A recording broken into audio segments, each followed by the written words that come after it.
Money work. El mundo quiere dinero. Money work. Se arregla con dinero. Money work. Si me quiero educar, dormir en algún lugar, un lugar para trabajar, y si no hay para emigrar.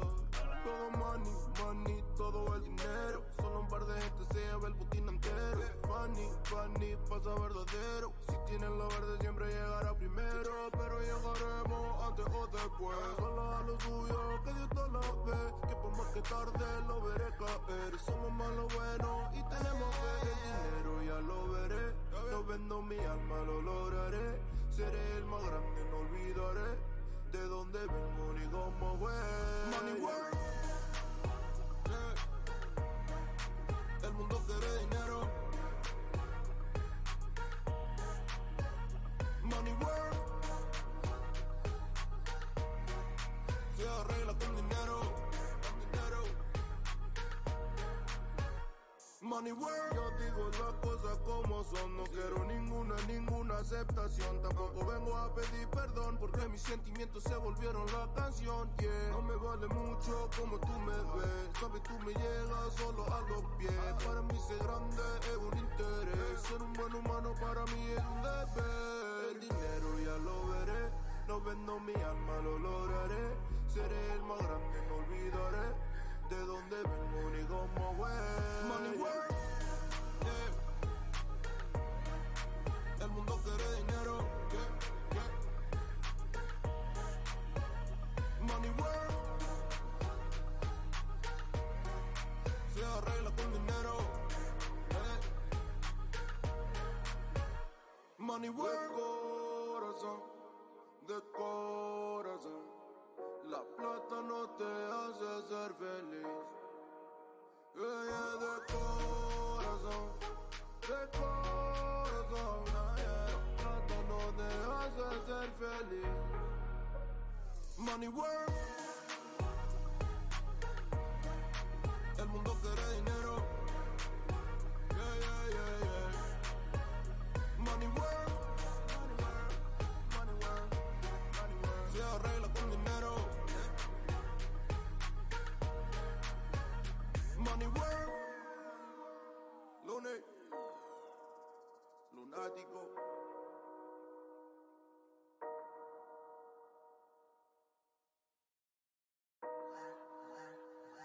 Yeah. Lunes. Money work. El mundo quiere dinero. Money work. Se arregla con dinero. Money work. Si me quiero educar, dormir en algún lugar, un lugar para trabajar, y si no hay para emigrar. Todo money, money, todo el dinero. Solo un par de gente se lleva el botín entero. Funny, funny, pasa verdadero. Si tienen lo verde siempre llegará primero. Pero llegaremos antes o después. Solo a lo suyo, que Dios te lo ve. Que por más que tarde lo veré caer. Somos más lo bueno y tenemos fe. El dinero ya lo veré. No vendo mi alma, lo lograré. Seré el más grande, no olvidaré de dónde vengo ni cómo voy. Money work. El mundo quiere dinero. Money work. Se arregla con dinero. Money work. Yo digo las cosas como son. No quiero ninguna aceptación. Tampoco vengo a pedir perdón porque mis sentimientos se volvieron la canción. Yeah. No me vale mucho como tú me ves. Sabes, tú me llegas solo a los pies. Para mí ser grande es un interés. Ser un buen humano para mí es un deber. El dinero ya lo veré. No vendo mi alma, lo lograré.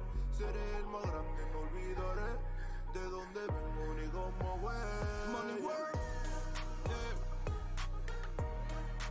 El mundo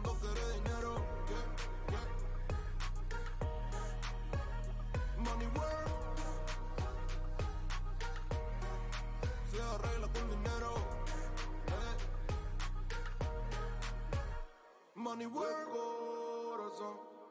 De corazón, la plata no te hace ser feliz. Yeah, de corazón, yeah. La plata no te hace ser feliz. Money work. El mundo quiere dinero. Yeah. Money work. Se arregla con dinero. Money work. Lunático.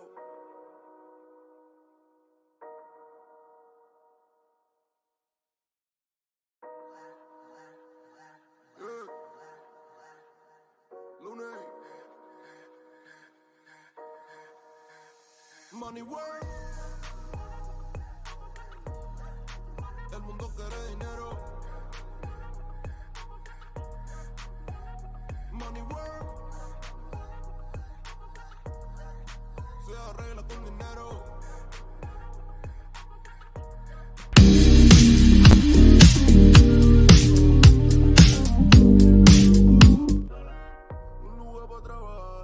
What's going on, people?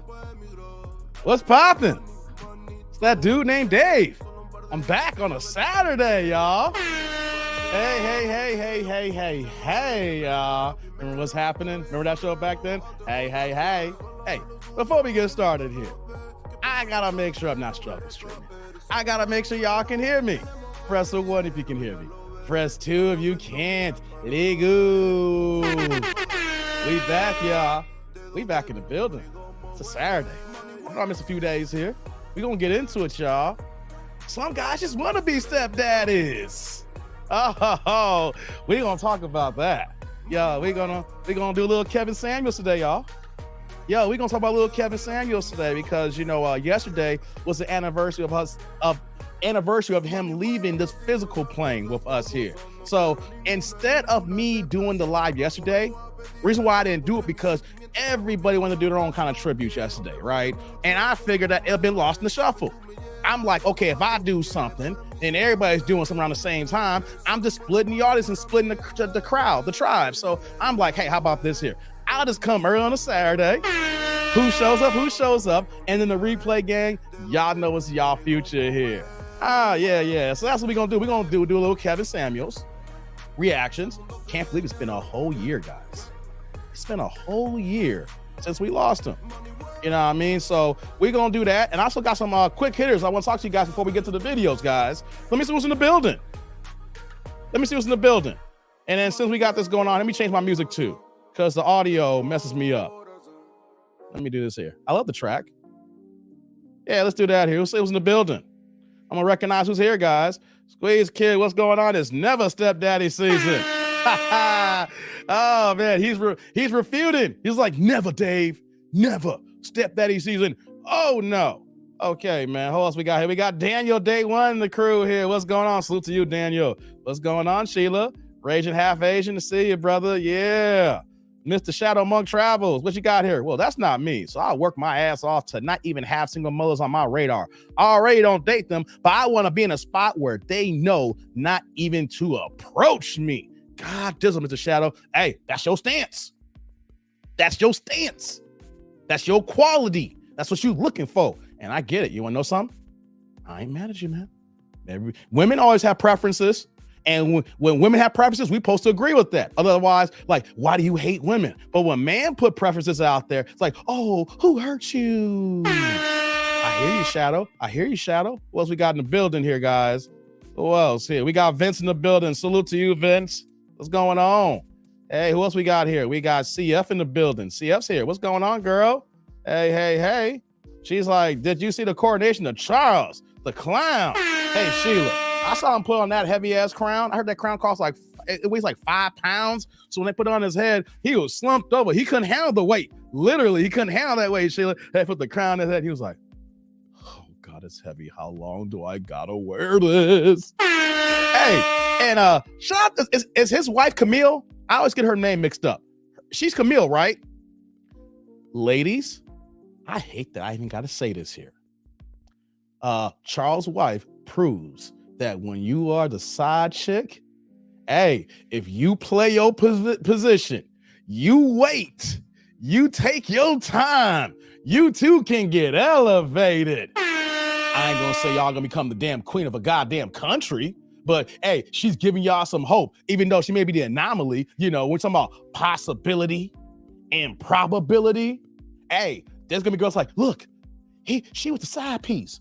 Charles was messing with her behind Dinah's back. And look what happened 40 years later. 40 years later, and she's the queen. So, ladies, all you gotta do is wait about 4 decades and you will get yours. Ooh. Ooh. That's how y'all want to play it, ladies. That's how y'all want to play it. What's going on, Javon? LA in the house, man. That's what's up. I tried to watch, but too early. Yeah, I know, Sheila. I know. I caught the highlights. You think I'm really watching it? Coffee is like, Sheila, we fought a war in 1775 so that we don't have to give a crap about British royalty. Zero cares about Charles. See ya, you coming in hot. CF, oh, this is CS. This is her wheelhouse now. CF is like, nah, CF is normally, she's reserved. You know what I'm saying? She's respectful. CF's one of the few women that comes through here, and acts like a lady, right? And then CF's like, zero cares. Ooh, that got CF hot over there right now. I see you on a Saturday, CF. And she can hear me too with the one. I'm talking, maybe y'all couldn't hear me here. I'm glad you can hear me. CF with the one. Daniel with the one. Raging Half Asian with the uno. I see you. Yeah, hey CF, I know we talking about you here for a second. What's going on, Terrence? Hey Dave, and his crew on the Saturday.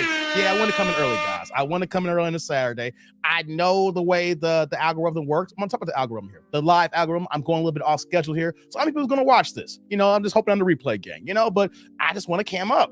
I want to be able to say, hey, let's just go ahead and do it. Let's do the dizzle, baby. Let's do it. What else we got here in the building? What's going on, Anthony? Good to see you, man.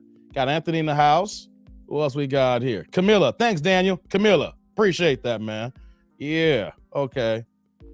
She was like, that's crazy, Dave. That's why I wanted to watch a little bit. Yeah, I get it. The UK, they're several hours, different. So I get if you miss it. You know what I mean? We'll be asleep when they coming on, man. I wanted to see someone fall. Oh, man. Hey, if y'all really want to see some comedy about the UK and the royal family, go watch some South Park. South Park still comes on, guys. I've been watching the latest season right now. They go in on the royal family. Hey, man, they ain't right. They ain't right. So if y'all really want to see some comedy about the king and queen and how the royal family moves, go check out South Park and find some recent episodes. Man, it ain't right. It's so good it ain't right. Sheila's like, Camilla give all side chicks hope, don't she, Sheila? All side chicks are like, hey, 4 decades is all it took to be queen. 4 decades. Hey, I was giving him that side booty back in 81. Here it is, 2023, and I'm the bitch queen. Hey, hold on, let me stop right now.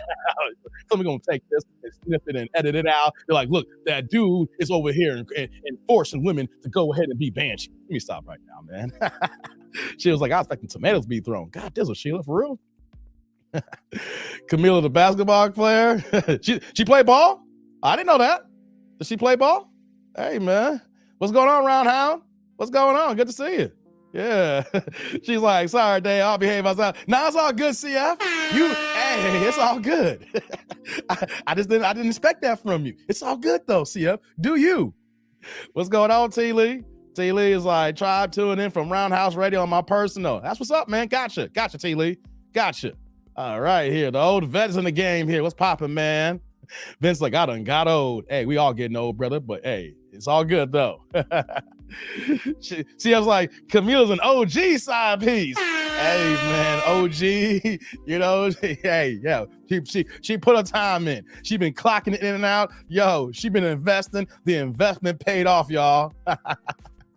Hey man, Ray just like, I just got out to my mail route and got a notification for this live. Some of my online family time. Okay, that's what's up, man. That's what's up. Notifications happen. I guess like they're working a little bit here. They ain't really gonna call her queen.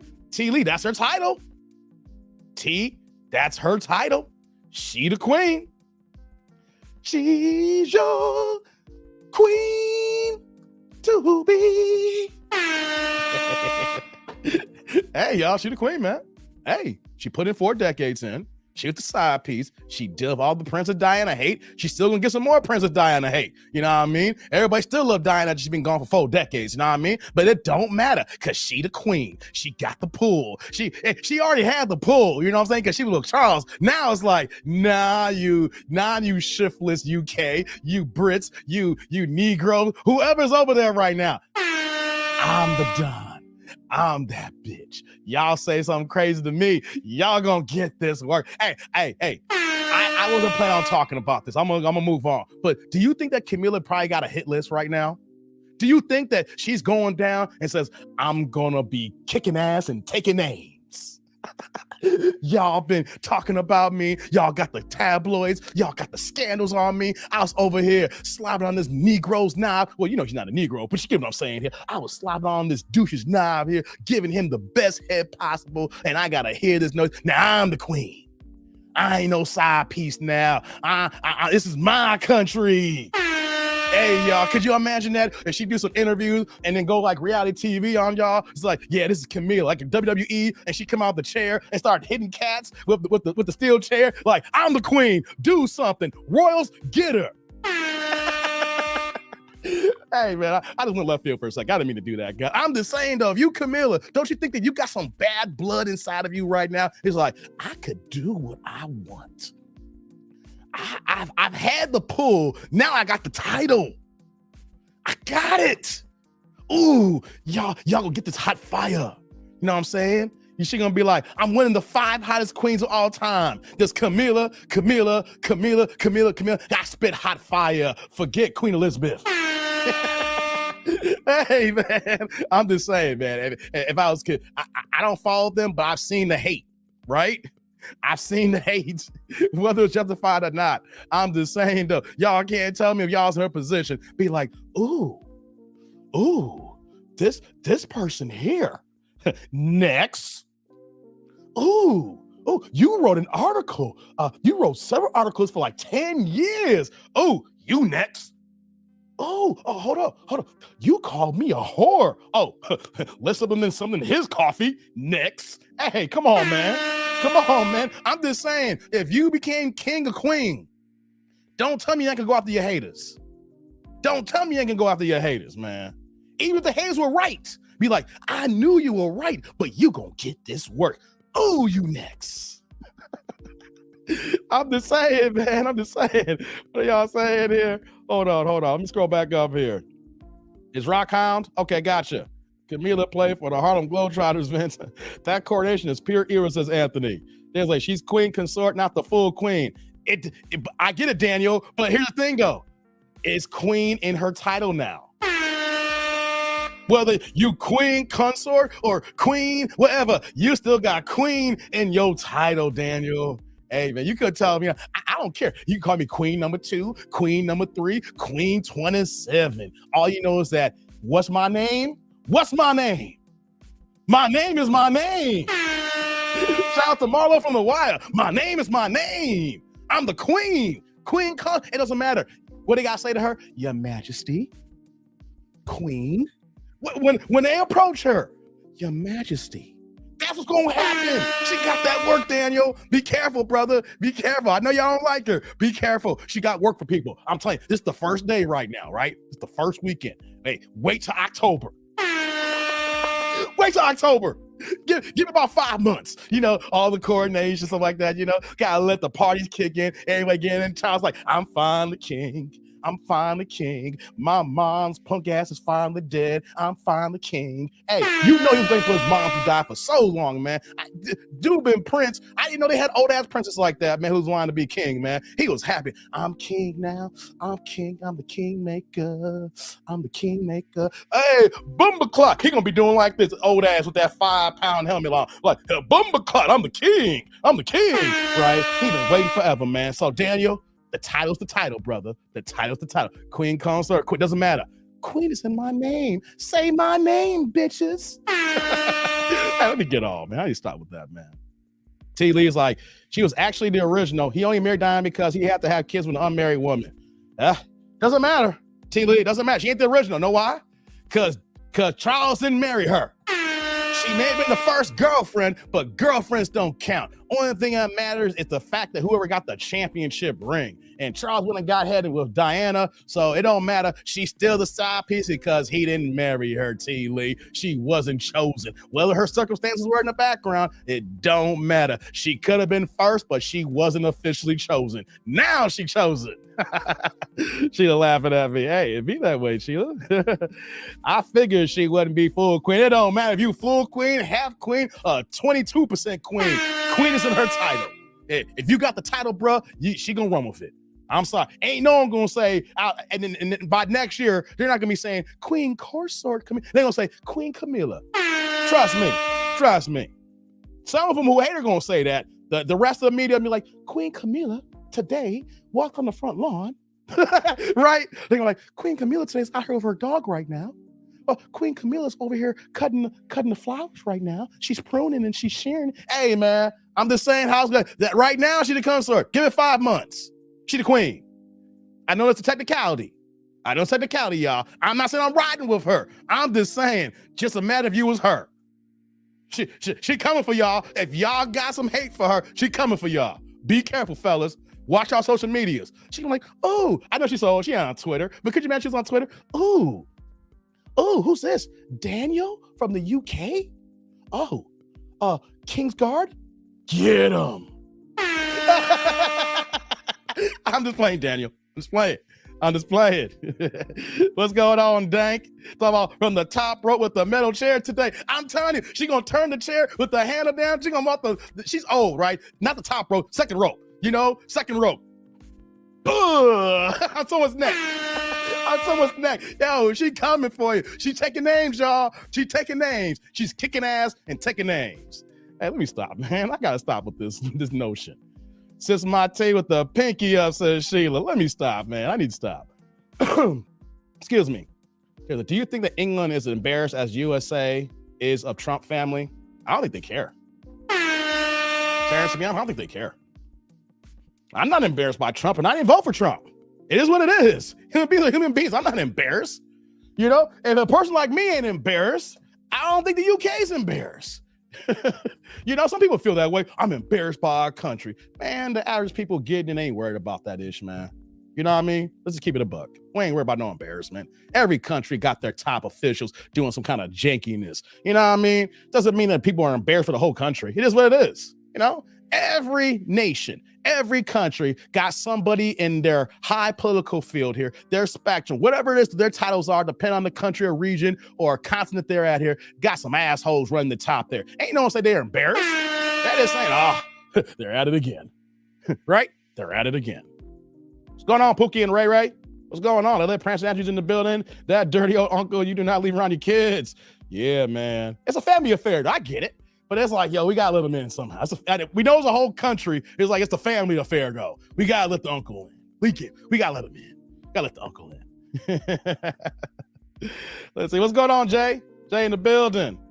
She was like, I am more embarrassed by Biden, the man who don't even know where the White House is. Hey, you know what, Sheila? I think I take that back because, yeah, Biden looking like he losing his memory day by day. And he's running again. Next year, you know, he's going to be going, once again, be shaking hands with invisible people again. Where you at? Oh. Like, you see me? Ain't no one here in my studio right now. Oh, where you at? Oh, I look at it like, yo, man, their commander-in-chief is senile. What the hell is going on in the U.S.? You're right about that, Sheila. If we see some more Biden issue like that, I will be a little embarrassed. Like, yo, man, come on. Get this man something for his brain or something, man. Gotta get his memory right. Come on, man. Stop shaking hands with invisible people. Stop shaking hands with Casper the Friendly Ghost. No, Casper ain't there, Biden. Casper ain't there. Go back inside, man. Go back inside. Okay, I'm saying in this corner, Queen Camilla. Diana got the ring. Yes, she did, Sheila. She got the ring. Mm-hmm. Hey, what's going on, Chucky? Chucky in the building. Yeah, he married her. Yeah, they've been together for a minute now. They've been together for a minute, but she official now, Daniel. She official. I mean, he made her official, but she official in the country now.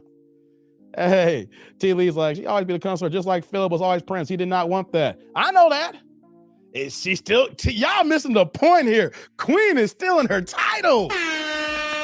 Y'all want to take it to like, well, technicality, you know, she always be the consort. I don't care. She got the queen in her title, and she got all of the items that come across being the queen. She got all the resources that comes involved with being queen. You can throw that consort all you want. She still got all the resources that say if she was queen or queen consort, man. Y'all missing the point. Y'all missing the point, y'all. Y'all missing the point. Come on, man. Work with me here. Y'all missing the point. It's all good, though. It's all good. What's going on, Eugene? Good to see you, man. Unc came in rooking up like a royal. Harry always wears a suit. Well, we ain't a full-on royal anymore, I guess.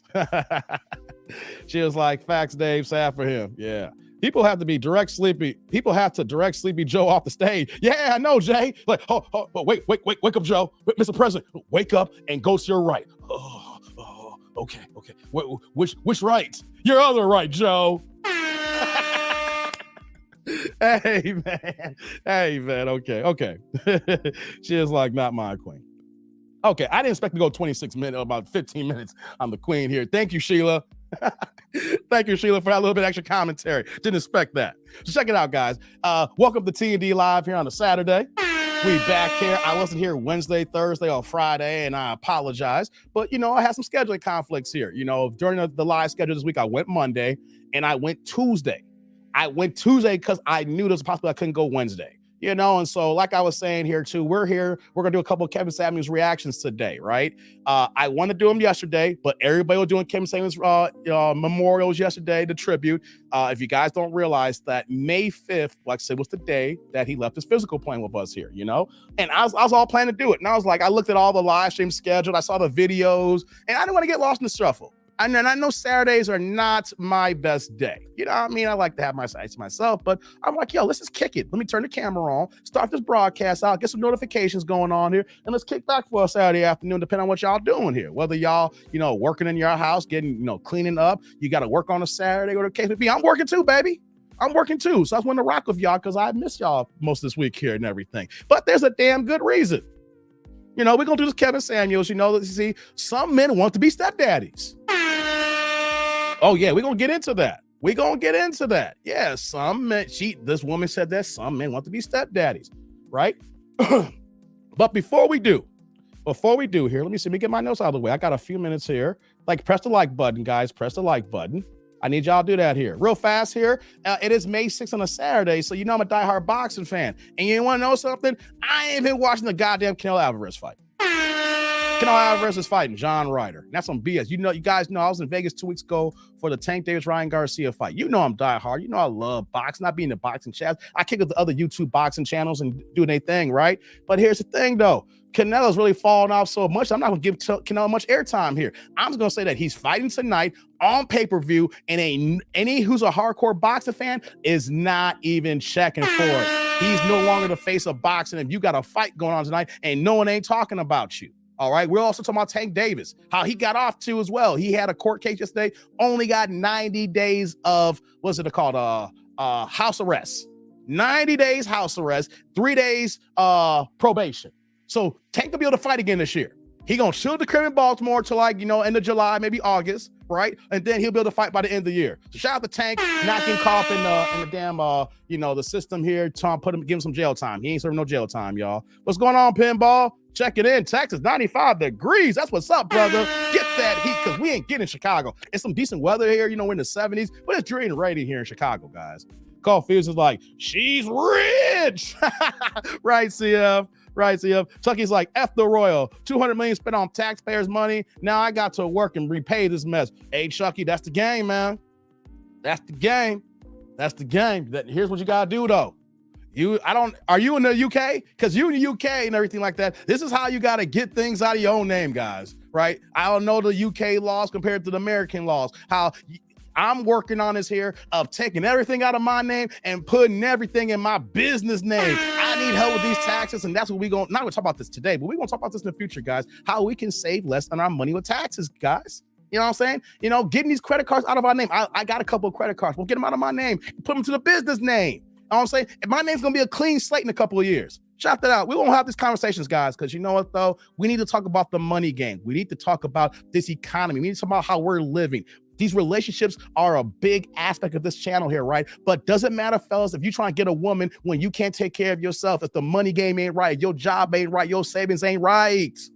I'm not saying that you got to be a rich millionaire. I'm just saying that you can't expect to be with a woman if you can't provide and support. Not like Steve Harvey talking about the women don't got to bring nothing to the table. And speaking of that there, what's going on, Blue? I see you, Blue. Hey, as soon as I said that here, I got to make this announcement here. Yep, it's not there yet, but your boy finally hit the algorithm. I haven't got there yet, but it's trending towards viral. Oh yeah, the reason why I haven't been dropping much content this week, I've been busy at work.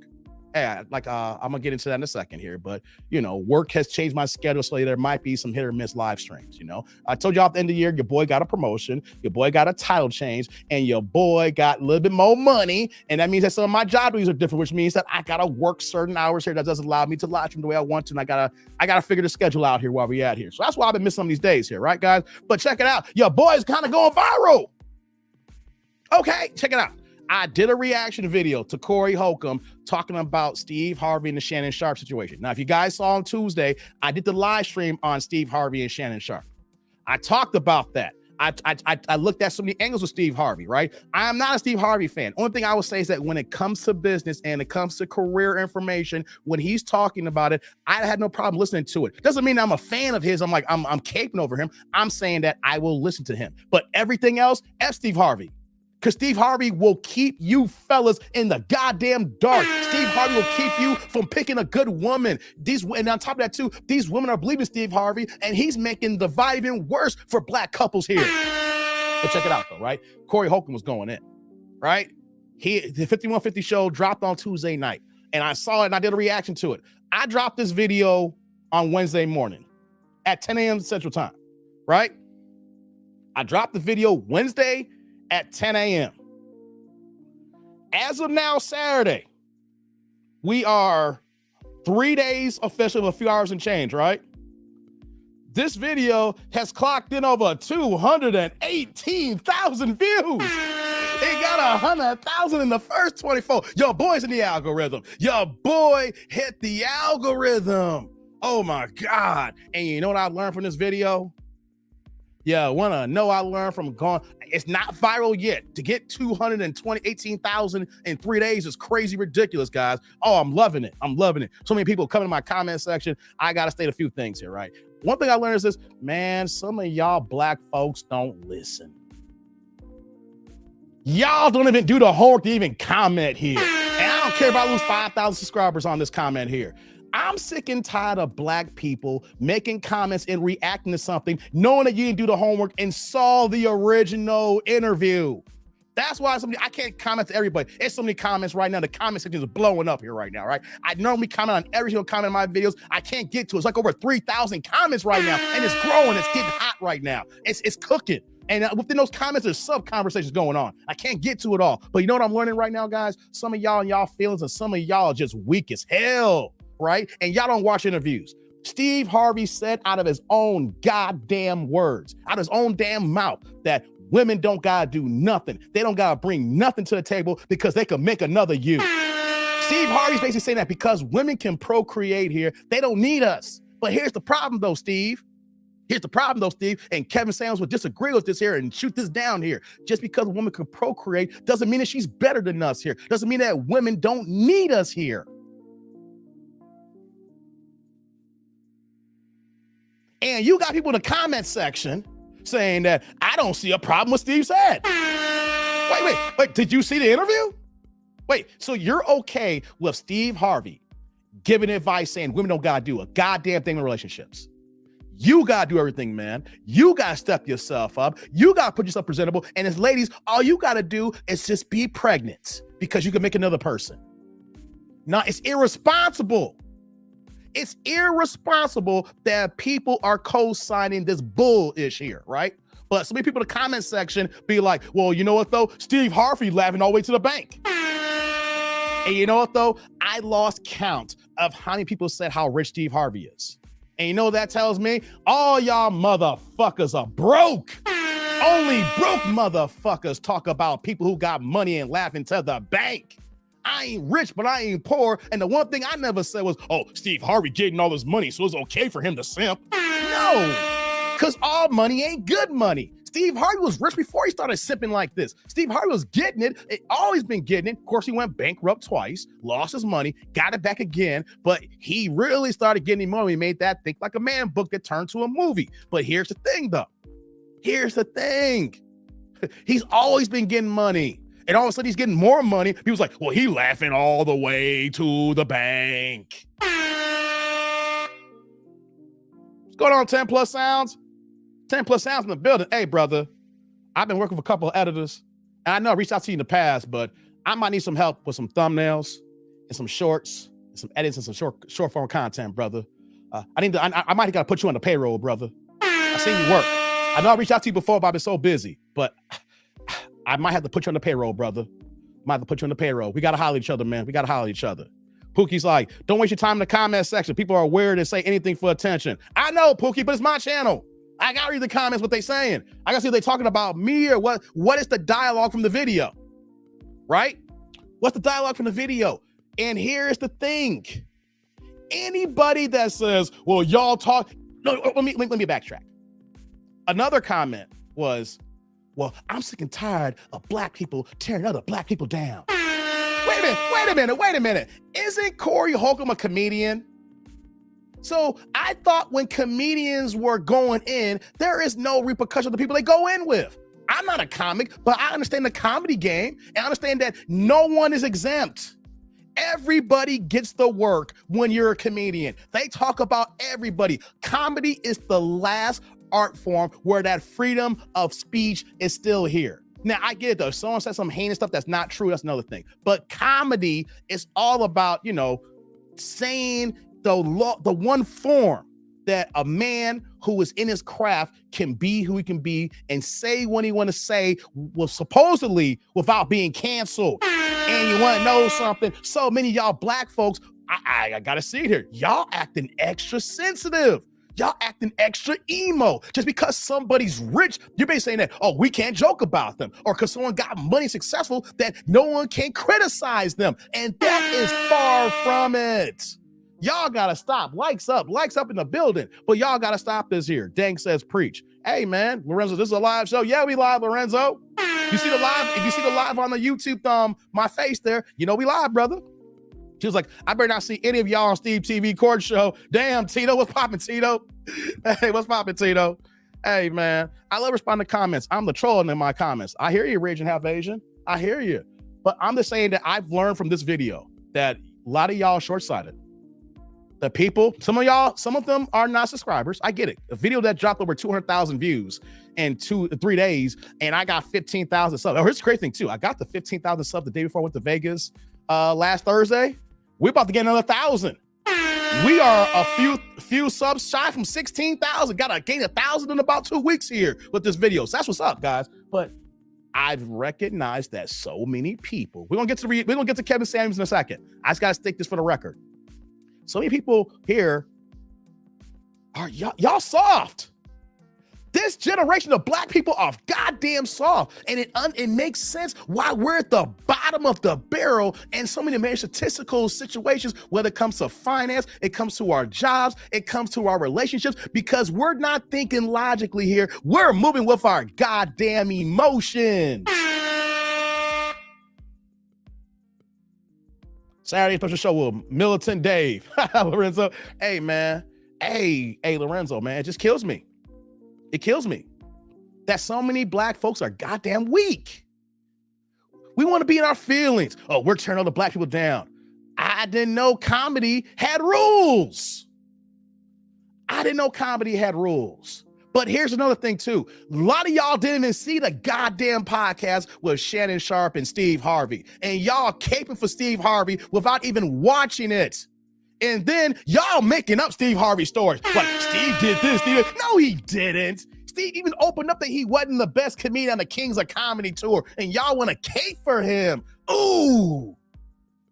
My thing is, when it comes to Steve Harvey, when it comes to professional advice, he does got good advice. Professional. Because you don't work as hard as him and get where you're at. That's not luck. That is actually designed. He works his ass off. I will say that. I can't completely dog the man. He works his ass off. You don't have 12 jobs and don't be working, especially you black. So when it comes to professional advice, yeah, I'll listen to him. I'll keep an ear open. I'm not going to say he the Don. I'll listen to it because he has given good advice. But when it comes to everything else here, y'all got to stop. Y'all weak. Y'all got to keep going to where he's rich, so y'all need to stop being crabs in the barrel. That showcase how broke you are, because people, I'm not rich, but if some people who have a little bit of success and have, got good careers, we don't talk about other people's money and say, well, they're laughing all the way to the bank. Nah, because we know that all money ain't good money. Just because you can laugh, just because you can go to the bank don't mean nothing if your life is in shambles. Who cares about you got money in the bank when you got unscrupulous principles, right? Maybe they can sleep with themselves at night, but I'm good on that. But for y'all keep saying that, you just showcase how broke y'all are. And y'all ain't never had no money. And people with no money, that's how they talk and that's how they move. Oh, they laughing to the bank. How many rich folks will say, I wish I didn't have this money. This money I could have some sort of respect. Money don't give you respect, guys. Your actions, the way you are as a person, the way you are as a human being, get you that respect. I would hate to have $100 million and every single black man hates me. What's the point of being here in this game if every black man here? I'm not saying I'm here to be liked. I'm saying that if there's a consensus where the majority of black men hated me, but only black women love me, I gotta know something. I could be rich, but what the hell am I doing wrong here? So yeah, let me get some of these other comments, but yeah. Just want to say that here. Shout out to everybody, check it out. Hey, check this out here. My man Theo in the building, the Do Better podcast. Some of y'all here, y'all on Theo show because he came after me, and then of course he blew up and he bigger than me now. But if y'all don't know, y'all need to go ahead and click on that link here and subscribe to my man's show here. He turned the chat orange here with the first super of the day, the first sponsor. What you got here, Theo? Excuse me, Dave. I see your Corey Stevie Harvey video, hit the algorithm. Congrats, bro. And agreed that, Steve Rich comment is whack too. I'm going live at 6 p.m. Eastern tonight. And his crew, check me out. Hit the like button. Oh, snap. Hey, Theo. First thing first, brother. Salud. Thank you for the holla. See that, guys? Theo's a content creator here. And chopping me is super. You know what that's called? That's called mad respect. Mad respect. Number 2, Theo said he's going live at 6 p.m. Eastern? So that means it's 5 p.m. Central for me and Sheila here. So you know what that means, guys? We got to go ahead and holler at Theo's live stream at 6 o'clock tonight. I'll be done well before that. That works. Hey, Theo, I like that. We should be a twosome here, guys. Theo, we should. Hey, Theo, let's figure something out on the side. You got your channel, you cooking. I'm doing my thing. Maybe we should figure something out with our live stream schedule. Of course, you do mornings and then you do evenings. We can kind of configure this here where that we get people to come to you and then come to me and vice versa. I'm in the morning, you later. We just get everybody pivot to the same spot here and we just grow together. You know what I'm saying? I don't do that many people. Theo's on that business. Got a dope. He's cooking now. I'm just saying though, we all got to go to Theo's live stream tonight, guys.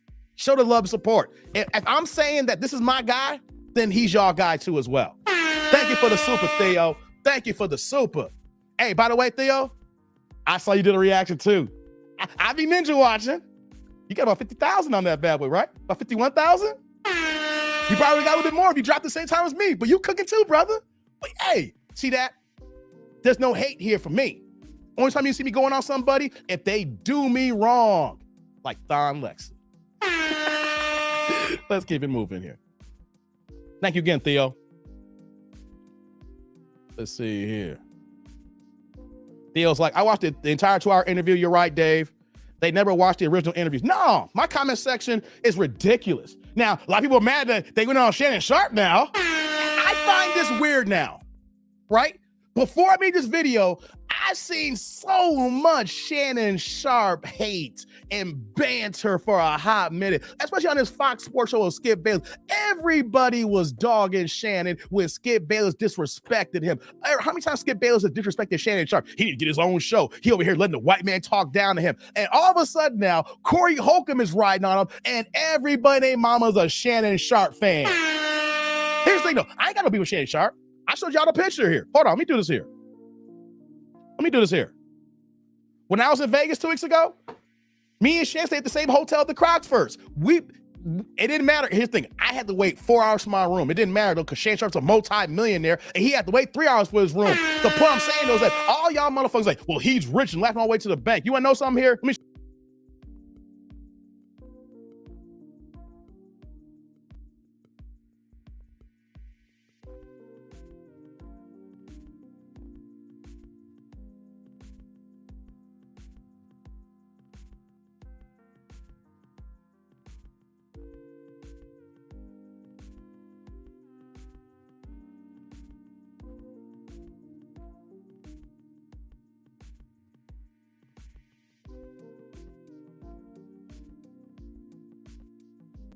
That was Shannon right there. 8 feet away from me. That was Shannon Sharp 8 feet away from me. I get it. I don't get it though. How everybody rides on Shannon Sharp. And then when Corey Holcomb did it, oh, this is just wrong. This is hate. Oh man, some of y'all hypocritical. Oh yeah, y'all some hypocrites. Yeah, I had to say this here. Y'all some hypocrites. I seen a whole bunch of other videos, and when Shannon Sharp got it, see, that's why Shannon is Shannon right now. That's what he get for selling out and buck dancing to Skip Bayless on Fox Sports, right? And all of a sudden, then when someone got jokes for him because of Steve Harvey, y'all want to ride now. And I ain't got no beef with Shannon. I got beef with y'all hypocrites. Oh man, y'all horrible. Y'all horrible. Can't stand y'all. And then the first thing, and here's another thing too before I move on. He was like, Corey ain't gonna prosper. I can see why Corey's career ain't going good. Y'all don't even know shit. Hey, Corey is selling out venues now. He was here at the end of last year at the iconic Chicago Theater. That ain't no small venue. The Chicago Theater is one of the most iconic venues in the United States. It's one of the most iconic venues here in Chicago here. He sold that out with no promo, no promotion. He's had the billboard in the front of the marquee. And then, of course, he was on a 5150 show talking about it. I didn't see no feelers. I didn't see no flyers. He was only on WGCI radio station with Kendra G the day of the show and sold that out. Full price. I'm not trying to be, I'm caping for Corey. I'm the showcase of y'all black Negroes don't do y'all homework. Y'all shoot from the hip and don't look at the target. And y'all emotion, y'all and y'all goddamn feelings. And y'all some big ass hypocrites. Ooh, that's what that video showed me, over 220,000 views. Y'all some hypocrites. About to get it moving here. Shout out to Terrence, boy. What's going on, Terrence? With the $2 holla, turn the chat blue here saying, this the 8-ish, Dave. I'm here for it. I know you are, brother. I know you're about to get into it. I had to talk about that. Hey, man, salute. Thank you for the holla, man. I appreciate you, Terrence. And other content creators be showing love. I show it right back to you guys, man. Thank you, Terrence. Let me just do this here. I just got to talk about that. You know what I'm saying? Because it's not every day that I get a video that gets 200,000 views in 2 or 3 days. You know what I mean? Yeah. So, yeah, let me go down and get these comments, but I get to it now. Yeah, be safe, Pinball. Yeah, thanks for dropping those links, Daniel. My gang in the house here. Daniel's like 11 p.m. in the UK is when TC goes on. Okay, 11 p.m. Gotcha. Wait, so that means it's a 5-hour difference. Okay, thanks for letting me know that, Daniel. Y'all are depending on 5 hour on the East Coast and 6 hours for Central. Gotcha. Thanks for that, man. She was like, definitely always have time on the weekends. Yeah, 6 p.m. in SC. All right, yeah, we family, Tito. That's right. Yeah. Hold on, let me scroll down and get some of these comments here. Dave has been abducted. Hey, man, I'm just seeing so many weak-ass knuckles talking about money. Broke motherfuckers talk about another man's money like that, the way these comments are. It proves that when we talk about the average black man makes about 42,000 a year, the video in the comment section proves that only broke people talk like that, guys. Only brokies do that. If you step your game up, you don't be saying, oh, he laughing to the bank. I never say no issue like that, man. When I was young and broke, I said that. Oh, he laughing to the bank. Hey, now I'm older now. Like, who cares what to the bank if no one don't respect your ass? You know what I'm saying? I'm not here for validation, but if there's a whole collective of people who hate me, I'm like, yo, what the hell am I doing wrong in these streets? Ooh. Theo's like, good point. I didn't think about it like that. That doing that thing, Shannon was getting dragged and nobody cared. Right, Theo? Go back a couple of months ago. We're in May now. Go back to February and March. and some videos in January when Skip disrespected Shannon in the worst way. And you know what it's like? Shannon needs to quit his job now. Shannon the buck dancer. Shannon the Sambo. You see what happens when you obey the master? Skip gonna talk down to him no matter what. All that stuff here. But when a black man got jokes, oh, we're tearing each other down. And on top of that, comedian. Y'all don't even understand the game of comedy. Dave, let me say, Dave, did you not say you must be able to think outside the box regarding that Shannon Sharpe Steve clip? One side was Steve's relationship side, the other was Steve's business side. People weren't listening. Exactly, Pinball. They're not listening. But here's the thing, though, Pinball. In the reaction that I made, most people didn't even watch the interview. That's the bigger things. Like, it's one thing for me, Pinball, right? When I was trying to implore to look at the other side. I wasn't expecting everybody to move that way. I just wanted to lead that seed into your guys' brains here to understand that. It's one thing for us when here in the Anish crew, we watched the interview because I reacted to it. I put it on the screen here. Actually, that video is demonetized because I didn't realize that Club Shay Shay is owned by Fox. That's not Shannon Sharpe. I mean, that's Shannon Sharpe's channel, but it's in conjunction with his Fox contract with Fox Sports 1. So because it's in conjunction with Fox Sports 1, I ain't making no money off that video, guys. That is strictly for me, giving it to y'all for the love of the game. I'm not, whatever I got in Supers, that's all I got for that video. It got demonetized because of the Fox affiliate. So people, we watched it, Pinball. I try to see, give you guys a look at another side of Steve Harvey. Just that one side. Everything else I said, that's cool. Y'all feel that way, right? But everybody in the comment section wasn't even watching the interview. They were just talking to just be talking because they ride with Steve Harvey. Dudes riding for Steve Harvey. It showcases why we got so many simps today, because you got dudes as well. You don't get this way where our society is jacked up because we got dudes also agreeing with Steve Harvey. I don't see nothing wrong, he said. You see nothing wrong with Steve Harvey saying women don't gotta do shit in relationships here, and you're wondering why women are on pedestals today thinking they don't gotta do nothing and they gotta look for the top 20% man? Man, Pinball's crazy. It's crazy, Pinball. Jay says, Corey Holcomb sells out at the Chuckles Comedy Club down here in Memphis. Okay, Jay. He's selling out everywhere. Now he is. I tell you, he was at the Icon Chicago Theater. See, people on my comments say, Corey just hating. What are y'all doing? Right? I got so many comments saying, Corey hating. And they don't really look at the dichotomy that they hating as well. You see, I want to say this last point and we're going to move on. If y'all in my comment section, or in anybody's comment section, and this applies to what I said on Tuesday about thinking first. How about thinking before hitting send? When you want to type that comment, say to yourself, do I look like a dumbass? Do I sound like I don't know what the fuck I'm talking about? I may not should hit send because if I read this back out loud, I sound like a goddamn clown. I need y'all to do that, people. Before you hit a comment and before you hit send, ask yourself, am I a dumbass when you read it back? Because I guarantee you, y'all read back some of y'all comments here, y'all gonna be like, damn, I'm a dumbass. Yeah, I don't care. It's read before hit send. Y'all some dumbasses. What up, damn Dizzo? And shout out to my man raging on politics here. He gonna go ahead and stop the $4.99 holla here. We'll upgrade to the $5 spot here. Turn the chat green here. But check out the game. No comments or questions. Just here for the straight love of the game. Hey, but raging. Salud. Thank you for the holla, Rage. I appreciate you, man. Thank you for coming through again, man. I appreciate you in this comment section. Yeah. That doing it, Dave. I found out the same thing about Shannon channel being Fox. I'm trying to edit around another one now. I just gave up. That was Tuesday, Saturday right now. That's for the people. It's not a strike on the channel. It's not gonna hurt the channel. I just can't make no money off it, Theo. You know, so it is what it is. You know what I mean? That's why I need likes up in the building. Y'all got to support the kid. Cause I literally did a video for free. I mean, y'all dropped the supers, but after the fact, that's for free now. What's going on, David Scott in the building? I say it, man. I say it.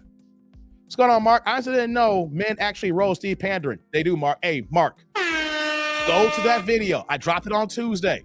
Corey Holcomb roasting Shannon Sharp, Steve Harvey and Shannon Sharp.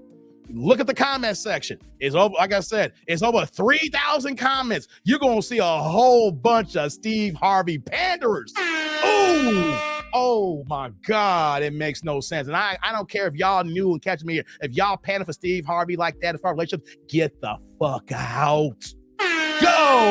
Go. We don't want you here. We're not here for no Steve Harvey pros here. When it comes to relationships here. Talk about a man been married 3 or 4 times, married a trap queen, okay about being stepdad and telling guys that they gotta do everything and women don't gotta do shit. Fuck that, y'all. Fuck that. I don't care about the cursor today right now. I ain't using my censor, but how about this here? I'll do it using right now. How about we say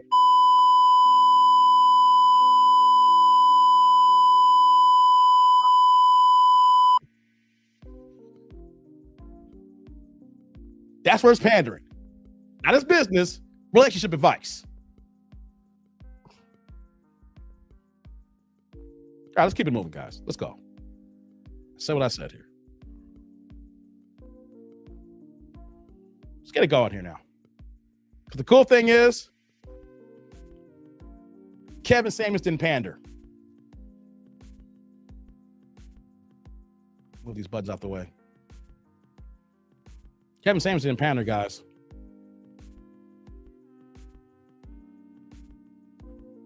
Let me do this here.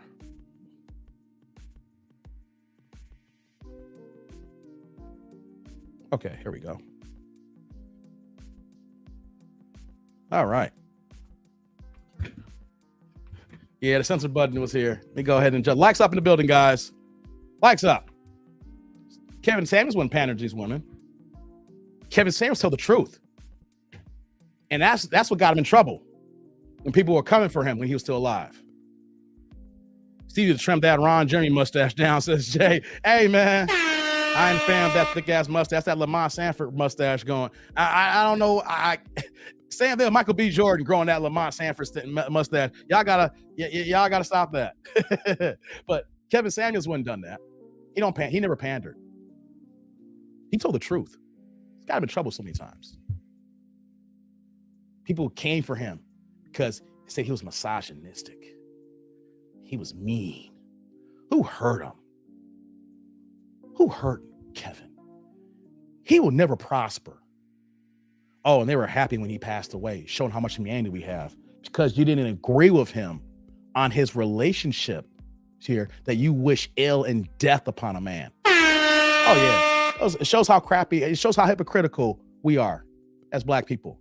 Y'all will ride for the people who will do the worst damage to us, not realizing that because they smile and they can cry on demand and can give us a chuckle. But for the people here who's telling the truth here, when the truth hurts, y'all hope that those people delete themselves. So that's why Black people ain't gonna get where we want to get to right now, because we're ass backward when it comes to comedy and real life concepts of advice.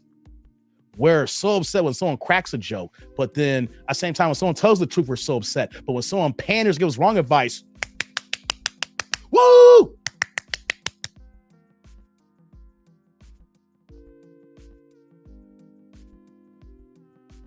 But let's get into Kevin here, because he ain't gonna do that. I might have to come back and do some more Kevin Samuels, a little bit more here. He got a gang of videos I haven't touched, and not everybody's, he got, people are still subscribing to his channel, but sometimes y'all want to see a little bit of short form of it here, and we can react to it and be like the old days. Kevin kept it simple. It's direct, and it hits you right here. You couldn't deny it. Speaking of that here, shout out to Mark here with the $2 holla. Turn the chat blue here. What you got here, brother? It says, cry for Jerry Springer, but celebrate KS death. WTF. Exactly. Oh, man. Hey, Mark. First thing first, Mark. Salud. Thank you for the holla, man. Oh, man. Jerry Springer passed away. Hey, people text message me. Like, yo, Dave, you see Jerry Springer pass away? Oh, man. We lost Jerry. I mean, then a part of my childhood, it's like, oh, man, I remember getting off school and getting home at a decent time. I remember I had my first TV in my bedroom. See, kids got TVs going on. My daughter had a TV in her room since she was born. You know what I mean? back in my day, you know, I was a middle school or a teenager before I got a TV in my room, right? You know, so I get home from school, you know, and at 3 o'clock, Jerry Springer already on. I get home like around 3:15 or so and watch some Jerry Springer. I love Jerry Springer, right?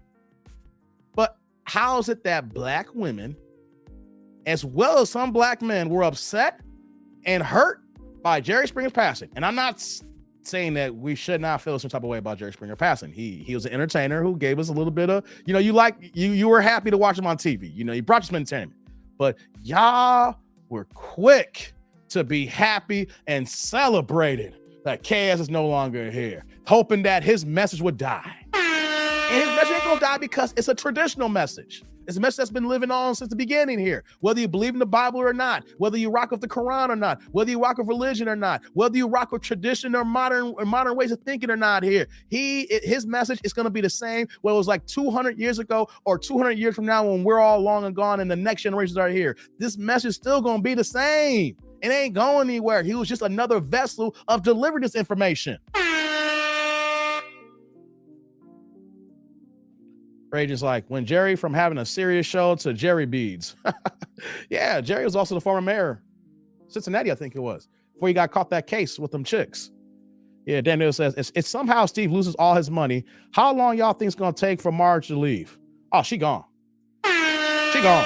I want to say right away, depending on how bad it is. If he has like another tax situation like he had back in 2005, when in that Shannon Sharp interview, he talked about he ain't paid taxes in 7 years. And if it's on the brink of him going to jail, oh, Margie's gone. Margie's gone. I don't think he's gonna be that way now. He made so much money. He's fallen on hard times twice that, you know what I'm saying? I'll give him this. He probably figured out his money game and he gonna figure this out so that it ain't gonna happen again. You know what I mean? You get hit in the head with no taxes one time, you ain't gonna fall on that twice. You know, but oh yeah, let it be a major slip up. Margie gone. Margie gone. And think about it. Most women are gonna be gone anyway, situation like that. You know? So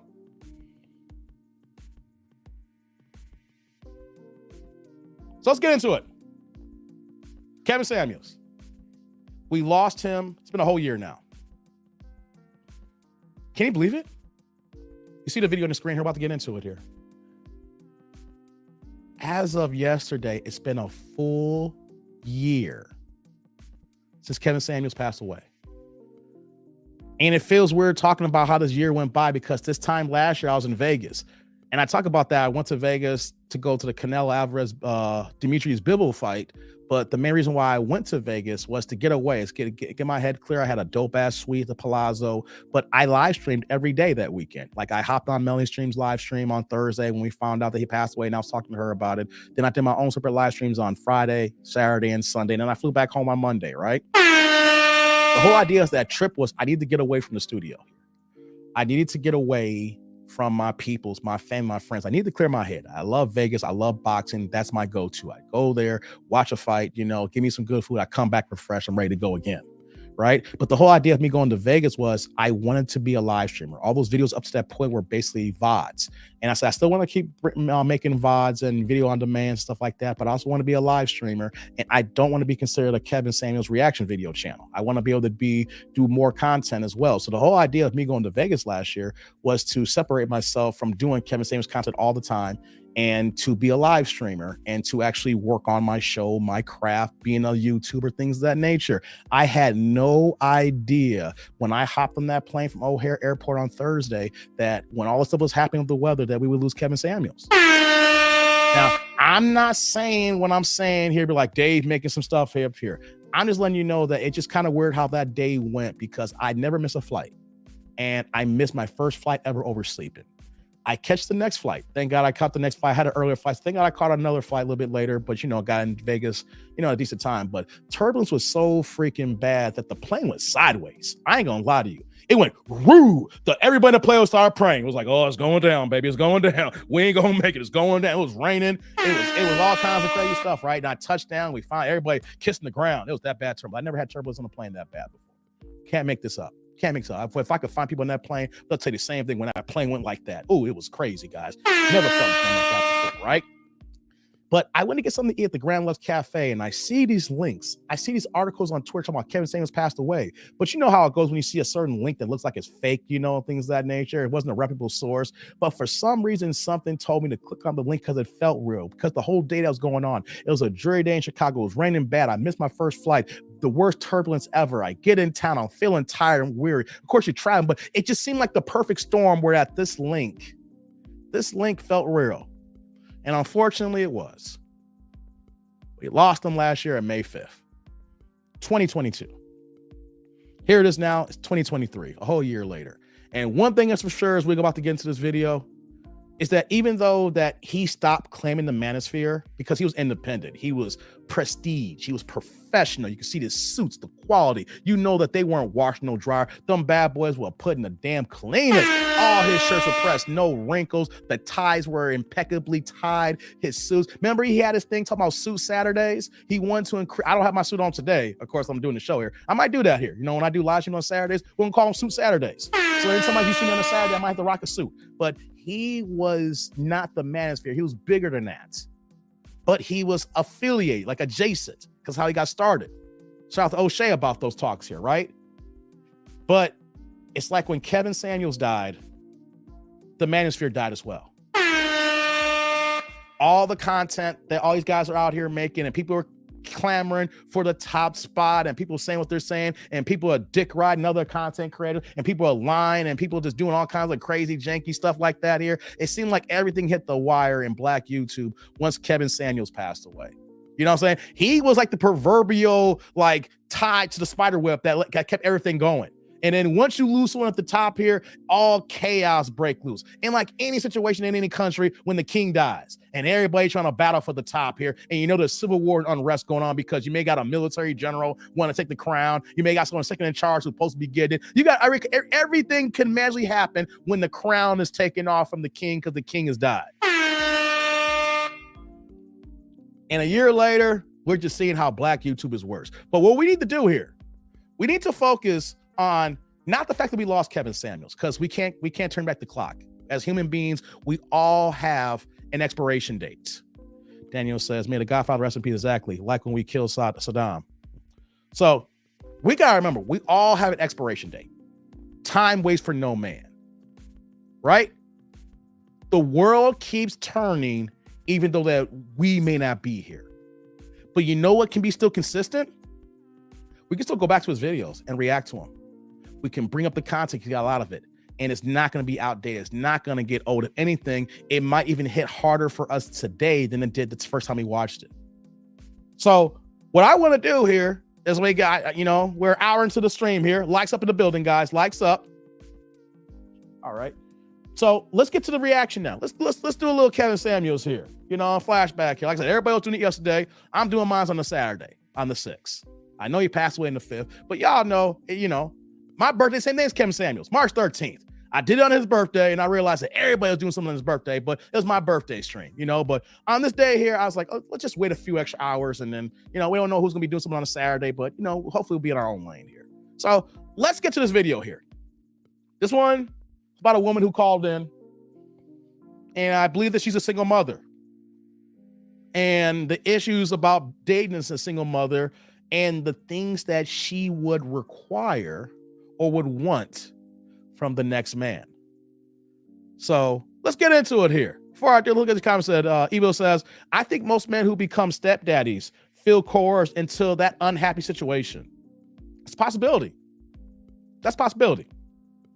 Daniel says, a lot of channels are keeping his name alive and honoring him by naming the channel after him, Chaos Logic, Stoic, Kev, etc. That's true, Daniel. That's true.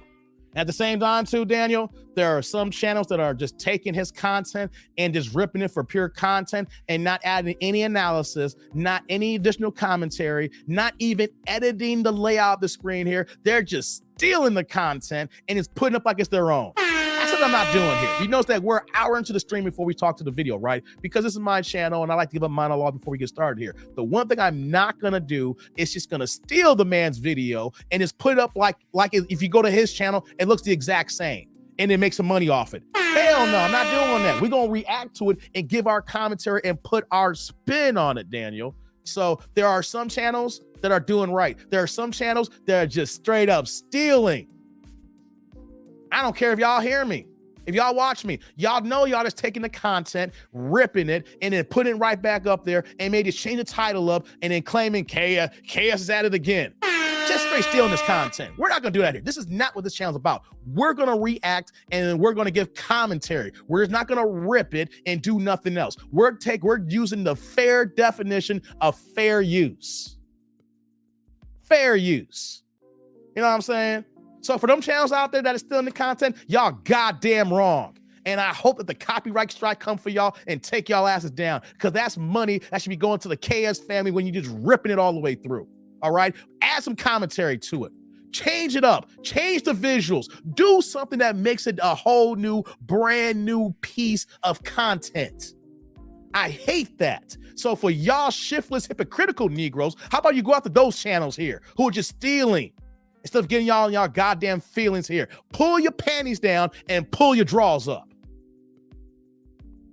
That's why I need you guys to go here as we get started here. I need for the men here who are soft and weak to pull your panties down and then to pull your drawers up.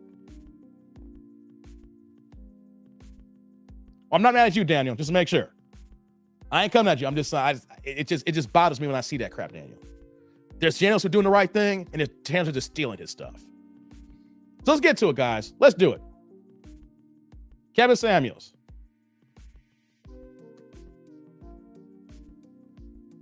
Let me do this here. All right. Hello. Hi, your first name is Faith? Oh, Kevin. Yes. How old are you? I'll be 30 next month. Okay, what do you got for me? Well, I'm a single mom, and I think that it's okay with wanting a high value man. Like, I think it's okay. You said you think it's what?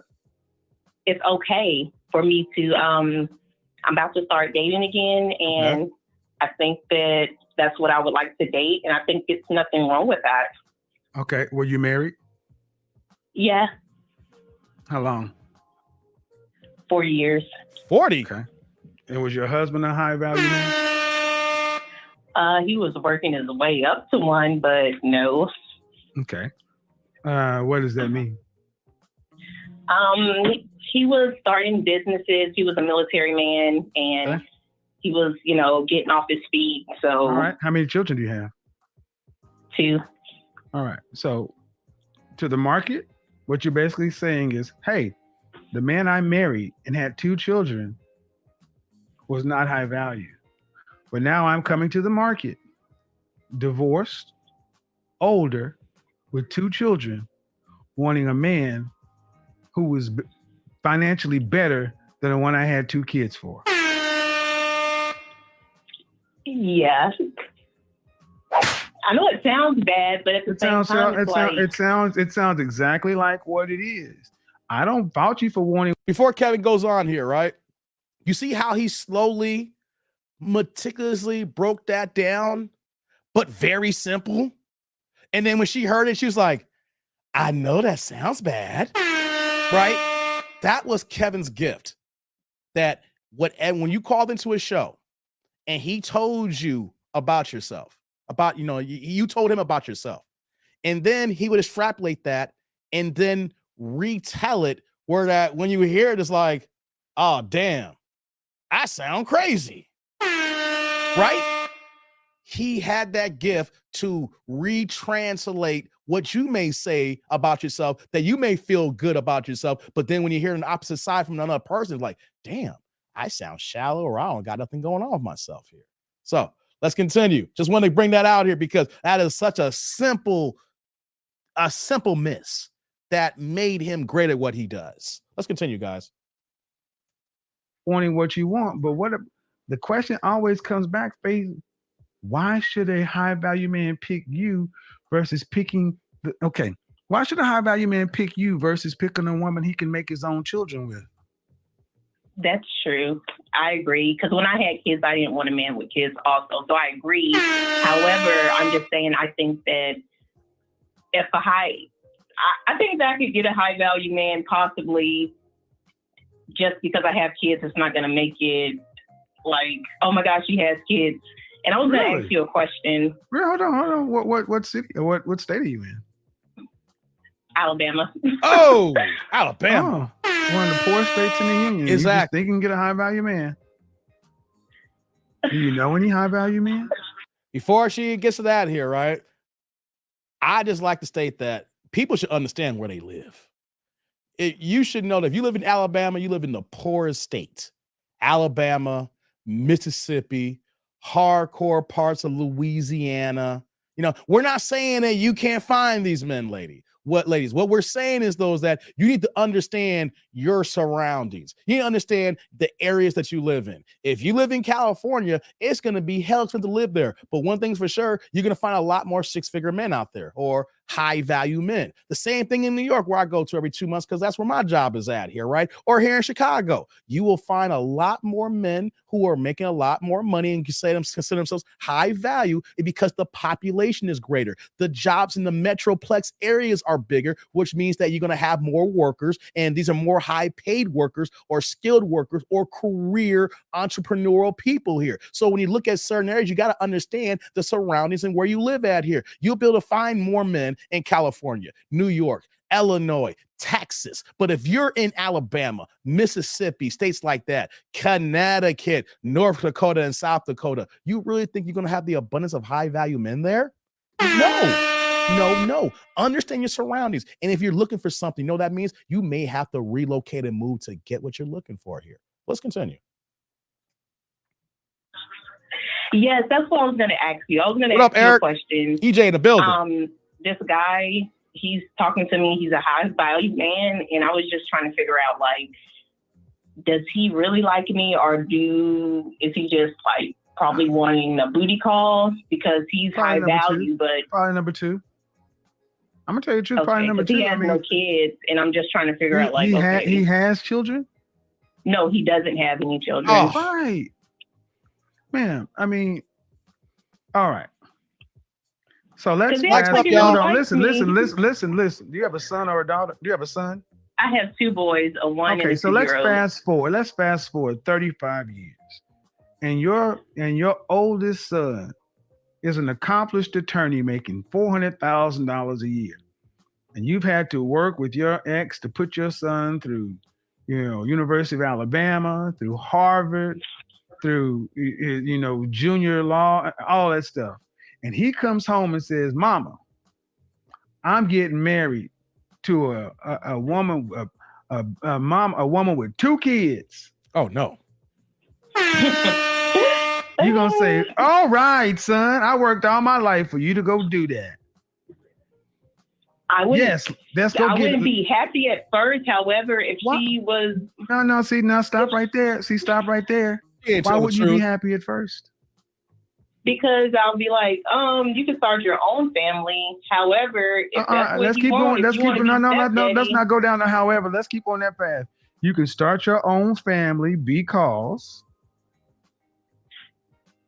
that'll be the right thing to do. That's what not the right thing, the better thing, because you didn't raise your son and go through all that for him to take over some other person's bill.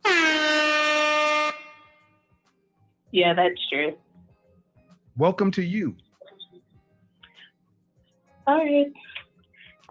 See, ladies don't want to understand their circumstances. See how Kevin just broke that down? Very simple. You see, especially if you have kids, we need to ask the question, if you have a son, ladies, would you want your son to deal with someone like you? Now, of course, if you're saying you directly, you can be like, yeah, I'm the business, I'm all that, right? But if it's some other woman out there, it's some banshee, some hood booger, you thinking that someone's gonna try to take advantage of your son. You worked all your life, you and your significant other, whether you're together or not, and your son grows up to be 24, 25 years old, college graduate, later he's a lawyer, NIT, getting it going, career professional. When I say career, not a job. A lot of people here, we have jobs. A lot of us here don't have careers. If your son got a career, is making good money, you're going to say to yourself, it's okay, son, if you bring home a single mom with 2 kids. No, you're going to be clawing and screaming and fighting. All right. Hey, I'm going to give y'all an example here, right? I like to think that I don't know if I'm high value yet. I like to think I'm a Henry. high earner, not rich yet. Shout out to Kevin Samuels acronym there. I'm getting there. I'm getting there, right? You know what I'm saying? We building, we working. And my mom knew that when I was younger. You know, I was not the same type of cat all my friends growing up. You could tell I'm not trying to put myself on a pedestal like I'm bragging, but people knew that I wasn't going to be no bum. People knew that I was going to grow up and be something at least, right? And my mom knew that as well. Any girl I talked to, it didn't matter. You were a single mom. My mom gay. I couldn't bring a single mom into my house if I wanted to. Hey, you could have been single and halfway decent looking. My mom was scared you out the goddamn house because no one's good enough for me here. Said, ain't no good. You got to come with something here, let alone you think that if I would have brought a woman with kids to the table, I did that one time. Oh, my mom didn't even talk to that woman. She made it known you're not welcome here, even though you're a good person. My son has already got a good damn job. He's got a career. He's young. This time I wasn't even 30 yet, right? And this is back in my beta days. She basically at the end of the day, she basically said that, yo, you ain't welcome here. You and my son could be kicking it outside this house here. You come here, you gonna get these evil looks, and I ain't gonna talk to your ass. Come on now. Ladies, y'all need to stop doing this here, not knowing your situation and thinking that you can find a man like this, but if you turn the tables around when you think about your son, you wouldn't want this for your son. So you should think about that the man that you're looking for is somebody else's son. And knowing that, that's not going to, mothers are not going to be cool with that here. Y'all got to stop that. When it comes into y'all here, then that's when y'all try to make the exceptions and not the rule here. It's crazy. Shout out to my man Eric Jordan with the $5 holler here saying she needs to get back with her husband and make it work. Thank you, brother. Turn the chat green here with the $5 holler, no upgrade. Hey, brother Eric. Hey, man. Salud. Thank you for the holler, man. I appreciate all the content creators be showing love here, man. Thank you very much. Yes. Women need to understand that once you have a kid with somebody, yes, you probably could find a man to be a stepdaddy.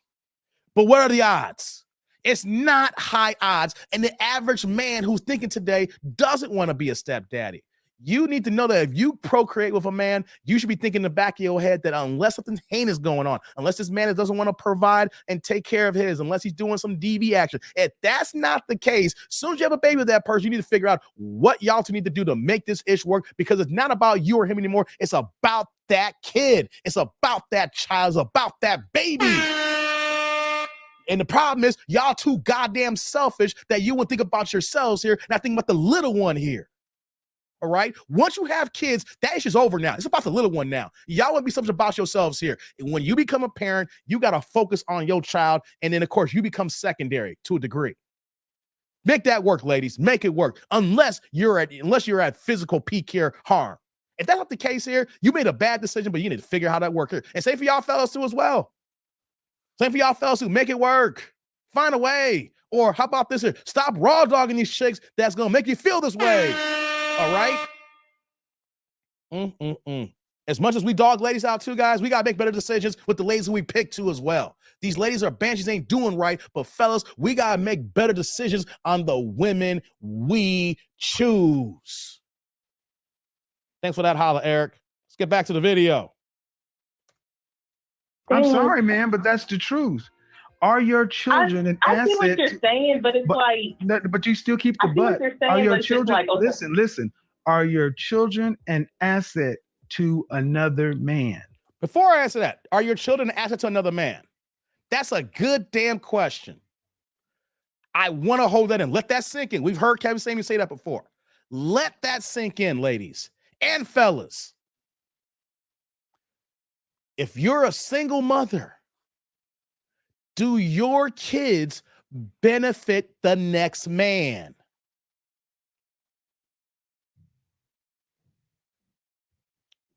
And I want to talk about here, Logan says, I own a plumbing firm and employ many people. It isn't a career. Yes, it is, Logan. You're a business owner. Logan, you are. Don't short sell yourself, Logan. You have a career. You run a plumbing firm. You employ people. You have a career and you're a business owner. Don't let anybody tell you differently, Logan. You getting it. If anything, Uncle Sam look at you more favorably than the rest of anybody here because you're a business owner and you employ people. you get tax benefits. You get everything. And if you're doing everything right under the tax code, you're getting added extras by being a business owner and providing to the economy here, brother. Don't short sell yourself. You got a career and a business owner, brother. I just want to stop that there when I saw that comment here. Logan, you're getting it. Don't short sell yourself, brother. Now let's pick it back up to where Kevin's talking about here now. They can be. I didn't ask if they can. How can they be? Some guys just want to be stepdaddy. No. Tell me how they can be an asset. Can't tell you nothing right now. Can't think of anything. So you got me. You're right. Exactly, Dank. Bottom line, man, you married. Dank said it right here. This is me pouring into my tribe here right now. Thank you, Dank. Logan, plumbers can't be replaced. Way modern society is now with our modern plumbing system. You own a home, you rent a property, you are a necessity.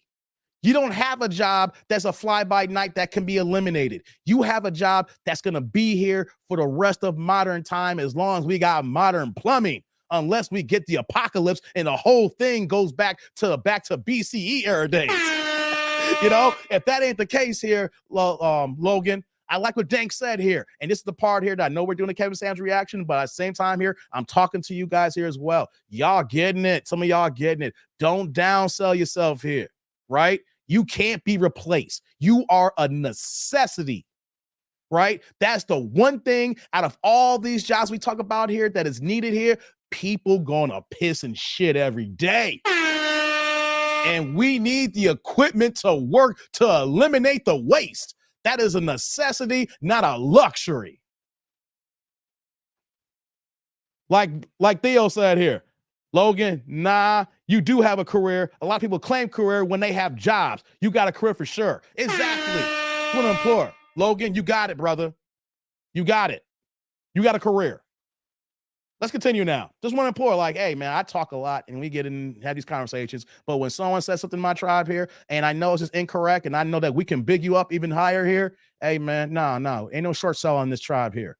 No short selling. That's how if we getting it, we going to recognize who's getting it. You got a career and you employ people? Career. Business owner. Not a job. Know what a job is? I'm not talking to dog anybody out.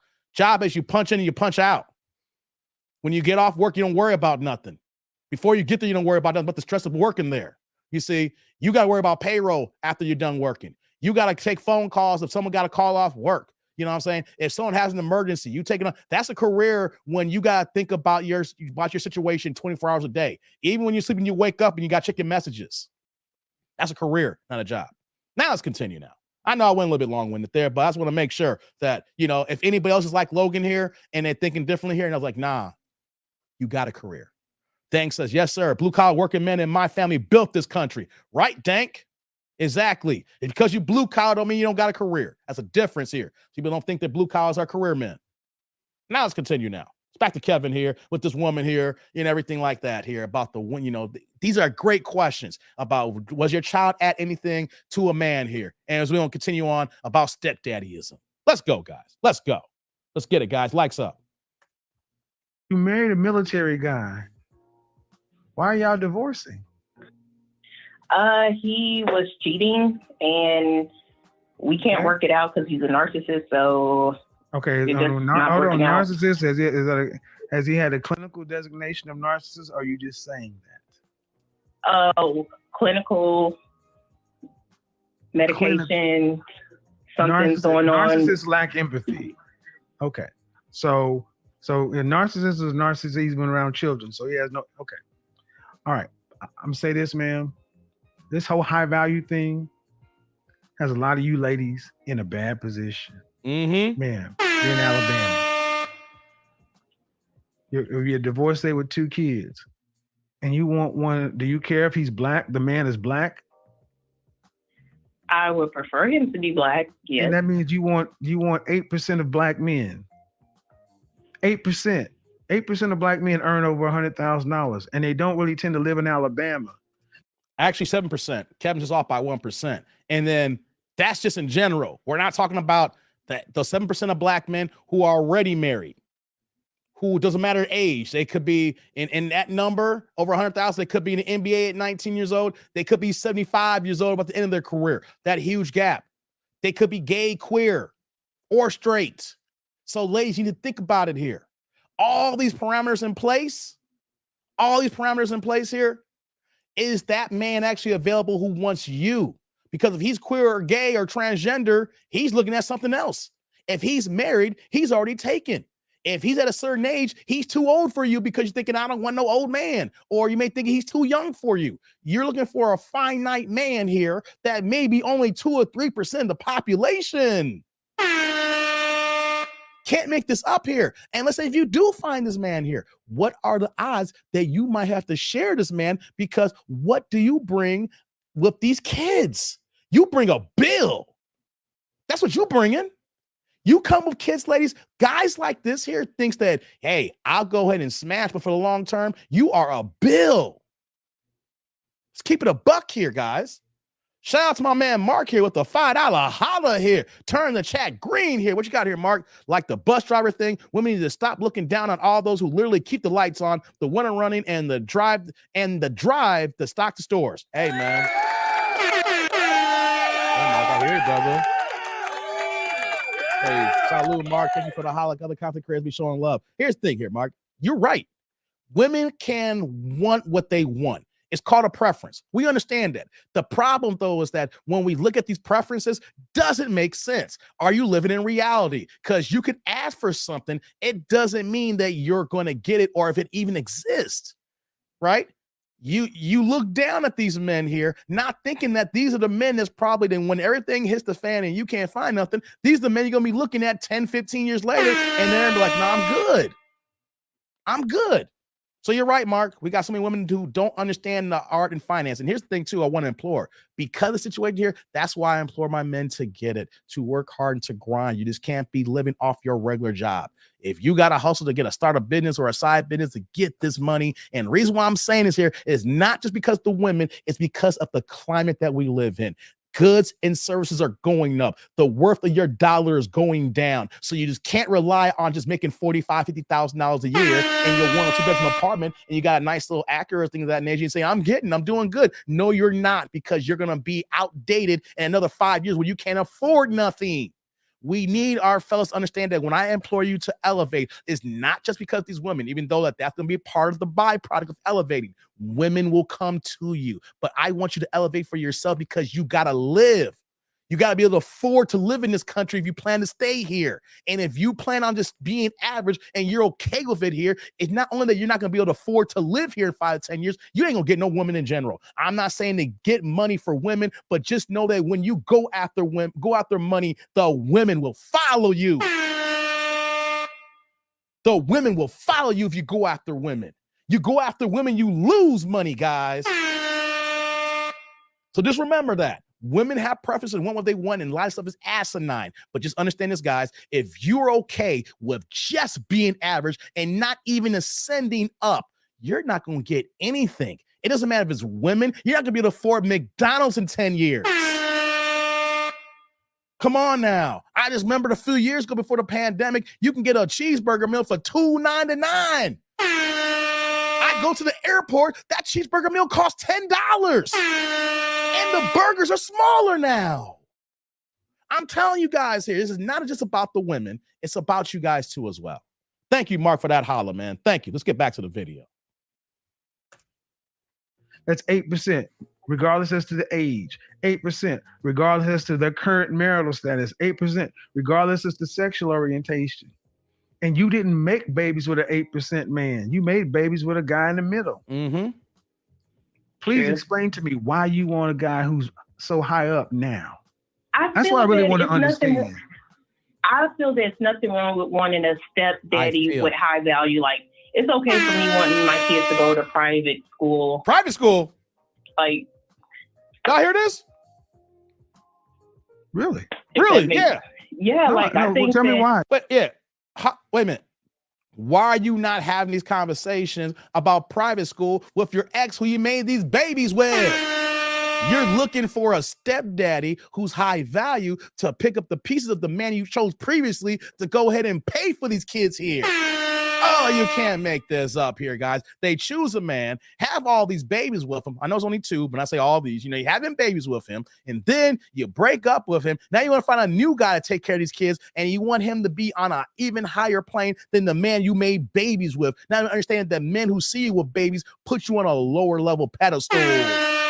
Make this make sense here, guys. Make this make sense. She wants stepdaddy season, and stepdaddy season includes private schools. Fellas, be careful. This is why you don't date single mothers. I'm saying if you are a man with no kids, you are successful in your own right, and you have 0 kids, and then if kids for her is plural, I don't care if she looks good and you trying to get your nuts off. You want to get your stick wet. Don't even stick it in, because if you know she got kids, that means that she is probably fertile, and the next thing you know, you a baby dad. You went from having 0 kids to picking up the mantle for all these other kids in less than 1 year. Guys, don't even do it. Don't even do it. Let's continue. Why? Tell me why it's okay. Because if I find a guy and he's high value and he's okay with, I just don't see how it's like, oh, she got kids. Oh, I understand it is like more options out there, but just like, it's possible. Yeah, it's possible. It's a probable though. Really?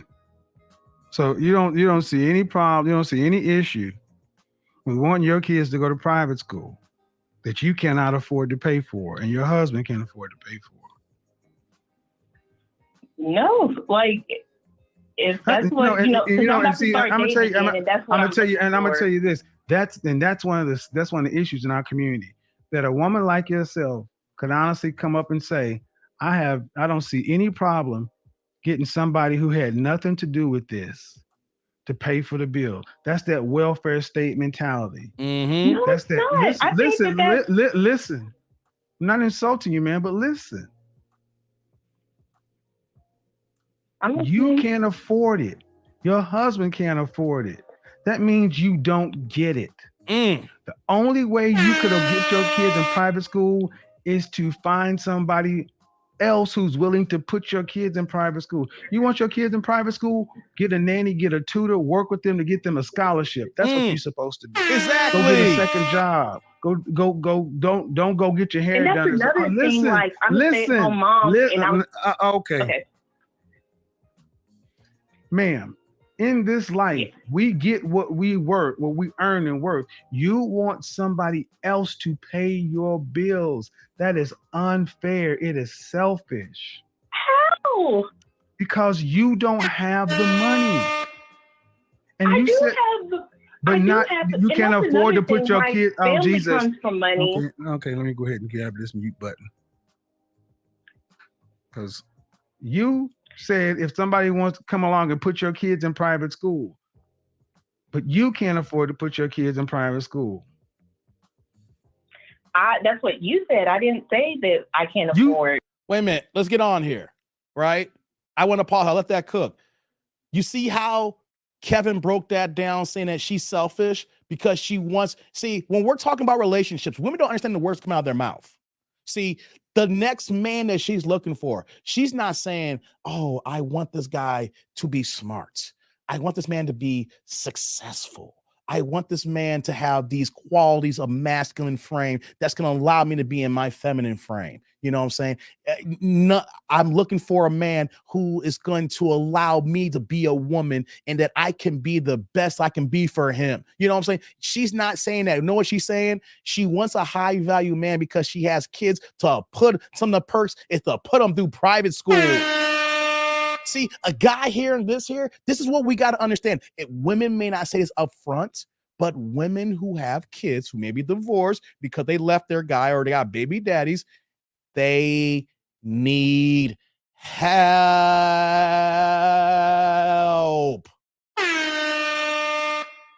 Think about it. What I just say earlier about how expensive it is to live here, guys. Inflation. Excuse me. Inflation. Price of goods are going up. Your dollar is going down. And if you're a woman who's a single mother, You have one income possibly coming in, and you got to raise these mouths here coming in here. So what we got here? They want what they want here because they need help. She's going to say that I didn't ask for this because I said I can't get it. Yes, you do. See, people are trying to fake it before they make it. IG's one big ass lie, guys. Don't go on Instagram and you see someone getting it and you're thinking, oh my God, they're getting it. Only time you should believe that if you know for a fact certain celebrities who's making money or people you know that maybe, social media people who are getting money. I say that 98% of the people that's on IG is all goddamn broke. Everybody, men and women, especially women. So all y'all out here talking about what's going on, quick in the building. So when she's saying that she don't need no help or she can do it, no, I don't believe that. I do not believe that whatsoever. So guys, this is what you got to think about here too when you're dealing with a single mother who's got multiple kids. She needs help. Come on. If you were single out here making a little money, you need help. Come on now. If you single with no kids, you need help out here. You add some kids into play here and how expensive things are today. Come on. Guys, when you understand that women need help, you're going to fall back a little bit because she may try to trap you into paying for some private school, right? What did Kevin say? Get them a tutor, study and work with them so they can get a goddamn scholarship, not go on the dating market so a man can pay for that. Do you hear men saying that? I got to find me a good quality woman to help with my kids. No, you never hear guys say that. Sweet Kid says, help me, Obi Sim Kenobi. You're my only hope. Damn, man, for real. For real. Thomas says she want a sugar daddy or a simp. Basically. Let's continue now, guys, because that is what we need to break down here when it comes to talking to single mothers here. And unless that you got a vasectomy, unless you know that you can skeet for free, I call it. When you get your tubes tied, you skeeting. You don't got to worry about it. All right. And even then, you still want to wrap it up because of diseases, guys. But that's the point I'm saying here. Even under those circumstances here, the only time that if you really want some recreational RUO action here of a woman here, hey, you need a vasectomy. If she got kids, if you ain't got a vasectomy, then you shouldn't be messing around with no single mother. Plain and simple. All it takes is for that condom to break and that little bit of pre-cum sips in there, and she's already fertile. Next thing you know, you the new baby daddy. Plain and simple. Plain and simple. And you know how people saying, we use the condom was broke. No, it did. You know what happened? You put it in raw before you put your condom on that pre-cum on, or maybe the condom broke, whatever the case would be, because you're having some sessions here. The problem is, though, is that she was fertile as hell, and then you didn't put on the condom right. Chocolate Bunny says, Chicago was cool, Dave. Oh, Chicago's cool today. Chicago's cool today. Come at me next week, Chocolate Bunny. Hey, it was 85 in Vegas 2 weeks ago. And when I was in Chicago, before I went out of town, it was nice and weather. I come back in 40s and rain. Hey, it's schizo out here, Chocolate Bunny. It's schizo out here. Let's continue now. Let's get back to the rest of this Kevin video. But you said if somebody wants to come along and put your kids in private school, by implication, meaning they're going to be paying for it, not you. I'm not trying to play semantics. That's true. Things. Yeah, that's what I'm saying is, yes, exactly. They'll be paying for it if they're my husband. No, they're not your husband. They'll be a step. If they were. All right. So in other words, guys, pay attention. Yep. These are the women you need to pay attention to. Exactly. These are the women that really don't care about you. Exactly. Because you said it, ma'am, if it were your sons, you would want him to go start his own family. But you're I don't like how you. But I don't care, man. The way the words came out, the way you said, if they were your sons, you would want them to start their own families. Yes.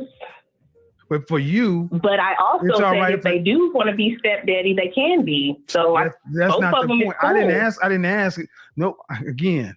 Sure. Again, pay attention to what's going on here. It's because of her. It's not because it's what's right. No, it's not because of what's right or what's best. Because you're trying to flip it. I'm not flipping shit. I'm saying exactly what you're saying. It's not because of what's right or what's best. It's because of it's you.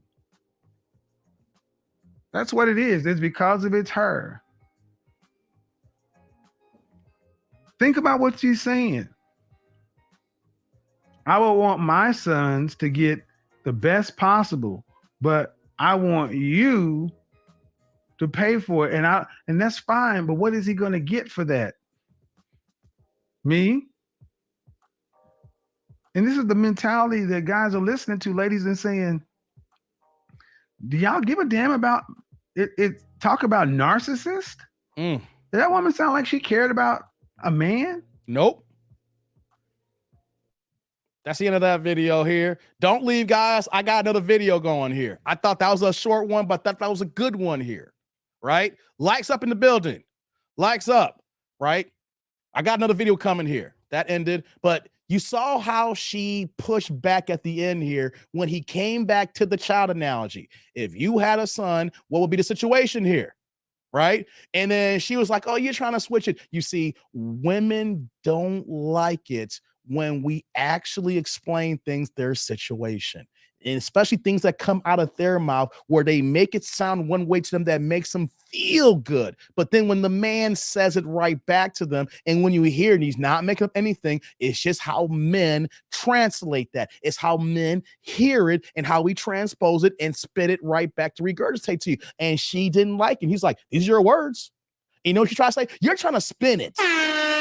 There was no spinning. We can rewind this video again. I'm not going to do that, but we did. We heard what she said. And that's why I always got to say, guys, you always got to listen to the words that's coming out of their mouth. And then when you repeat it to them, even though they're going to get mad, you're like, this is what you said.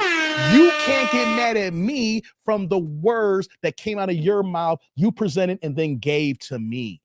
And what do we have here, folks? Women who are selfish. Women who call men narcissistic, and she's narcissistic. She's like, it's okay if a guy wants to be a stepdaddy. I want someone to pay for school for my kids. Well, if you coming out there like that, then that should not be the base of a new relationship. How come you're not saying, yeah, we broke up, you know, we co-parent, and right now we're trying to work on getting these kids in private school while I'm trying to figure out what's next in my life right now. No, the next man needs to be high value. The next man needs to be able to pay for these kids to go to private school so that you can feel better about the bad decisions that you made in the past here, knowing that you can elevate past that here. Wrong. Wrong. 26% of black women will ever be married. These are the stats. The CDC or blackdemographics.com, statistic for black people by black people. 26% of y'all would ever be married. So y'all thinking that you can just keep going to the well and keep finding men, thinking all these men are out here going to do these things here. Wrong.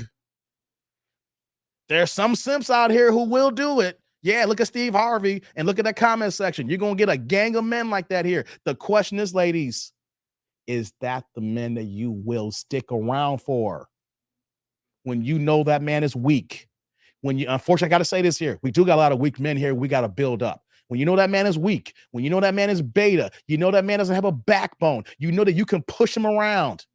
Yeah, you will take him right now because maybe he make a good money and salary, but will you stay? Will you stay? Franklin says, good choice of a clip displaying the Godfather and his logical calm. Of course, man. Of course. We got another video coming. Of course. I thought that was a good one. I thought that was a good one, man, because it was short to the point, and you can saw how Kevin was calm. He was smooth. He was debonair in his clean-ass suits that he rocked, especially in that suit there in the clip here. He didn't raise his voice. He made sure that he had to establish dominance on his channel because he ran the show. He didn't allow her to overtalk her without being disrespectful or rude. And anybody can see that clip thinking that he is wrong and that clearly is not listening and in their feelings because maybe that situation applies to them. But it's a damn good clip here. And we know we got years in footage of Kevin just that same way here. Let's get to the next video now, guys. It says, Squeeze Kid says, Attention Tribe, hit the like button. Monthly memberships are available via desktop, Cash App. Thank you, Squeeze Kid. Thank you, SK. Thank you, man. I appreciate that, man. I appreciate that. Yeah, man. What you got here, Squeeze? Exactly, Mark. Just like the average female salary is around 38K, but 92% call Kenyan saying they make 90,000+. It kills me, man. It kills me. Here's the thing. Yes, there's a pocket of women who are making money, but when we talk about the average, 37 to 38,000, faking it till they make it. They're faking it till they make it. And here's another thing too. When we talk about how African-American women are the most educated as far as compared to black men going to school and getting their degrees. Let me say this before I get to the next video. Just because you're the most educated doesn't make your ass smart. Let me repeat that again, guys. Just because you're the most educated doesn't make your ass smart. Because at the end of the day, people who have degrees, things like that, I'm not dissing you or poo-pooing you. I just know that there's a large segment of people who got janky ass degrees, worthless degrees, which means that you have time management skills so you can show up on class every day and you can turn papers in on every day. But does it apply to the real world for your degree? And does it make you any kind of money? And let's add the fact that how much debt you incurred while you were in school. So what you're making and how much your debt ratio is. Yeah, you could be the most educated, but are you smart? There's a difference. You can pass a test, but can you live life? Let's go to the next video. Let me pull it up on the screen here.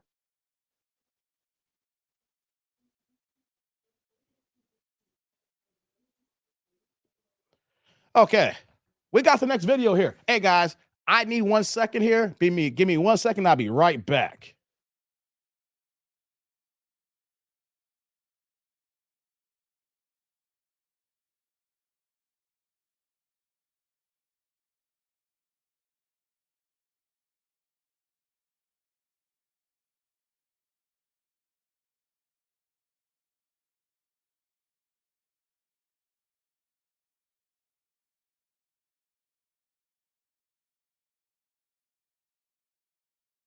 Back.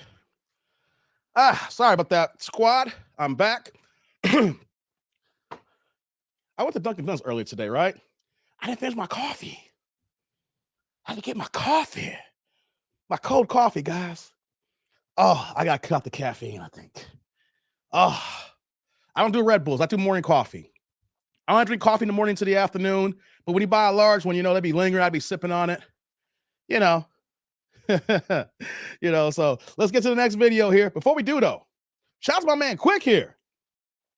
My man Quick coming in with the $4.99 $5 holla. Turn the chat green here, saying a lot of sips just don't know any better until they get did wrong by a scandalous woman. Then they step into red pill rage. Oh, yeah. That happens quite often, Quick. That happens quite often. Hey, brother. Salud. Thank you for the holla, man. I appreciate the content creators be showing love, man. Thanks for coming through on a Saturday, man. How you living down there in New Orleans, Quick? How you doing down there? How the weather in New Orleans, Quick? I was looking on social media. One of my guys I'd known since like middle school. It's his birthday this weekend as well. And he out there in Louisiana getting in on his birthday weekend, man. Shout out to my man. I didn't say his last name. Shout out to my man, Carlos. I saw him on social media getting in on this weekend. And I'm turning 44.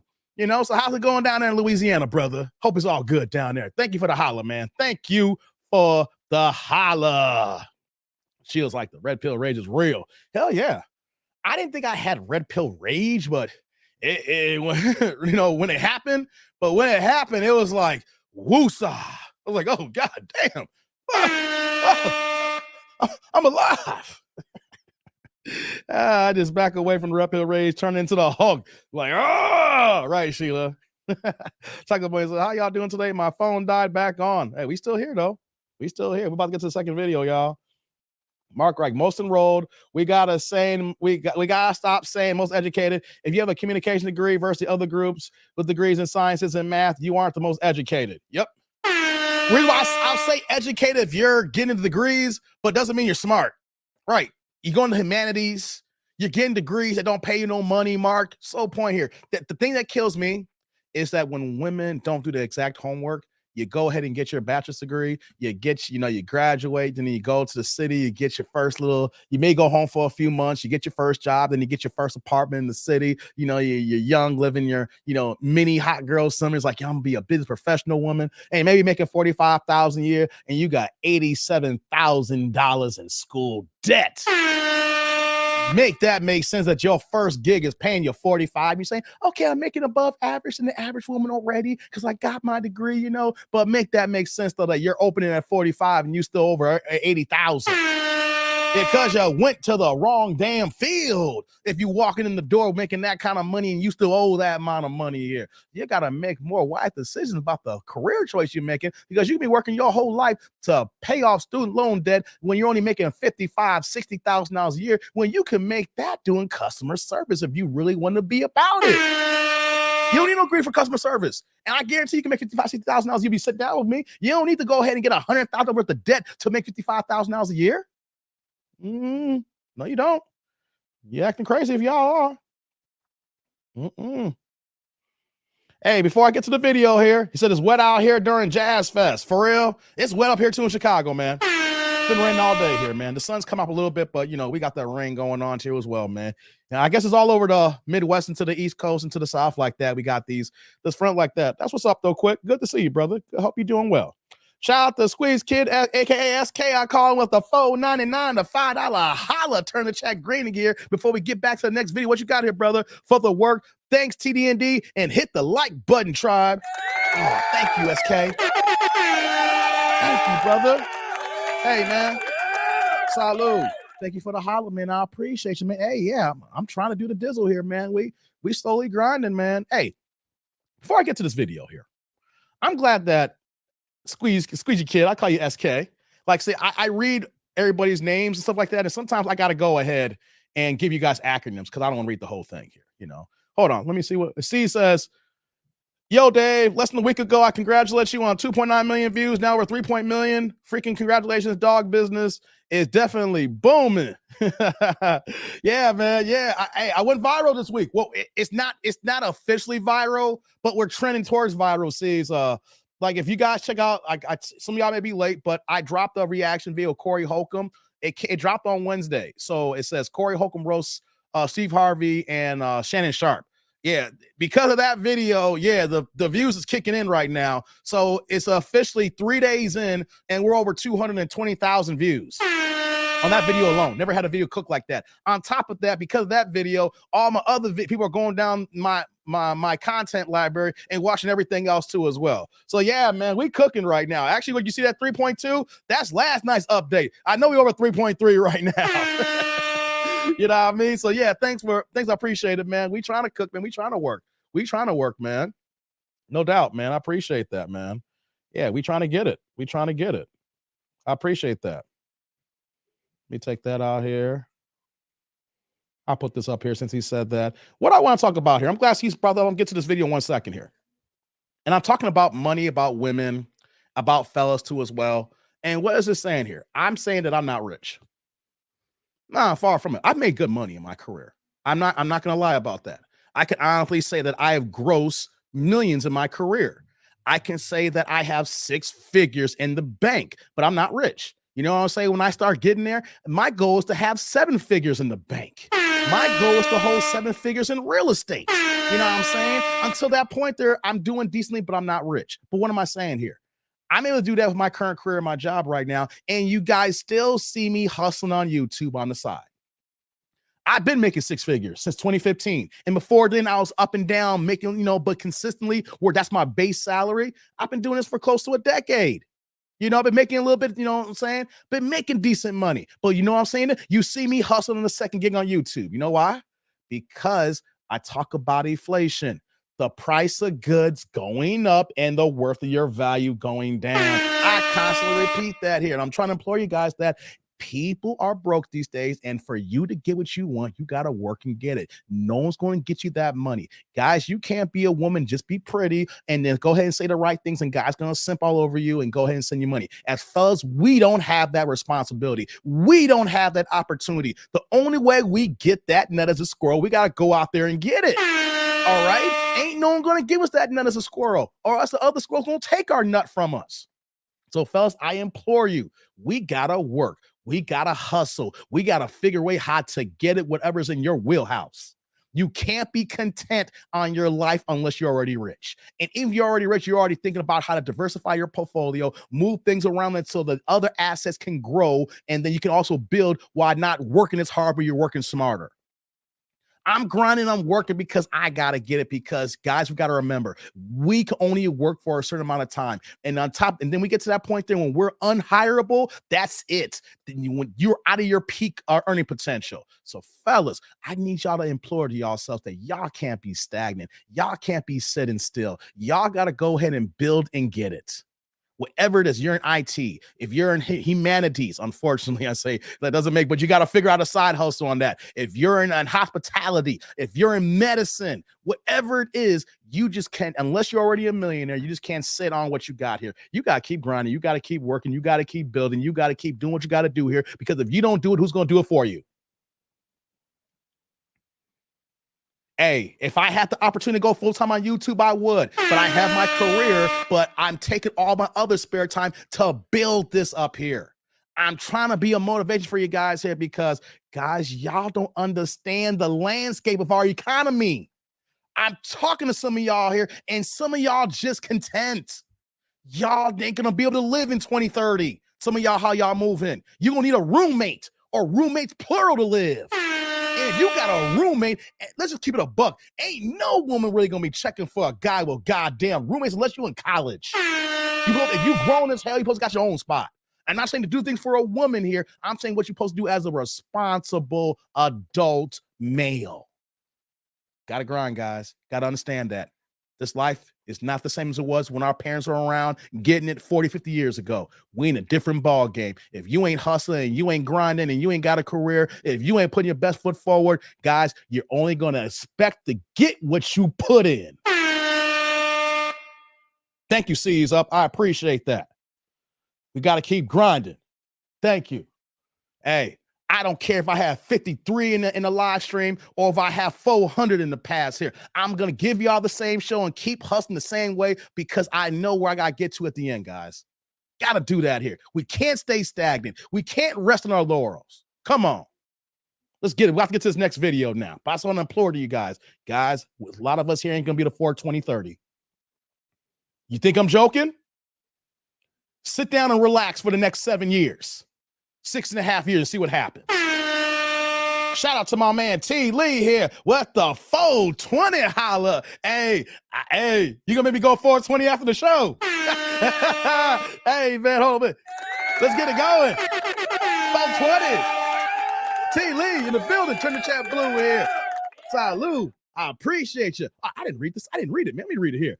Most agreed, but don't mean most educated. Facts, man. Facts. Thank you, T. Lee. Thank you. Just because you got a degree and you're only making $38,000 a year, what's that say? The average one makes $37,000 a year. Because you got a degree, you want to look down on men when you're only making $39,000? Yo, that man could be working on the side of the road in construction making $80,000, and you looking down at him because you got a goddamn degree? Make that make sense. That ass backwardness. Lord have mercy. Thank you, T. Lee. Hey, before we move on here, shout out to my man 10 Plus Sounds. He became a member today. Hey, 10 Plus. Hey, man. Salute. Thank you for the holla. Now we got to sit down here, man. What's your email? Do you still got my email? I got to search for it here. I really need some extra help. I've hired a couple editors, but I like the work that you do, brother. I think I got to put you on the payroll, brother. We're going to have to talk this weekend. We're going to have to talk. I need some help. We're doing good, but I could use more help. You know what I mean? Hey, we remember what, I don't know if you heard what lead attorney said. You know, we go through many editors. You know what I'm saying? I'm trying to see who can, you know, the guys I'm working for are good, but I like your style, 10 Plus. And if y'all need some work, if you guys need some editing work too as well, holla at 10 Plus Sounds. He's been working for a whole bunch of other content creators as well. If y'all need some work, holla at 10 Plus. Hey, I'm not greedy. Hey, everybody can eat too. If y'all got something going good, I'll announce that. What's going on, Charles? This highness, okay. Cecil said, when you hit them with the five fingers per month from YouTube, wait a minute. What you saying, Cecil? When you hit them high 5 figures per month from YouTube, are you going to stay at your job in Chicago? Yep. Guys, no, I want to implore you guys on my hustle. I make more than 100,000 a year. I make more than 150 a year. I'm going to stop here saying I make north of 200 a year with my base, my bonus, my 401k, my Roth, my pension, and my stock. I'm north of 200. Ain't gonna lie about it.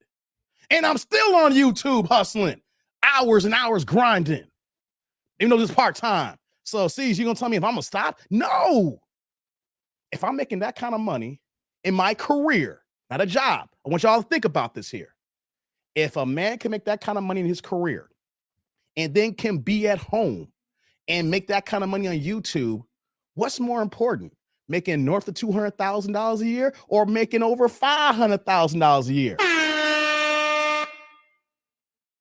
I'm not gonna let go of one position because I'm making money over here. I'm gonna work both of them I can until I can't do it no more. Sees? That's how we gotta think about it as men.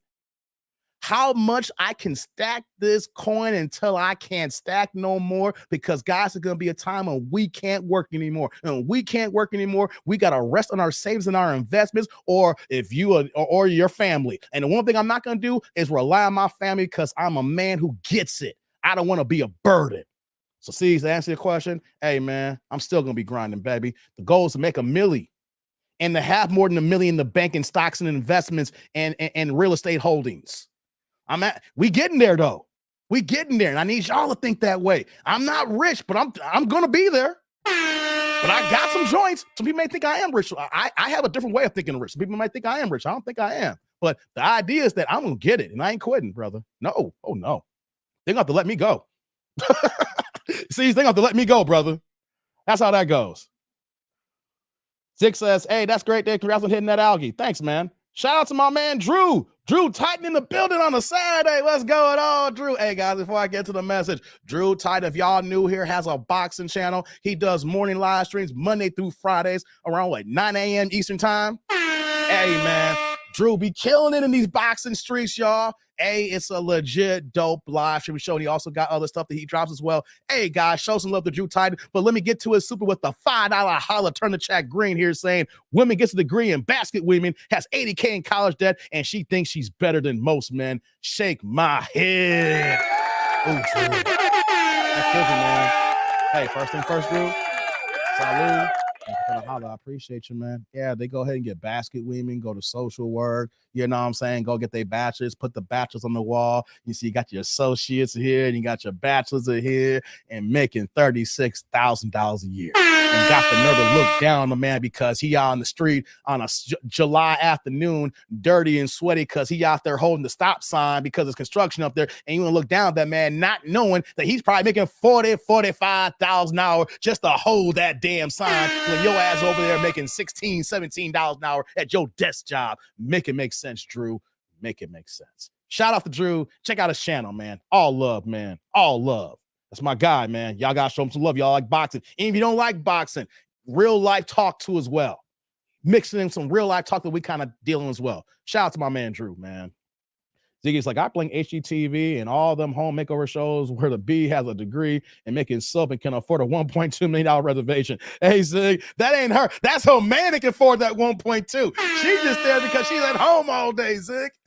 Hey, Zig, hey, yo, you right. But here's the situation, though. She can afford it because her man is paying the bills and she going to be home all day.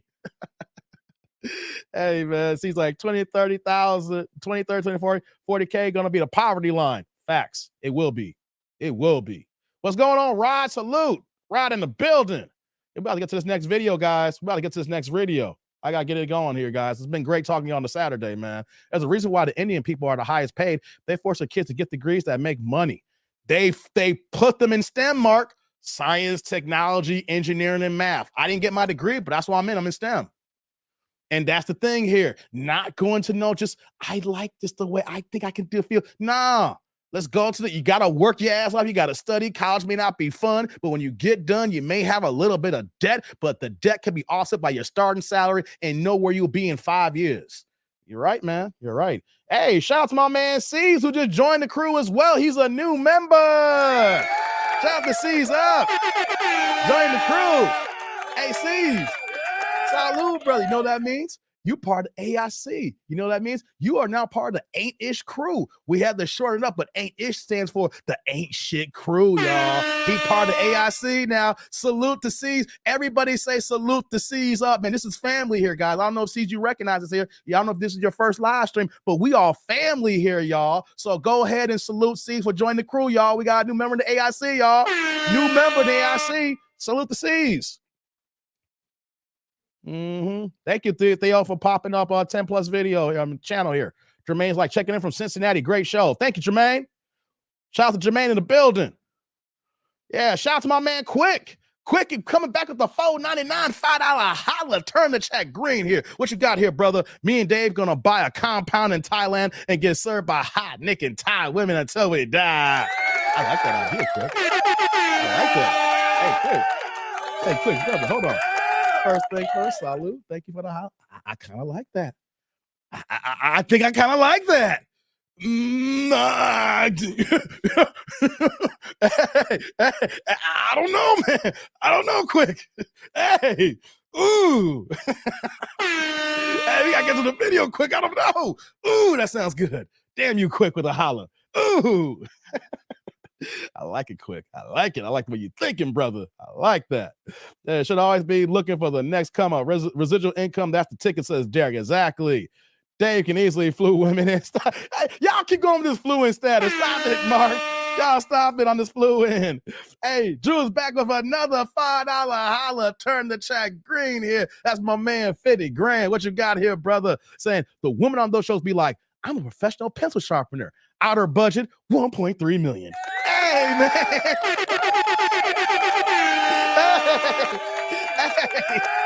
Hey, Drew, first thing first, brother. Salute. Thank you for the holla. You wrong with that one. So, here's it's a great neighborhood. Yeah, property taxes around 25,000-30,000 a year. Oh, yeah, we got a range from around 1.25 million. So what do? Oh, I just got my degree in my master's in basket weaving. Oh, wow. Yeah, I went and got my bachelor's in pencil sharpening. Oh my God. Yeah, and I also have associates in science.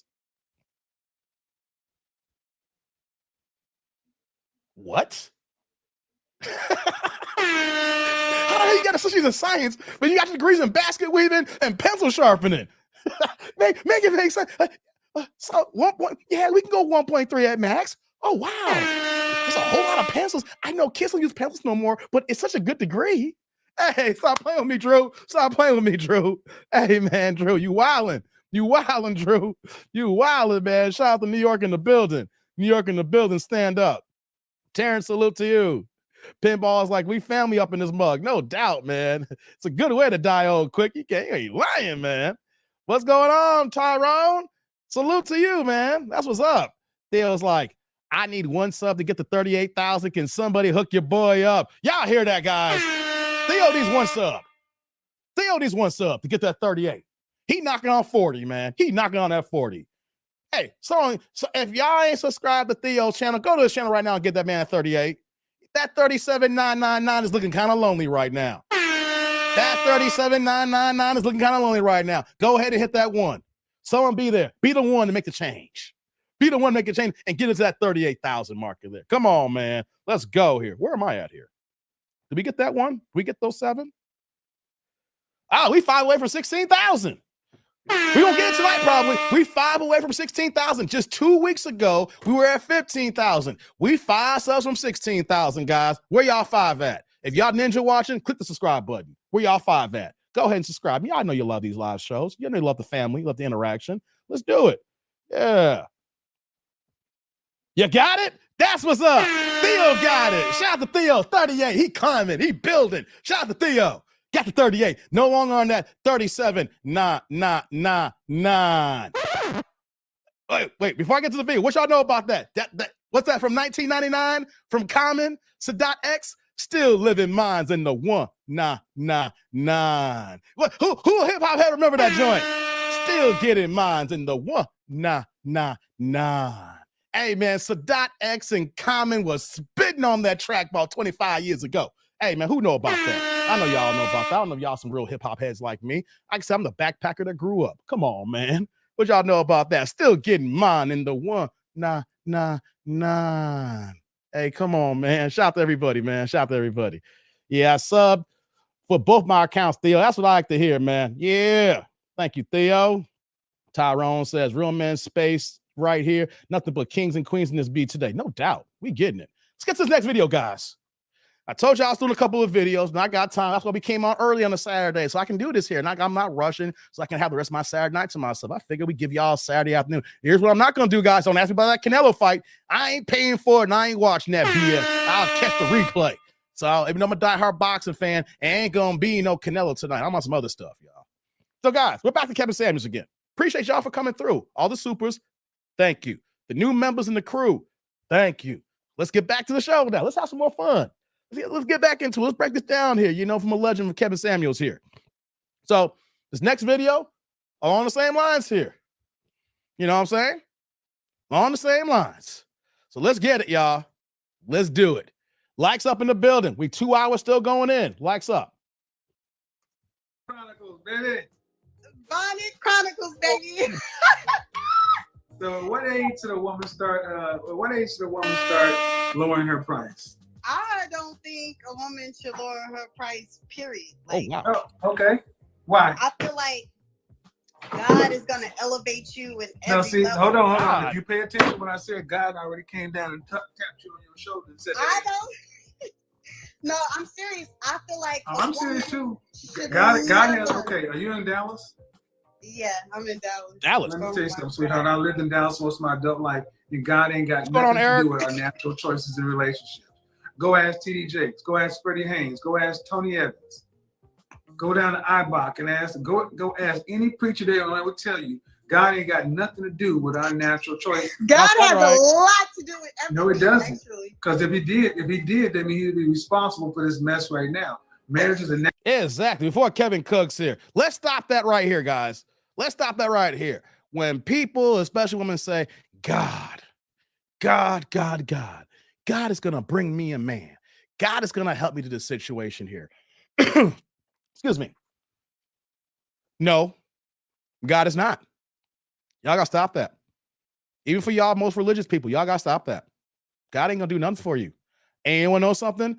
I have put in the scriptures back to people, and they didn't like it and trying to say, Dave, that's not that scripture. You're taking it out the wrong way. Guys, I was raised up in that damn Bible for 30 years, y'all. I know that Bible. I forgot more Bible than most of y'all sitting there doing it right now. All right? Yo, just keeping it a buck here. God ain't got nothing to do with this here. I'm going to state this and get back to the video. And I used to state this in the beginning here, and people hated I used to say this here. And I'm going to say it again. And people thinking that's out of context, Dave. No, it's not, because God's word, if you believe in God, the context matters for every situation here. Faith without works is dead. Oh, y'all know that's in the Bible. Faith without works is dead. Oh, y'all can have all the faith you want. All of it. You could believe in God all day. He's your Lord and Savior, Jesus Christ. You read your Bible every morning. But where's the works? Where is the works? If you believe in God, he said you can have all the faith in the world. But where is the work involved in that? What are you doing to showcase that there? Or are you just faithful to be faithful? Blind faith, thinking that God's going to send me a man. God's going to help me through this. If that's the case, then why ain't God helping out the homeless right now? Eric's like, Dave's an encyclopedia. I do read a lot. What about the homeless right now? Why is God ain't helping the homeless? All the countless killings here in Chicago, especially on the west side and the south side. Even though they're gentrifying the whole damn thing up and we still got stuff going on. Where's God there? All the single mothers here who will never find a man. Where's God there? All the countless people, innocent victims who are no longer with us right now. Where's God? Faith about works is dead, but y'all just going ahead and saying God's going to provide. Y'all living a hard goddamn life. I'm going to say that goddamn life. Don't care. Lots of subscribers say, Dave, you're using God's name in vain. And y'all been in my chat saying the worst goddamn shit. And then when the unsubscribers, I'm using God's word in vain. Get the fuck out of here from the people who think that way. Y'all rocking me for a whole year, and all of a sudden y'all want to get religified, even though y'all do worse things and say worse things. Fuck y'all. Right? Yeah, make sure I said that on purpose. Yeah, that fit in. Don't give a fuck. Yeah, I don't care about the censor button either. You know what I mean? But come on. Where's God at in those situations here? People put too much reliance on God and not even self-confidence and reliance on themselves to get the goddamn job done. If you want a man, you want some situations, you got to be 10 toes down and go ahead and put in the work so you can get what you want here. No believable celestial being is just going to give you something just because you believe. Remember, faith without works is dead. You can be faithful all day. Where's your works? Where's the time? Where's the effort? Where's the research? What are you doing to implore others? If you ain't doing none of that, stop saying I'm believe God's gonna do this for me and I'm faithful. It don't mean shit. Apparently, Zik says the Lord is going to keep ignoring starving children to make sure she keeps a full supply of good men fully to turn down. Exactly. We got world, I'm just using an example. We got world hunger. Where's God for that? Oh, y'all faithful marks out here. I'm calling y'all marks because that's what y'all some marks. We can spot y'all on our way. What up, fool? What up, punk? Mark. Shout the boys in the hood. Y'all some marks. Y'all fell for the okie doke. Now y'all trying to live y'all life. You're not even living y'all best life because y'all think everything comes from the celestial being, but not putting in the work. Red shirt Dave is on fire with the I got the black turtle on. I feel better though, Terrence. I was a little under the weather earlier this week and I lost my voice. So that's part of the reason why I couldn't do live stream the other day. You know, when my voice is back, I can really be me. You know what I mean? Tyrone says, oh, they know Dave is push. Pray until something happens. Oh, man, let me put that on the screen. I like that one, man. Yeah, exactly, man. I'm just trying to say, a faith without works is dead. I'm sick and tired of y'all putting God in the situation here because God ain't going to help y'all if y'all ain't doing for yourselves here. God don't want lazy-ass, shiftless Negroes. If y'all believe that, then y'all ain't gonna get what y'all want there. You know, oh, God gonna provide. Oh, Lord Jesus. Oh, Lord. Man, God, look, if God is real, he looking at you saying, why are y'all not putting in the work y'all said before you want me to step in? I need to see y'all put in the work before I step in. And y'all ain't doing it. Y'all acting dumb as hell. What's going on, Derek?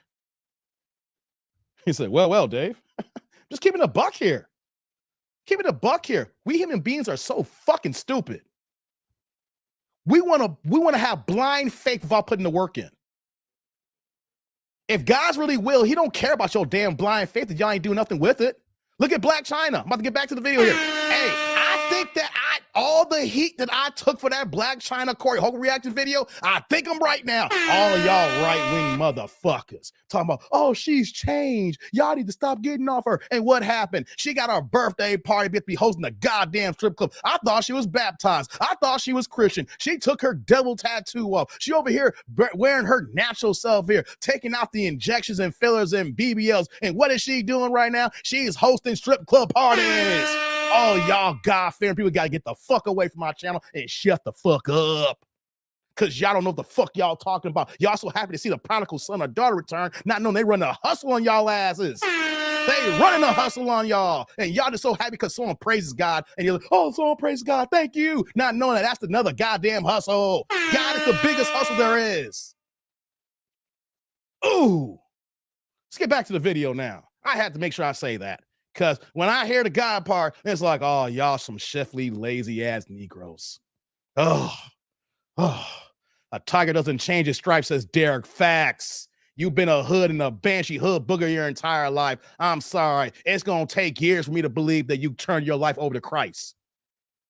Y'all, I can't wait for the next comment section to talk about y'all going ahead, going on Black China, and she over here back in the strip club again. Get the fuck out of here. Y'all fall for anything because y'all don't stand for nothing. Let's continue. It's a natural choice.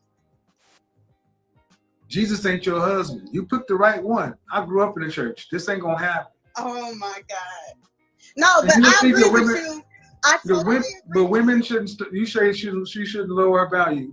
I feel like God. women. Why? Okay, look. Honestly, I agree with you about women should get married early because I was actually engaged and all of that at 23 in my early prime. And, you know, and then things happened. We was together until I was about 26, and now I'm 31. Single, no kids. Who ended the engagement? I did. Er? No, he was. So three people I don't wanna before. So tell my three personal- people earlier to the sister. 3 calls earlier. Remember I said how many times you hear me talk to a sister in her early 20s? She's had a long-term relationship or a fiance, and it ended. Yeah, but he wasn't for me. Okay. He wasn't I for you. didn't want to waste any more time. Like, I feel like So- he wasn't for me. So what's the purpose of marriage? I feel like it's a foundation. I feel like it's a business partner. Like, I feel like, I don't know. I feel like, So if you believe that, then what does God have to do with it? You make a practical decision in business. Exactly. I feel like you have to marry somebody. Before she gets into the, I feel like it's business, right? If marriage is, even though you're saying you're getting married in front of all your friends and family, in front of God, marriage is a business. It's a partnership if you involve the government and you sign those papers. So God ain't got nothing to do with that here. God ain't got nothing to do with this situation here, even though y'all ladies want to put God into the mix here. Every single business that started here, do we put God in that here? I'm gonna start this lighting fixture company. I wonder how God thinks about this. Let me go ahead and pray to my Lord and Savior Jesus Christ about these wattage. The wattage, thing like, oh, I'm about to start this electrical company here, and I gotta pray to God here because I don't know about these red wires here and these crossing these streams here and things. In business, and the first thing you're not doing is going about God. You're thinking practical of how the business runs. If you want to go there. Zig's like, she attempted an unsuccessful monkey branch. You see, if a woman says that she was proposed to at 23 and then said they broke up at 26, why did it take 3 years before y'all broke up? And there's an engagement in place here at 23. Y'all should be ready to go in under a year and a half. Under a year and a half, guys. Here's what I'm gonna say to you fellas too. If you buy the ring and you can't afford the wedding here, don't get the ring right away. If you really want to get married, fellas, and all you can do is afford the ring and you can't afford nothing else, or you got to put the ring on layaway and then you can't afford nothing else, hey, okay, get the ring on layaway, pay for it, and put it to the side here. You got to get your money right to see if you can handle a family. If something happens and she can't do nothing and everything falls on your face here, can you hold the household down? That's what about being a man is about. Can you hold your own household? And if you really want to be married and have a family here, can you hold the situation down by yourself if your wife can't work? Because she will get pregnant and then she'll be unavailable because she's raising the kid at that point here, so she's able to go back to work here. If you can't afford to do these things, then why the hell you can do in the damn dizzle? It's a business. If you can't support the business, then you can't do it here. And God can't help you on that. God can't help you on that. And shout out to my man Eric Jordan coming back here with the $2 holla. Turn the chat blue here saying Black China 304 that can't ever be a wife. Facts, man. Facts, man. Salud. Thank you for the holla. I appreciate you, Eric. It is, man. She can never be a wife, man. We saw how she moving. She's flip-flopping all over the place. She dog-robbed out, talking about she wanted him to do better, and she's moving and dipping and dodging the streets, and then she said she found Jesus, and then she's becoming, saved and stuff like that. Now she's holding strip club parties for her birthday, stuff like that. If you a saved individual, you ain't supposed to be no damn strip club. I'm gonna hold you to the fire now. If you want to be this whole hardcore Christian person, you ain't supposed to be in the clubs. Not the strip clubs. Not when they busted open. I don't care. That's how you got started. Nah, you push back the old you. You saying, Jesus, forgive me, and this is the old way of me. Now I got the new way of thinking of me. Let the new covering come upon me here. And your ass is back in the clubs hosting. Yeah, okay. Mm-hmm. Yep. Okay. Whatever. Eric's like, if marriage is a business, then we should get arranged marriages. Hey, they're the most successful, Eric. If you look at every other country but ours here, America and like the UK, the Western society, we're the major ones that marry for goddamn love. And you've seen how marrying for love works out. For as far as human history is concerned, there's been arranged marriages where that it was set up so that family A and family B merge together, so both families pull their resources together so that the families pull themselves up, be bigger than ever, right? But we over here marrying for love, we're not marrying for the right reasons because love comes and goes. All right, that feeling of infatuation, those butterflies go away. And after that goes away, then what are you left with on a Sunday afternoon? We should go back to arranged marriages because people here in America can't choose right. And then, of course, with the laws here, women can walk away when they don't choose right, leaving the man destitute, especially if he got a few pennies. Make it make sense, Eric. It's crazy, brother, out here in the streets. You can't say what 304 says, Thomas. I know, man. You can't. It is what it is. They just got to live their 304 ways. Let them be who they be. Let's go back to the video. Let's continue. That elevates you. I feel like a marriage is a partnership. Okay. What I said earlier, guys, I hate this partnership term. I feel like Evan hates it. marriage is about family, You can't make it love. No, you can't. It ain't about love. It ain't about love. It's about What's duty and wrong with responsibility. you? What's wrong Kevin. with me? Get it, Kevin. I grew up right. What's wrong with me is I grew up right. Marriage is about duty. It's not about Jay. your flighty love and all that stuff that comes and goes with the wind. So you don't think you need Hold on. It is. If you break down what marriage is all about, it's about honor and duty. See, as we got older, as we got years removed, thousands of years, and now we're in Western society, the United States is built the way it is right now, right? We have taken everything out and put everything on the thing based on love.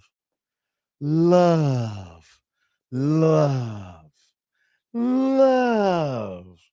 Love. Love. What the world needs now is not another love song.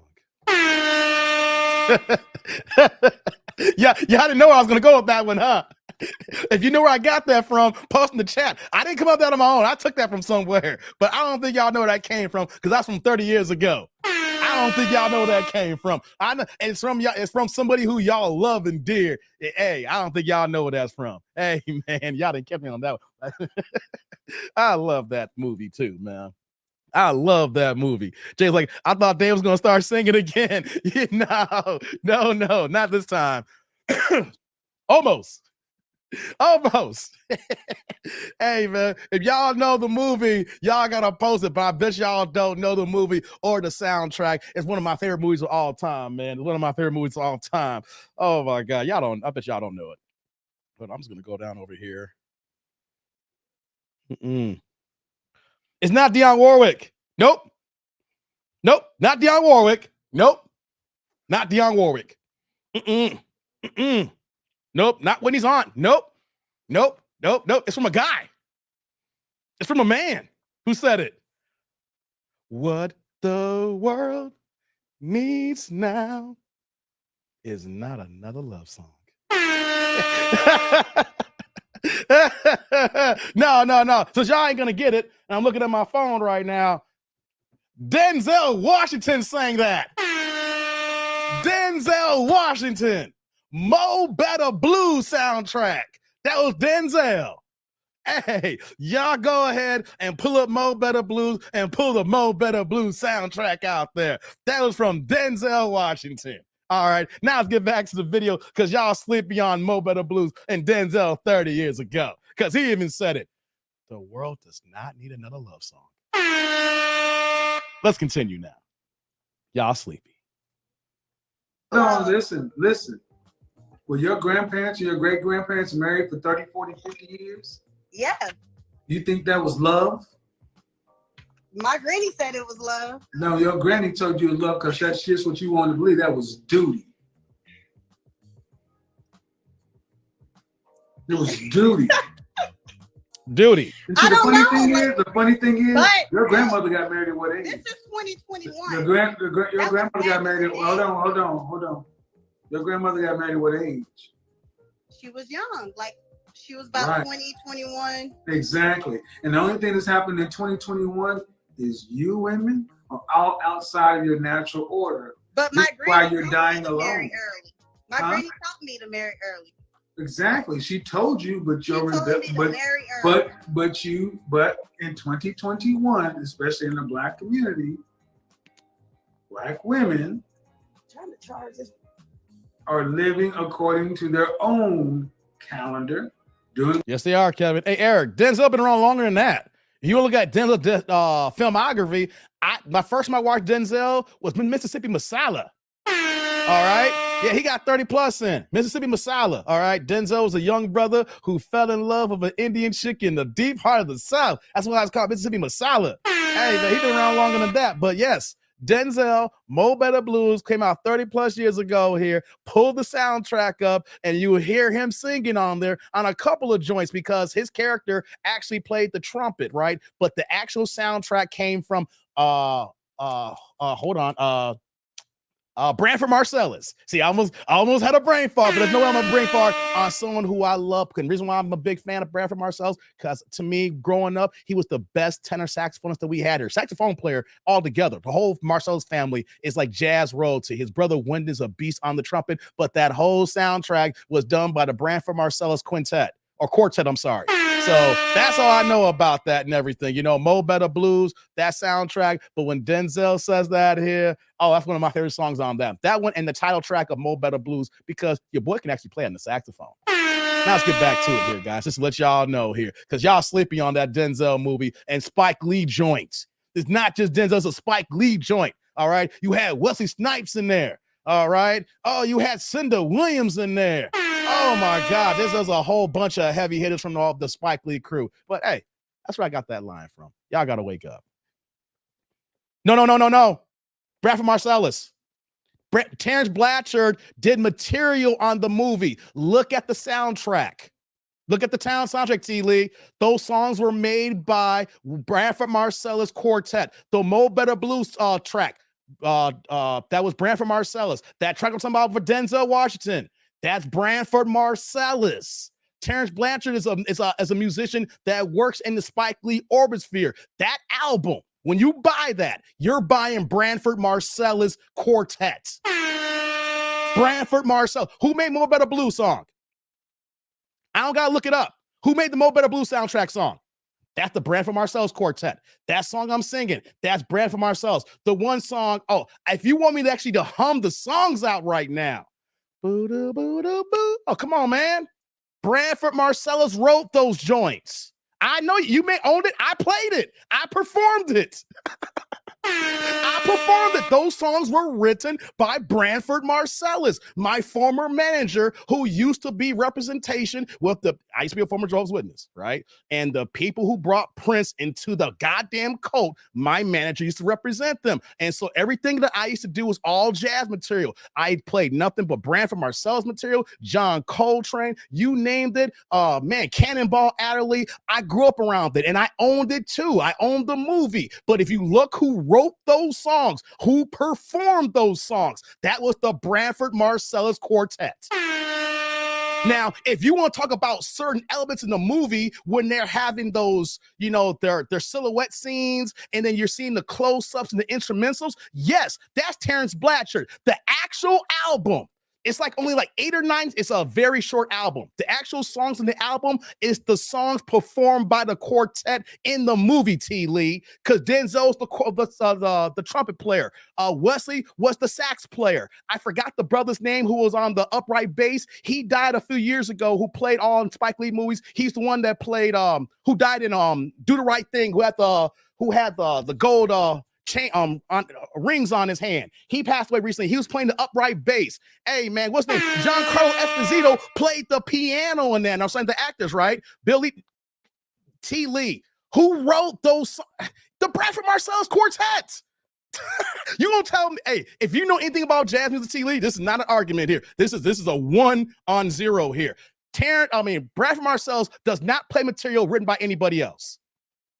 Every song that he performs with his quartet is written by him and his quartet. That's a fact. Radio Raheem, thank you, Zick. I forgot his real name. He passed away several years back. He was in that movie too as well. That is when you listen to those songs, that is the Branford Marsalis Quartet, especially when you watch that movie, when you see the quartet on stage.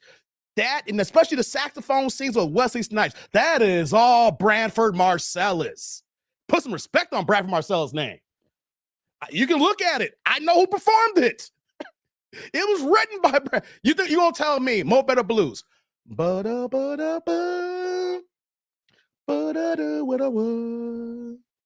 What a what.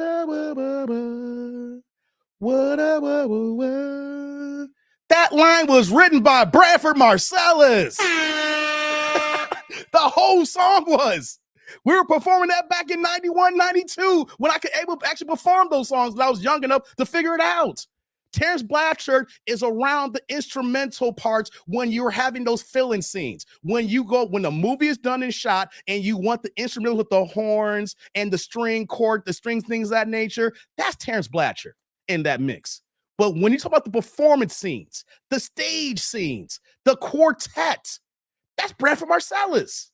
That's the soundtrack that when you go ahead and buy the album, those songs perform, it's the soundtrack. That's Bradford Marcellus. He don't play other people's material. He don't even play his brother Wynton Marcellus. He don't even play his brother's material. They had a big falling out at one time between Bradford and Wynton. And then before the falling out, they had different ways of how they looked at jazz music. I know I went off subject here. I'm going to come back here. They had different ways how they view jazz music. Wynton is a traditional jazz artist. In that sense, so you can look at Wynton as the traditional man, and then Bradford is the modern man when it comes to jazz music, right? I just came on the scene. Performed by Bradford Marcellus. I'm saying Bill Lee was in there. All those guys contribute. I'm saying that the quartet, Bradford Marcellus don't play. If you know Bradford, he got his credit. Okay, Chile, what you're saying here showcase that when it comes to music, when it comes to details of behind the scenes, we're arguing something or debating that you don't understand here. You literally could have 20 writers for one song, but there's one head writer, but people get their contributions. You could be in the studio and Bradford Marcellus would be the main guy. If someone was in there and says, hey, Bradford, you should play this riff like this here. You know what? That person gets a writer credit. Did you guys know that? I could write my own song 5 minutes long with no help. And then if you came in, T. Lee, and you said, yeah, you know what, that dude? That riff right there. What. No. Play it like this. What. Put a little vibrato on there. You know what that means, T. Lee? You get a writing credit. That's what that means. See, when you look at a Beyonce album, she will have 30 writers for a song. But who was who composed? If you knew who performed in those songs, Bill Lee's gonna get tons of credit because he was in the studio with them. No doubt. Terrence Blanchard. But I'm saying though, performance of those songs where Bradford Marcellus, if you know, you know. You will literally have 10 to 30, 20 different writers. If you know, you know. If you've been in studios, I have been in studios where I worked on the materials, all my songs back in the day. And my man came in, my engineer, and put some on there. Hey, you got to get that credit, dog. You got to get that credit. You know what I mean? So, you a music publisher? Okay, then. Hold on. For the 420. Hey, T. Lee, why the 420? Are you smoking today, T. Lee? Hey, T. Lee. Are you lighting a spliff while watching me right now? That's the second 420. I'm just curious, man.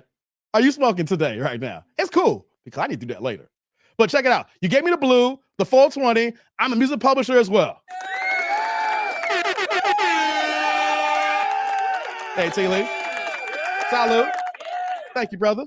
Thank you. Thank you. All composed, but Bill Lee gets the top rated.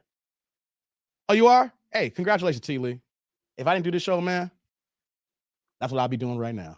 See, I go back and forth with guys like my guys like T. Lee who support the crew. At the end of the day, hey, Dave was cracking, says Tom. It's all good, brother. At the end of the day, I still fuck with you, T. Lee. You still my guy.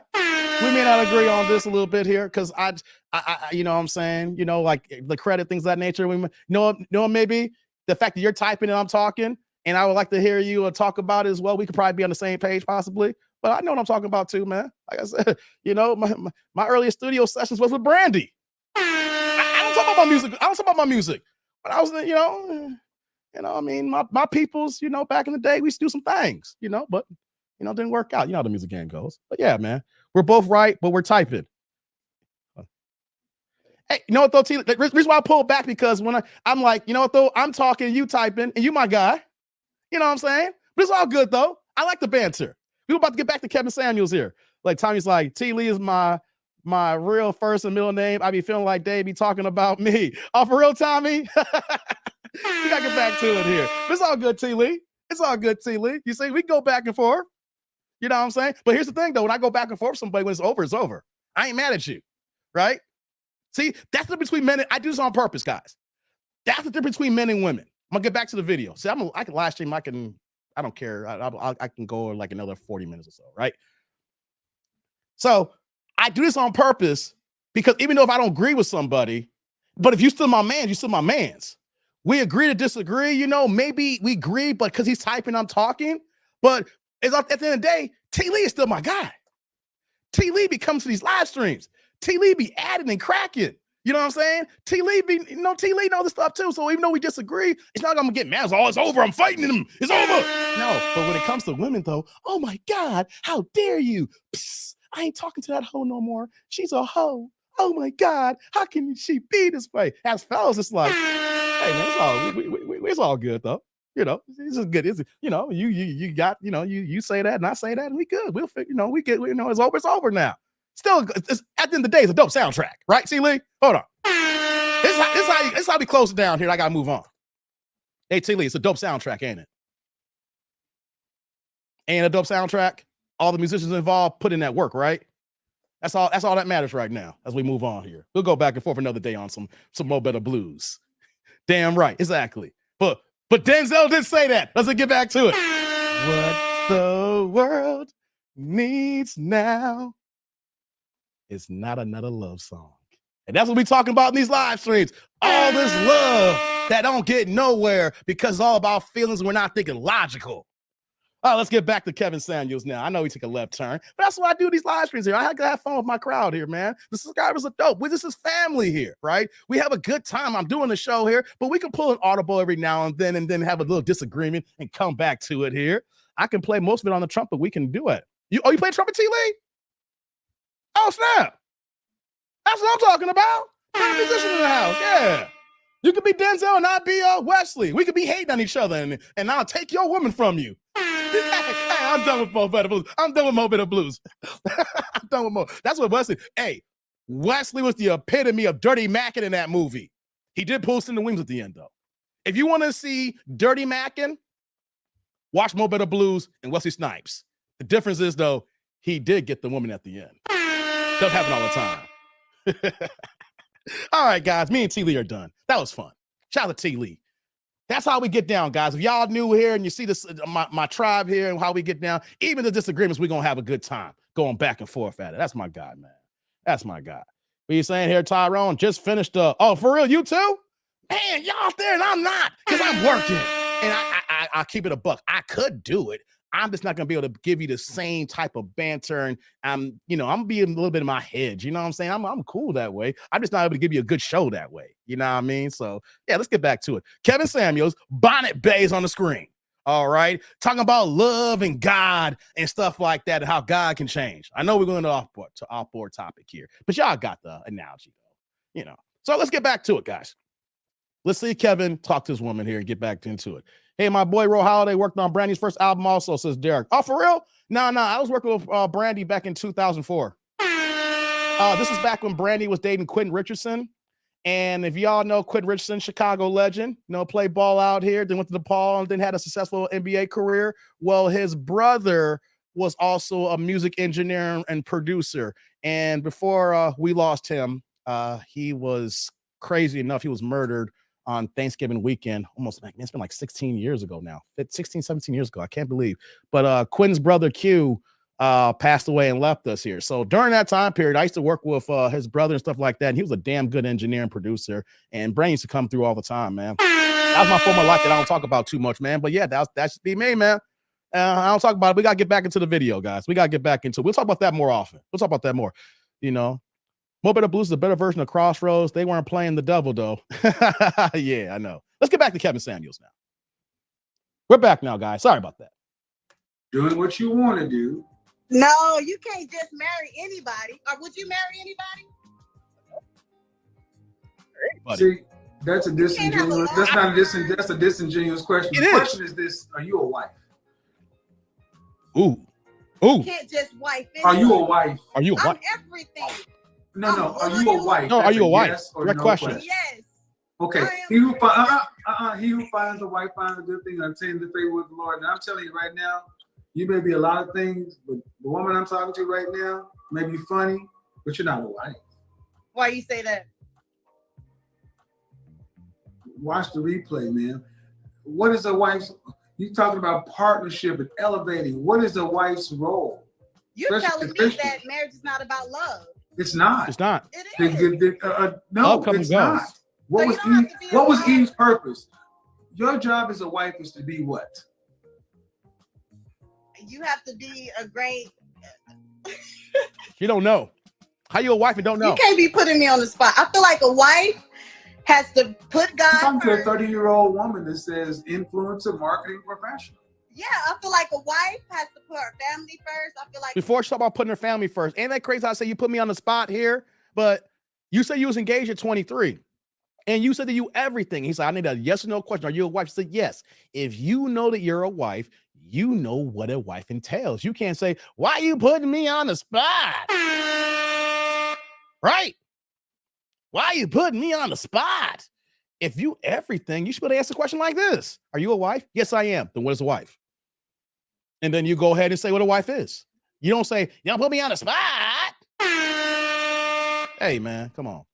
My boy's part of something for the people. For real. I haven't heard from something from the people in a long time. I haven't heard from them in a long time. Eric, so that's what's wrong with people. They think no matter what, it works out in the end. And it doesn't work out in the end. Because how many times we see some unhappy endings, Eric? You know it, and I know it. Come on, brother. Love is only part of it. You know what, though? Love is only part of the introduction process and getting together. But love goes. Because then if you have this established relationship, the respect is there. She has her role and I have my role, and the mutual respect keeps us moving. Now, of course, like I said, love comes and love goes, because when you be married for someone for so long time, you're going to hate that person at times. Yeah, person ain't got to do that. I hate him. Oh, why don't you just go? You know, and then the day's like, oh, I'm in love, man. Look at her. Oh, my God, my girl looking all good as hell. You know what I mean? You know, so love comes and loves and goes. But what about the mutual respect to maintain it? See, that's the one thing that ladies don't understand. Love goes. Love fades. Beauty fades. Our looks fade. But the respect has to be there to maintain it all.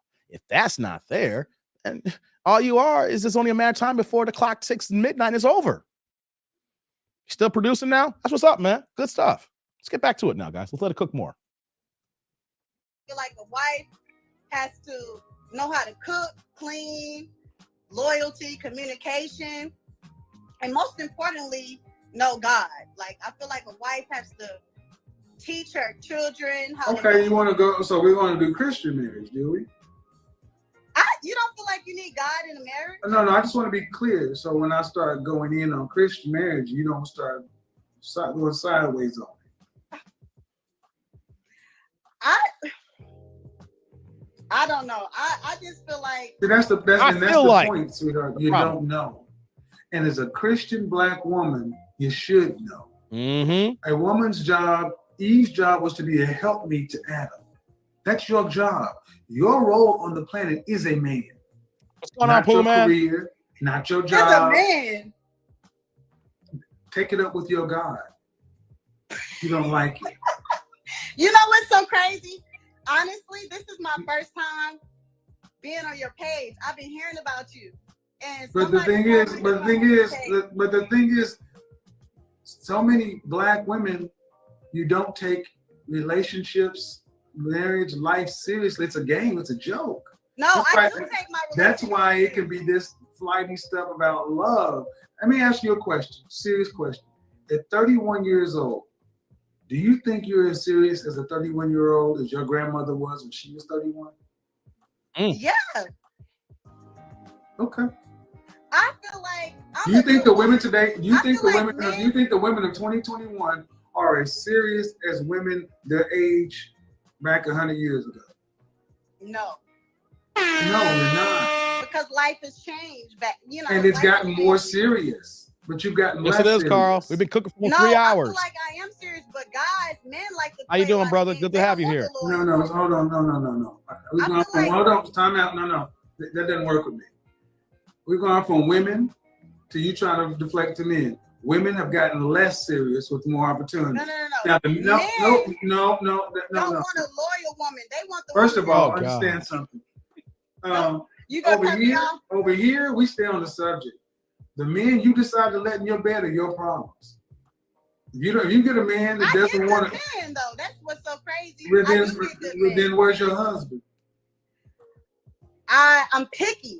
I have a problem. Like You picky. I get good men, Y'all hear that? but I'm very Picky. Like I'm picky. If you can't You make can do this one shit thing, up. not be You ready. to cannot fuck make stuff. this up. They're always picky. The super picky women always seem to have the same problem. You can't find them. Then why didn't you marry your fiance? Mm. It's kind of personal. He was like abusive. Oh my God. I don't marry a man that's abusive. They always go to that here. He was abusive, right? This video's been playing. What's going on, Shantae? This video's been playing here. He asked about the man earlier. He didn't ask about how he was, but since she was engaged at 23, right? Most people, if you really were involved in something that heinous and you said it didn't work out, you're going to say it right away. You're not going to be like, it was a little something like domestic violence. It's not no something like it here. It either is or it isn't. Either he is putting hands on you or he's not putting hands on you. Plain and simple here. So I didn't watch this video. I hope when I hit play, she better say, I called the police. I went and got a restraining order. I got pictures taken of me here. And I refuse to deal with that kind of man ever again. That better be what we hear when I press play. I am sick and tired of hearing women saying that he was abusive. He was abusive. He was abusive. I'm sick and tired of this here because I don't care if you got kids or not. If your life is on the line, that means that your kid's life is on the line because if someone's really that crazy and really that out of mind, out of pocket here, you don't know what he will do. So I'm sick and tired of women saying this here and ain't call the police. Because if someone can go out of the way and put hands on the woman, especially we heard we see it in the past here where people put hands and they got kids with them there, I don't have no respect for them motherfuckers. I'm sorry, right?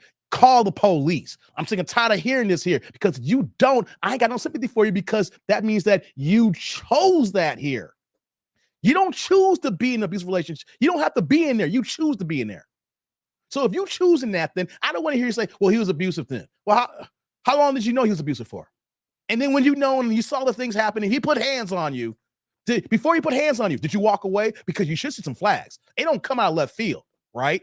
If you've been with this guy for a minute and he was your fiance, you saw the flags. He can't hide that if you've been engaged to him. You was engaged at 23 and you broke up at 26. That was a 3-year engagement. 3-year engagement. If you didn't see the red flags, then that means that you didn't want to see them. You were blinded. And then if you did find them and see that, I better hear when I hear play that she called the police. She got a order of protection. She got all the stuff here legally. I better hear that. If we don't hear this in this video at all one time here, I don't want to hear from you ladies at all. I'm sick and tired of this bullshit here. If a man's putting hands on you, call the goddamn police. I'm sorry. Don't want to hear it. Don't want to hear it. If you're going to say, I was scared, I couldn't call police. Okay, don't call right there. You got a 2-hour window. I'm sorry. I'm saying you don't got to pick up the phone right then and there. You got a 2-hour window. 2-hour window. Hey, let's say he calls down, goes to the other room, then call, then as soon as he goes away, then pick up the phone. If you can't do that, then I don't want to hear the bullshit. I'm sick and tired because that means you chose it. I don't want to put him in jail. Well, he want to put hands on you. Something's got to give, but you can't complain after the fact. You can't complain after the fact. You chose that there. You had a choice and you stuck there until the relationship ended. And now you want to talk about it. No, I don't care. It doesn't work that way no more. Nope. Rod says, sometimes when you tell a woman the truth about herself, they will see that as a mean and abusive. Exactly, Rod. Oh, be honest with them. Oh, why are you so mean to me? All I said was, your breath stank. Man, oh man, T. Lee says, women chose the DV life. I know my mom fought to stay in every one she's been in. Oh, wow, T. Lee. You're going personal on me here. Oh, man, your mom was like that? Oh, you go. Okay, I didn't expect that one, T. Lee. Whew, that's a deep one, brother. That's a deep one. I'm not gonna try to crack anything. That must have been hard for you, brother. That if you saw that and you recognize that now in life, man. Oh boy. Let's continue, guys. Like I said, we better hear, depending on when this video ends, we better hear the police was called and read the police reports. If that's not happening, sorry, ladies, going forward, we don't fucking rock with this. I'm tired of that. I'm sorry. If a man could do something so heinous, then he don't love you. He don't care about you, don't care about himself. So on that notion, then you need to worry about yourself. You especially got kids too. Call the police. Call the police. If you don't, you're just as bad as him because you accepted it. You accepted less. Let's continue. I know how I do with this one. I'm gonna leave this one alone. Of abusive. All right. See. Oh, he didn't touch it. What funny thing is, He didn't. the funny thing is, no, man, if you never watched, Wait. Did you hear that? You see how the heart's gonna be. I never watched your live. They've heard this. Wait. It was so he talked over here. She's like, he never did that to me, bud. And then it didn't go on because Kevin's like, I don't like touching that. Because at this point in the career, before Kevin Samuels passed away, he was in that transition. He was moving away from, even though he was still here on YouTube, he was past the manosphere. He was Kevin Samuels. He had TV deals going up here. He realized that certain words he didn't want to touch because he didn't want that lightning rod. Only thing he wanted the lightning rod on was something that can't be refuted. His talking points. You may have feelings about him, but you can't. It's something you can't refute. You can try to argue with him, but you sit down with him, he gonna beat you down on it, right? So that's why he said he didn't want to touch it. But if you heard, she was like, he wasn't this, but. So it sounds like, even though we're gonna hit play here, if we don't hear any more about it, it may sound like what Rod's comment was about, guys, when that maybe the ex was saying certain things and she took that as mental abuse and then started calling it DV. Rod's comment may be what this woman's talking about here. Shout out to Rod. Carl's like, it's not my fault you decided to have kids with Captain Douche Nozzle, and now he beats you and says, yeah, exactly, Carl. Like, here's another thing, too. Engaged at 23 and said lasted 3 years. How long did you know about this? And then how long did you stay? I don't know about you. Let someone put some hands on me. It's a wrap. You ain't got nothing but one time to fuck up like that. Oh, no. And that's the way people should think about it too. You only got one. Ain't no, one time it's the grace period. The second time is a wrap. No, you only got one time to fuck up that bad. All right. If you go that bad, and it's a wrap. I don't care. That's how y'all should think about it. I don't care how infatuated you are. I don't care how that D feels. All right. That dude who puts hands on you ain't worth it. And if you don't call the police, I don't believe your story. And then let's say the story is true, then you don't love yourself. And if you don't love yourself and respect yourself, then why should another man come in that situation here? Because if you allow something like that bad to happen in front of you, or if you have kids, imagine other things that may not be as big. It could be a little smaller, but she let them slide because she let something big like that happen. And so she has a level of understanding that's jaded now. You see, guys, that goes down the tricky spider web here. When a woman moves like this here, if she's okay with moving like this here, you got to run away because there's going to be situations that she's going to be okay with that's going to ruin your life, and especially you trying to be a father to these kids, if you have kids with them. Jay's like, please, Mr. Policeman, don't lock up Devontavious here. He didn't mean to hit me.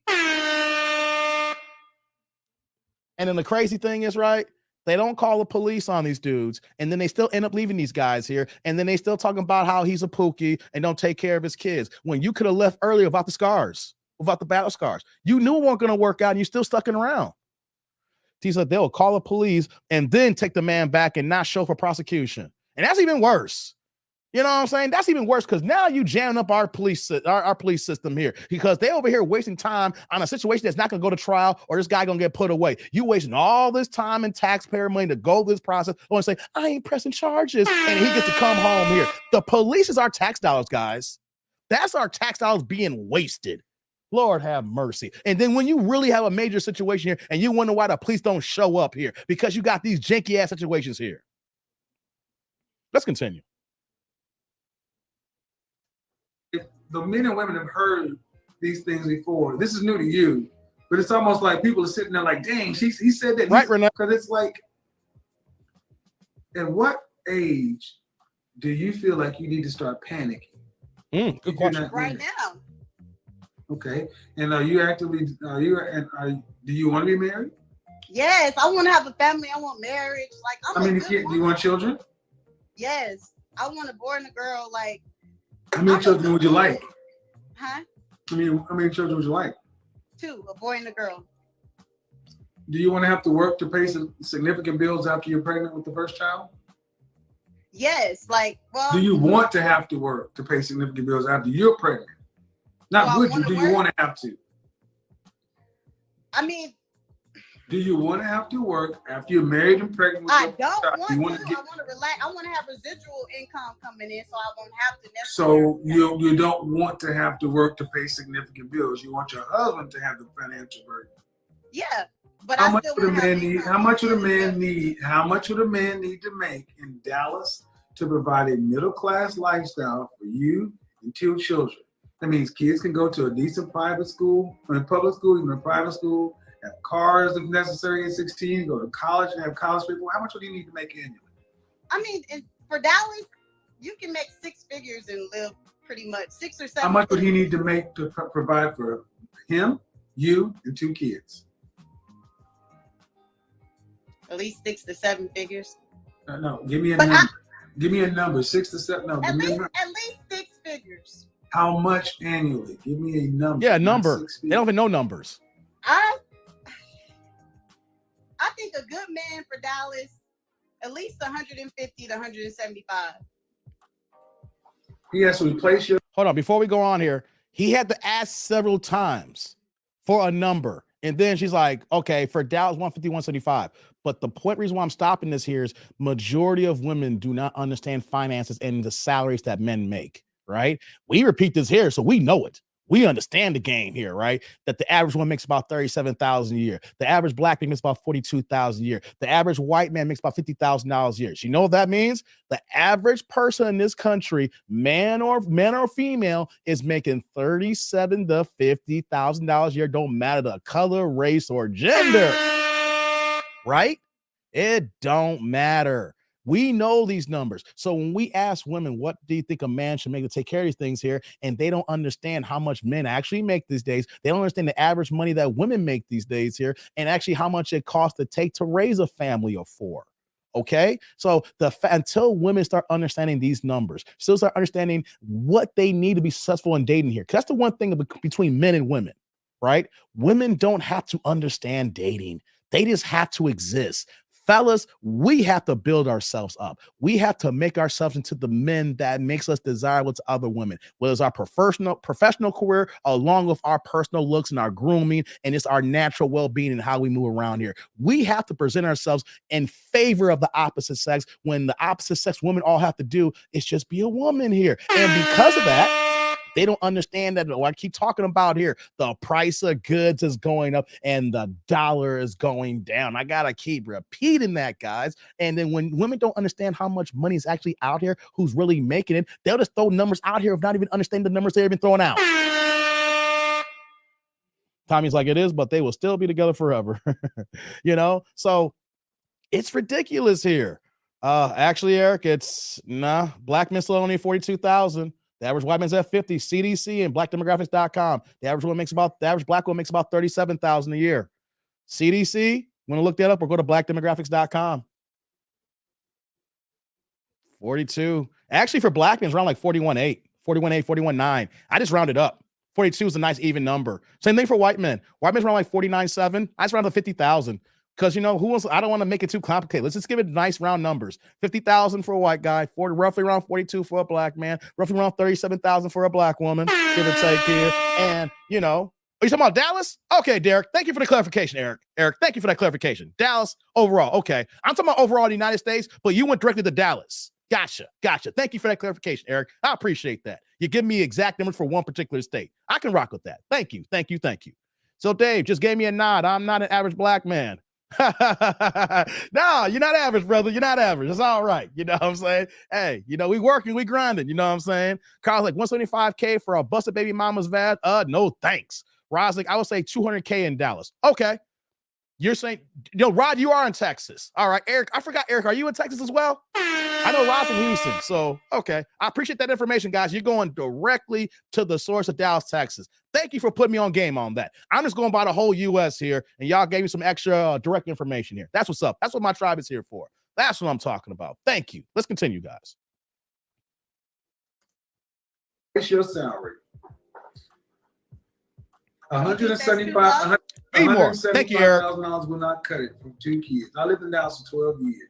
So where you going? Where you going? No. Where you're talking about closer to $250,000. Okay. Do you care if your husband's black? Do you care if your husband is black or not? You know what's crazy? My mom said I'm gonna marry a white guy. Do you want your husband to be black? Do you want your children to be black? I mean, whoever. Hold on. You gotta have a white man in your DMs before you marry a white man. And then on top of that, too, you need to be already attracted to a white man before a white man comes. That kills me here. Chapter says DMV average around 62K. Yeah, DMV's a little bit expensive. Okay. So times like I think Los Angeles would be at the same level on Dallas. Yeah, Dallas, yeah. I don't know the numbers on Cali, but if y'all can pull the exact state up, I appreciate that. I haven't done the individual state breakdown, but that'd be kind of dope if y'all get there before me, you know. But yo, you're like, my mom said I probably marry a white man. You gotta have a white people attracted to you. You just can't go out left field saying, maybe I'll marry this here. Hey, I gotta have some sort of correlation with that. You just can't be thrown out of thin air. I can easily say, I might marry. I mean, guys, I'm gonna keep it a buck with you. This stuck in my head and it still sticks in my head. Never forget my senior year in high school, and my guys were like, yo, Dave, you're gonna be the one to marry a white girl. I was like, yo, what y'all talking about? Why am I gonna be one, Becky? I don't know, man. We're just gonna see it. You the one gonna be one with a white girl. Can I be honest with you guys? I will be very, very honest. I'm not attracted to white women. There's some fine ass white women out here. I've only had one white girlfriend in my entire life, and she was my senior year in high school. And I will keep it a buck with you here. White women don't get my dick hard. I said it. There's some bad ones out here. Unless you're Denise Richardson, Charlie Sheen's ex. You know what I mean? Unless you're on that level. And she, like I said, when we throw those things out there, she's the exception, not the rule. So you need to be an exceptional white woman to get my dick hard.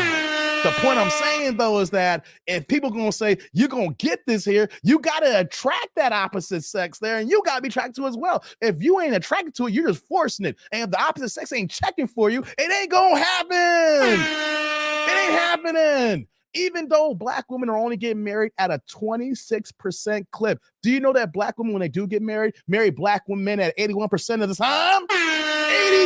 81%. You know what that means, black people, black ladies? That means that only 19% is only married outside their race. When you do get married, you choose black 81% of the time.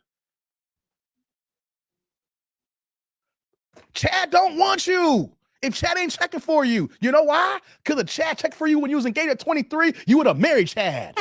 Oh, black women are so hard on black men than they are on white men. If Chad was engaged to her at 23, she'd be married to Chad by now. They might have been divorced by now, but she would have married Chad. She was engaged to Tyrone or Pookie or whoever the black brother was, and she broke up with him because supposedly Dave. Brad is not marrying Sharky. It's just a Sharky Shanae. Hey, man, damn, Jay. Beauty is beauty to me, no matter the race for me. I hear you, Pooh, but here's the thing, though. If your dick can't get up, your body's telling you you're not attractive to him. A woman can be beautiful as hell. She could be gorgeous, but you will know if she is working for you. And you know how you know? Your man down there will tell you that.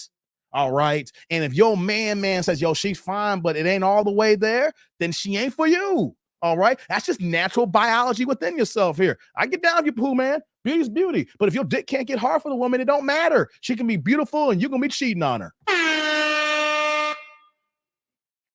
That's a fact. Beauty's beauty. But if your dick don't get hard for your girl, you cheating on her eventually.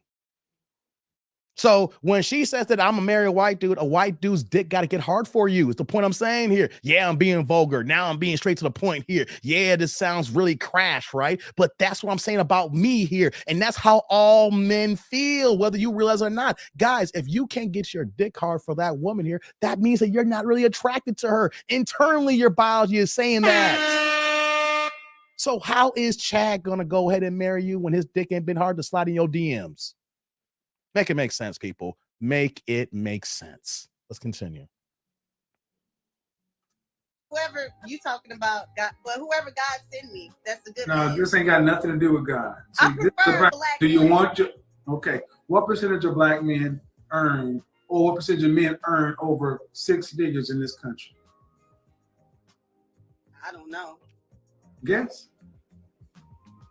65%. Earn over 6 figures? 65%, so close to 7 out of 10 men in this country earn $100,000 or more. Are you gonna say 55%? This is why I said you're not serious. Mm-hmm. Because you can't be serious if you think 50 to 60% of men in this country earn $100,000. When you live in Dallas and you know the minimum wage is $7-something an hour. People, Ma'am, 10%. 10%. 10%. She liked that, did she? 31-year-old woman, yes, 10%. And the men who earn $250,000 more, we're talking closer to 3%. Oh, I didn't. Now, the question is, what does a man making that kind of money want from a woman?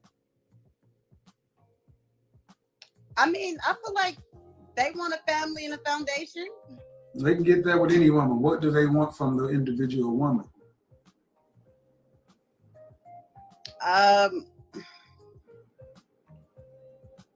Don't know.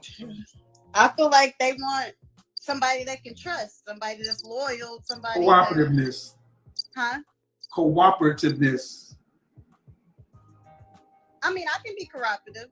I mean, I listen. I'm peaceful. I'm not argumentative. Man, the man who's making the kind of money you're talking about is Hold on, before Kevin kicks in. Blue Chew may get the dick hard.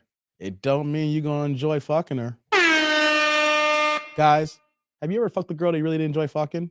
She was just there. And you got in just to get the nut off, but it wasn't a great experience. Hey, Blue Chew may get over that block. It ain't gonna mean you're gonna enjoy that shit, Mark.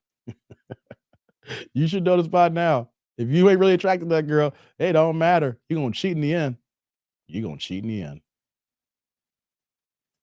as a man who's highly prized by all women. Are you prepared to share your man?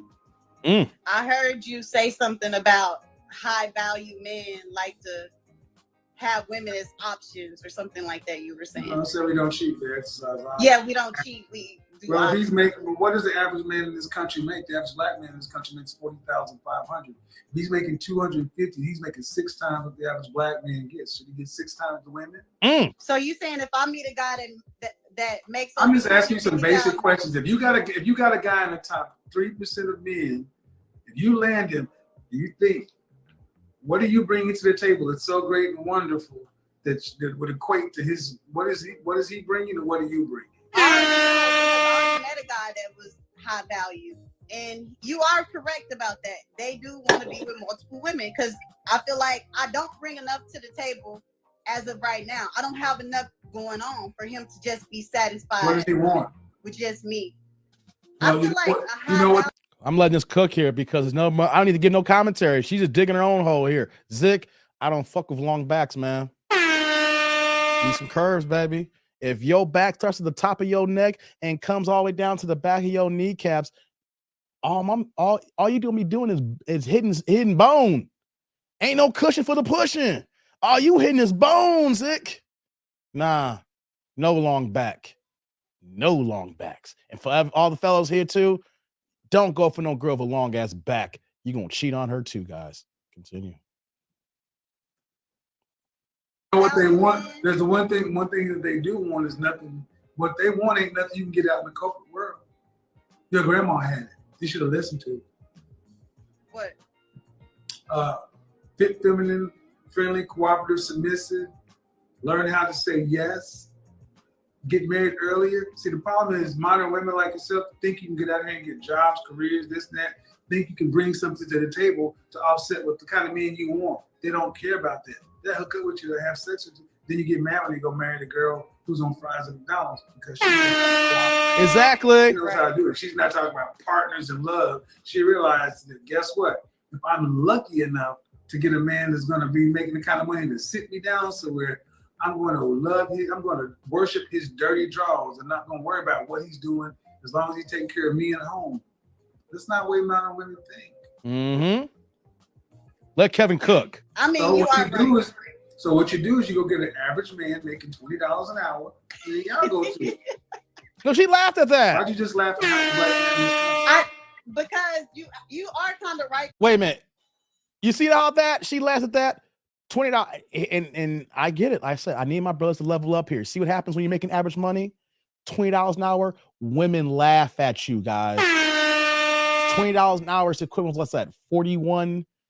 It's that 41.70 a year. It's under 42,000. It's 41 and change. Making $20 an hour, right? Women laugh at you guys. And I'm not saying to level up because of women.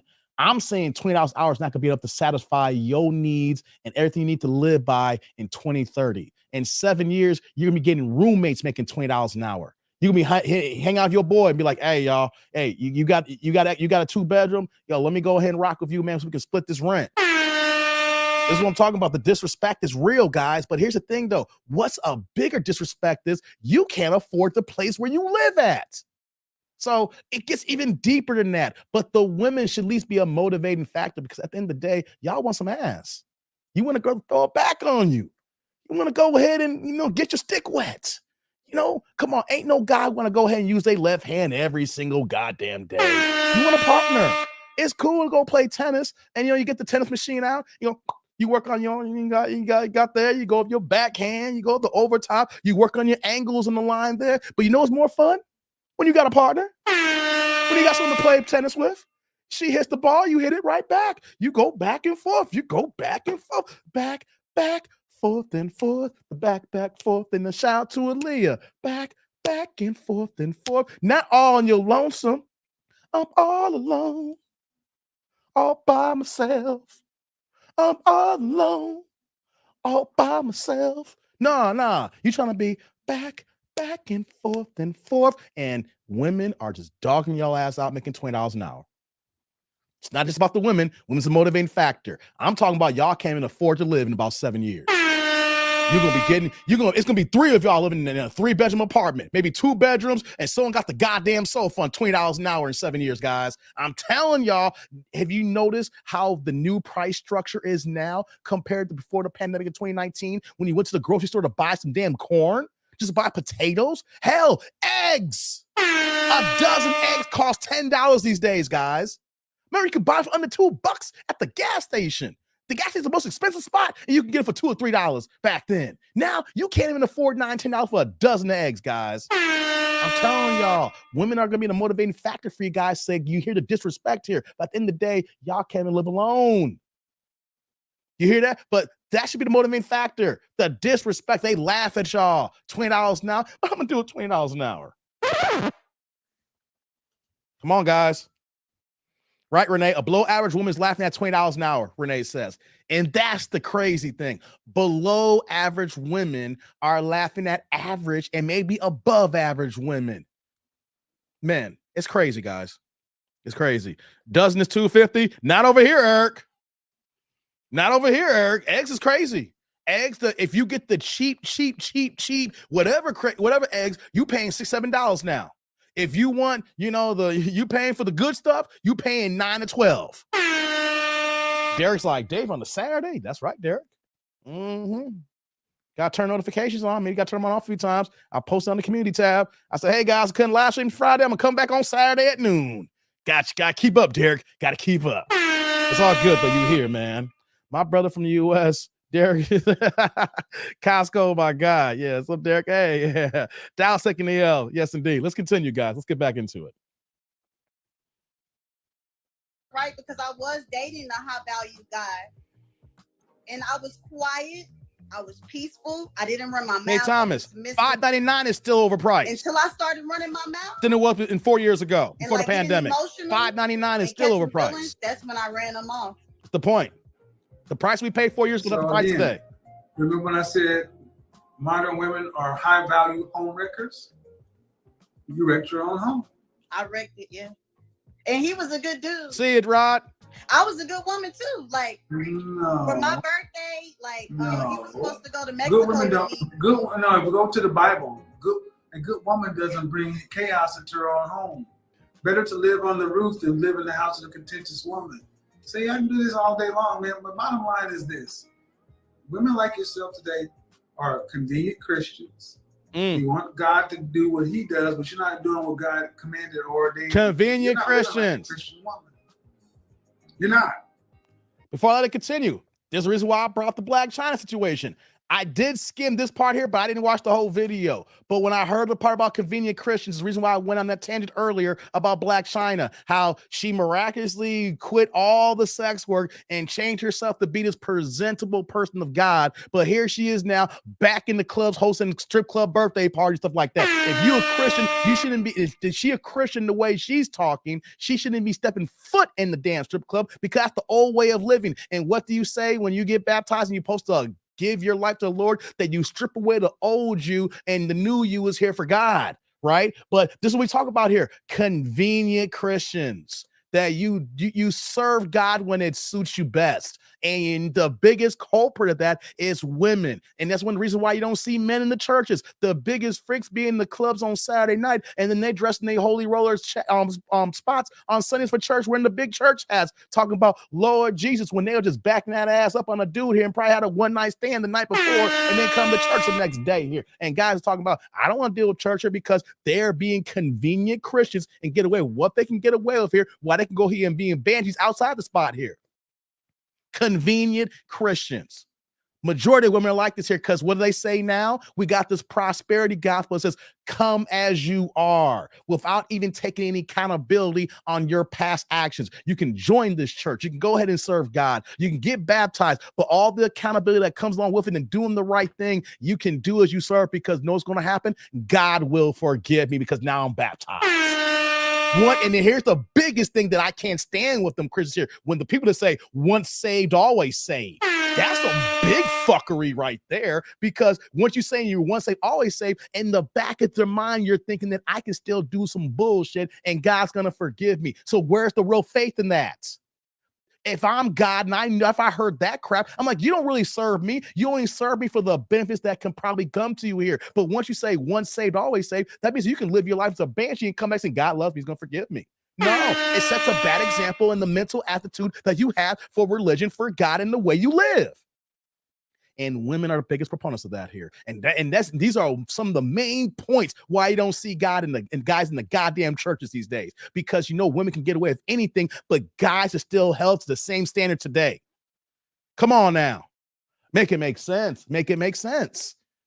Let's continue. Likes up. You can't say you are. I mean, I'm not perfect. But them Cupid doll eyelashes right there, come on, man. I mean, I'm saying that you can't bring God into it if you're not going to do your part. Because at the end of the day, this is back and forth. With 31, we turn to 32, we turn to 33, we turn to 35. And next thing you know, you'll be in a geriatric pregnancy and then past that. Because right now, you cannot say you're actively dating somebody seriously that's a high-value man that is seriously considering proposing and making you his wife. That's not happening. So time is going on and on and on. And at what point do you ladies, or you think you need to get serious and start realizing shit I've done before ain't working? The things I believe sound good to my girlfriends, but the men that I want ain't getting with that. At what point I understand. And my problem is I do be listening to people because I wasn't saying nothing. I wasn't bothering him until I started listening to people. People, you mean women? Like women, yes. Ha. Yes. They're single. Like, why am I listening to single women? Like, it was stupid. So go back to the beginning of the broadcast when I said women keep women single because they give women the right. You're right. And that's where everybody messing up. We steady listening to other women that's single and don't have enough going on to even keep. So if I'm so right, then why don't you do what I say? I just started listening to you. I'm gonna keep listening to you, but a lot of people, honestly, It's not, and here's the thing, it's not what No, I say. Kevin, a lot of It's not people what I said say. that you It's what full the of men are shit. saying. A lot of people were saying you was full of shit, so I had to listen on my own to get my own Well, perspective. no, but a lot of people will say I'm full of shit. Okay, but I tell you what, the people who are saying I'm full of shit, what do they have for you? They don't have shit going on. Like they don't have any results for you. But then you Yeah, have women exactly. like this. You got women like this saying, "Thank you, Kevin Samuels, for saving my marriage."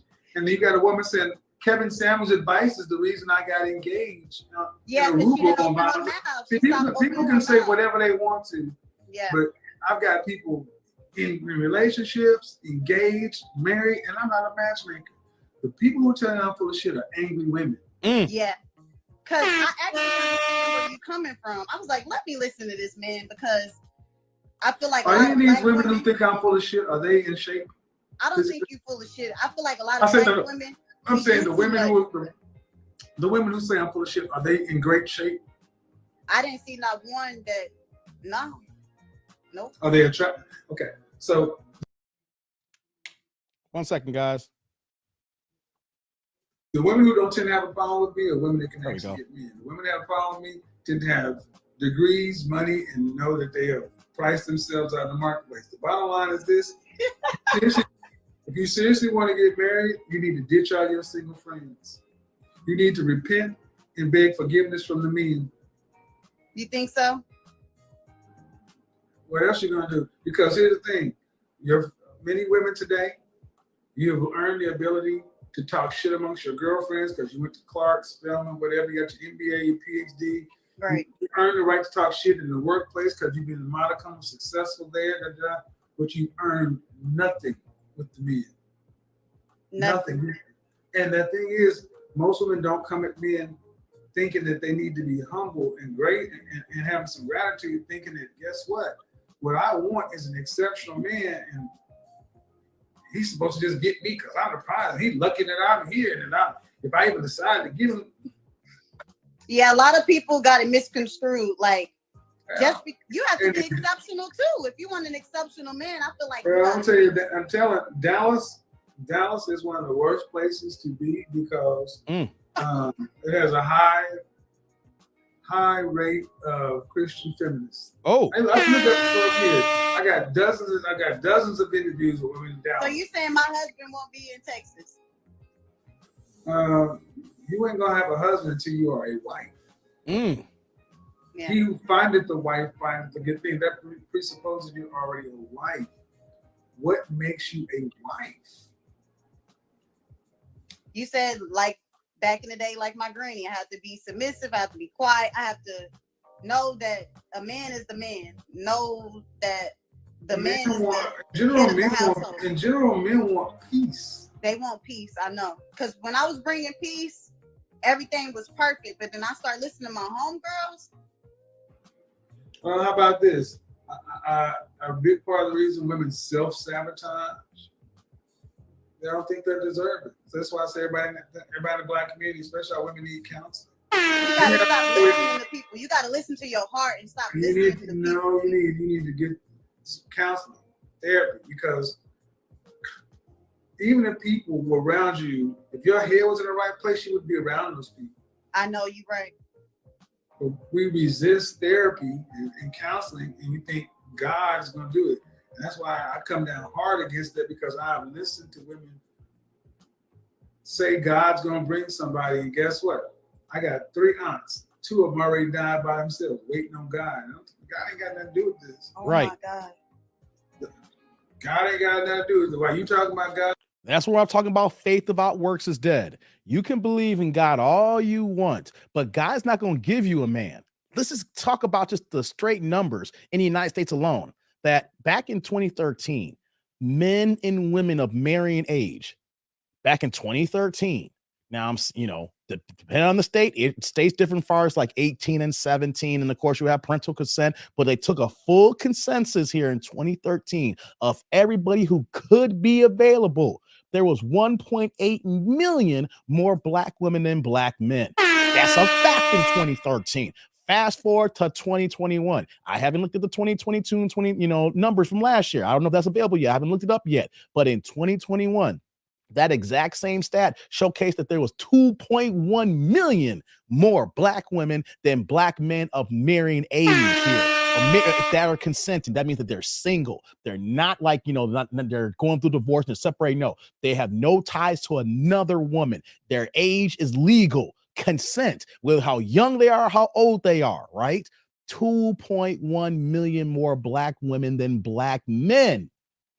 So how can you pray to God or thinking that God is going to send you a man when the numbers are not there? Hence why we say faith without works is dead. And people got mad at me by saying this here, but it's a fact. You can believe in God all you want, but where's the work you're going to put in when we know the numbers showcase the big difference here and how many women is to men here?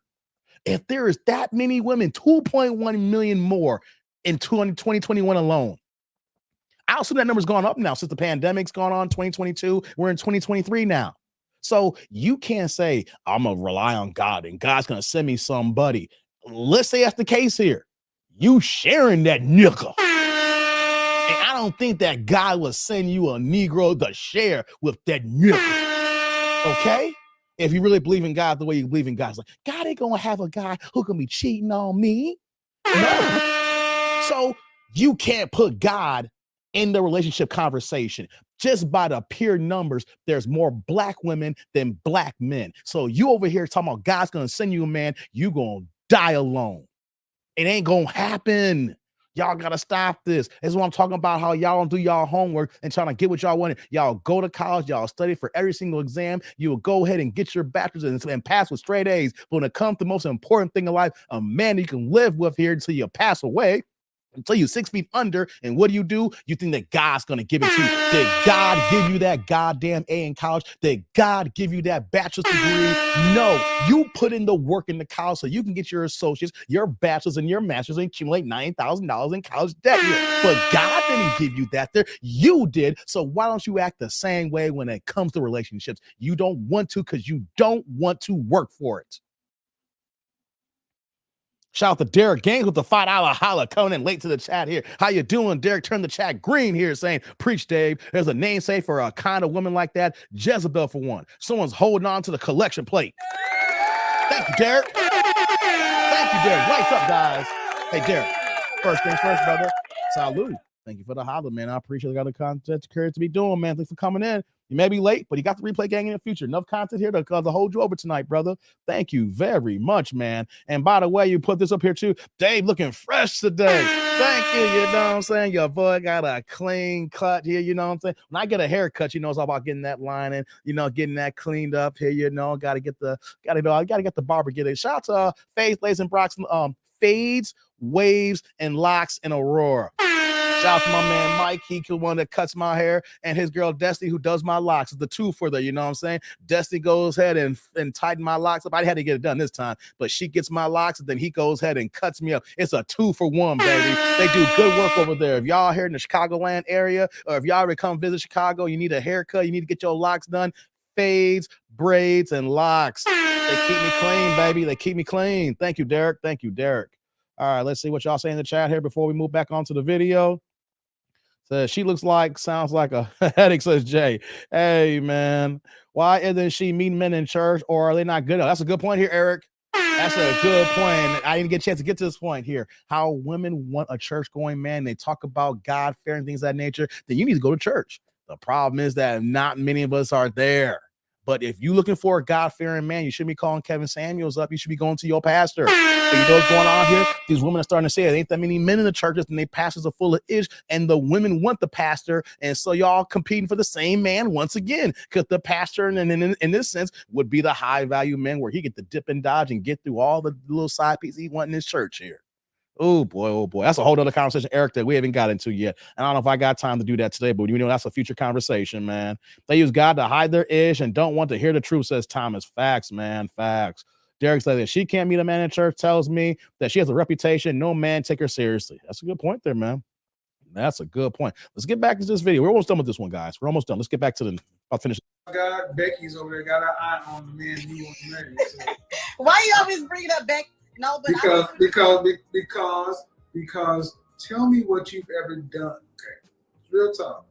When you hear black men talk about dating out, what's the first thing they talk about? The women they do, how nice they are too. I completely understand. They say that, you know, I understand because I do see it. I feel like black what do they women, say do though? too much. We don't do nitpick. anything. We nitpick about everything. Like I mean, can you honestly say when you hear a white woman doing something like, I wouldn't do that. Have you ever really done anything for me? Because I know when black women used to see white women talking about, she cooked. Y'all don't even want to cook for me in these days. I do a lot. Like. But what I'm saying is but in general, do you hear any of your women? No, because even people tell me that I do stuff that people wouldn't even think about doing. You do too much. So what is that a formula for? I got an address for you. It's called Spinsterville. All the spinsters live. Because your therapy, get rid of your busted friends and get your mind together, because seriously, 31, you got 4 more years. I want to be a wife. Like, I really want to be a wife. You got to be a wife before you got to become a wife before you can be a wife. That's what has to happen. Because just because you go get married, that don't mean you're gonna be a wife. Facts. So, all right, Chica, I gotta run. Peace out. That's the end of that one. I thought that was a good one here that Kevin brought. The thing that I brought that one up is she came on the screen with a damn bonnet on. Right? Oh God, I'm sick and tired of bonnets.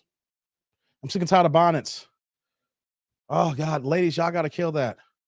You know, I get it that she's in her bed and she's relaxing, but y'all fail to realize that when you decide to go on, click on a link, and you decide to come on somebody's channel, whether it's YouTube or Instagram or whatever the case may be, right? And even though you're in your house with your bonnet on, you are outside because the internet is forever and everybody can see you like you're outside. So people don't forget that notion here. And I'm saying that for all the new people that's been in my comment section. Like I say, a whole bunch of y'all motherfuckers are slow. Oh my God. You know, some of the comments I'm saying, I'm hearing it from when I first started YouTube. You know, like I wear sunglasses, right? And there's a reason why I wear sunglasses, right? It's not just because they're cool. These are some dope ass glasses. Before I started my channel, I was like, these are some dope ass glasses, right? But the reason why I got these glasses is because when I was first new into YouTube, there was so many things going on. So how am I supposed to control this laptop? I'm supposed to control this mixer and this camera and stuff like that, right? And I want my eyes looking all over the place so I can focus on the videos I'm reacting to. So I put my sunglasses on so you're not distracted by my eyes going all over the place here so I can focus on giving you guys a show. You know, people come in my show, oh, somebody who wears sunglasses in the house, I can't trust them. Take your sunglasses off. Well, have you thought that I'm hosting a goddamn show and this is my fucking uniform? See, y'all look at something like, oh, he's in his house, why are you wearing sunglasses in his house, and not thinking, oh, this is his uniform for a show? This is what he breaks down and how he rocks here. Some of y'all don't even take a second to sit back before you type and hit send here. You know what I'm saying? So I'm saying that for everybody here, knowing that here. Y'all don't be paying attention. Y'all just slow and everything like that. Like, why does this person do this here? Why does this person do this here? You know what I'm saying? Instead of taking a step back and saying, oh, this is what it is here.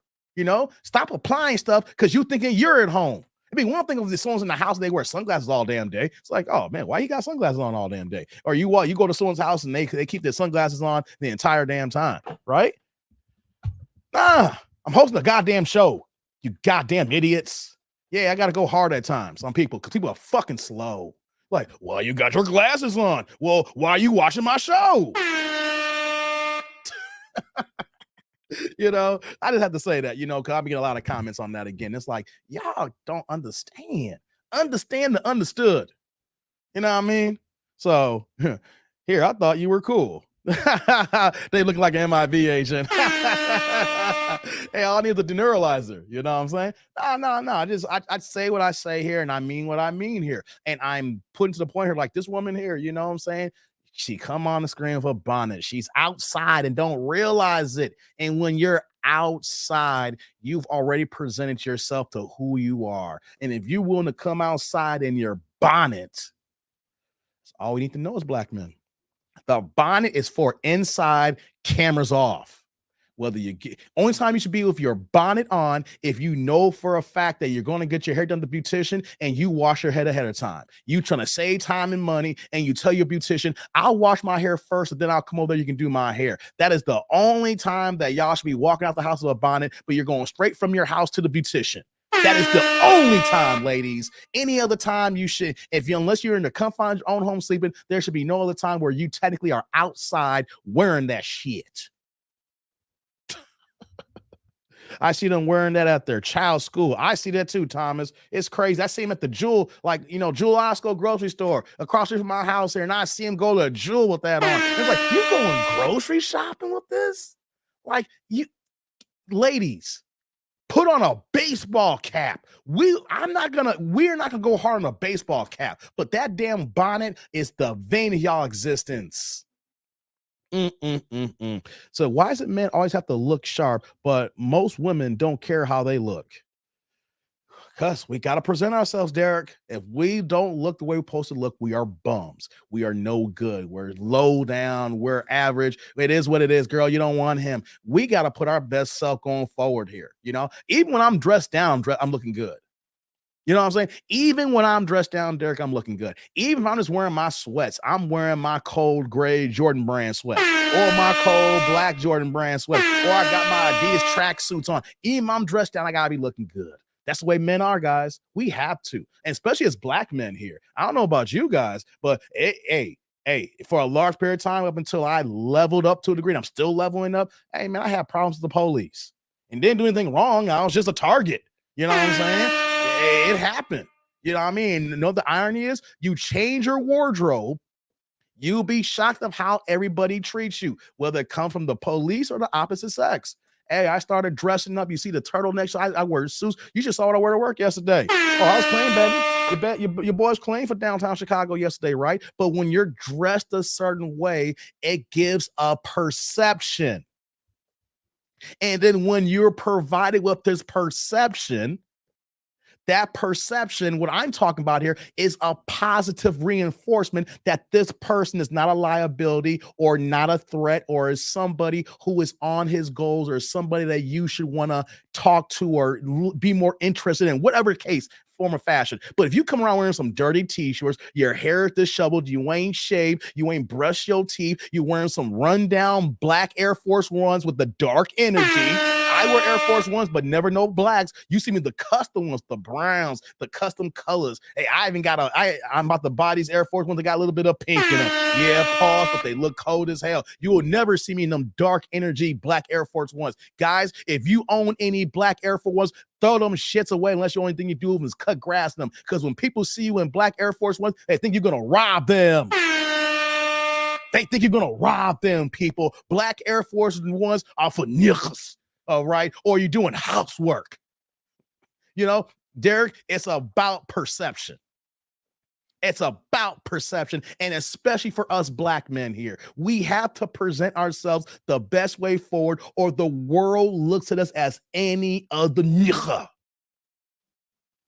And unfortunately, that is the stereotype that we have to live in. As men, we understand stereotypes, and either we adjust and we adapt and we move forward, so we're not in that bubble.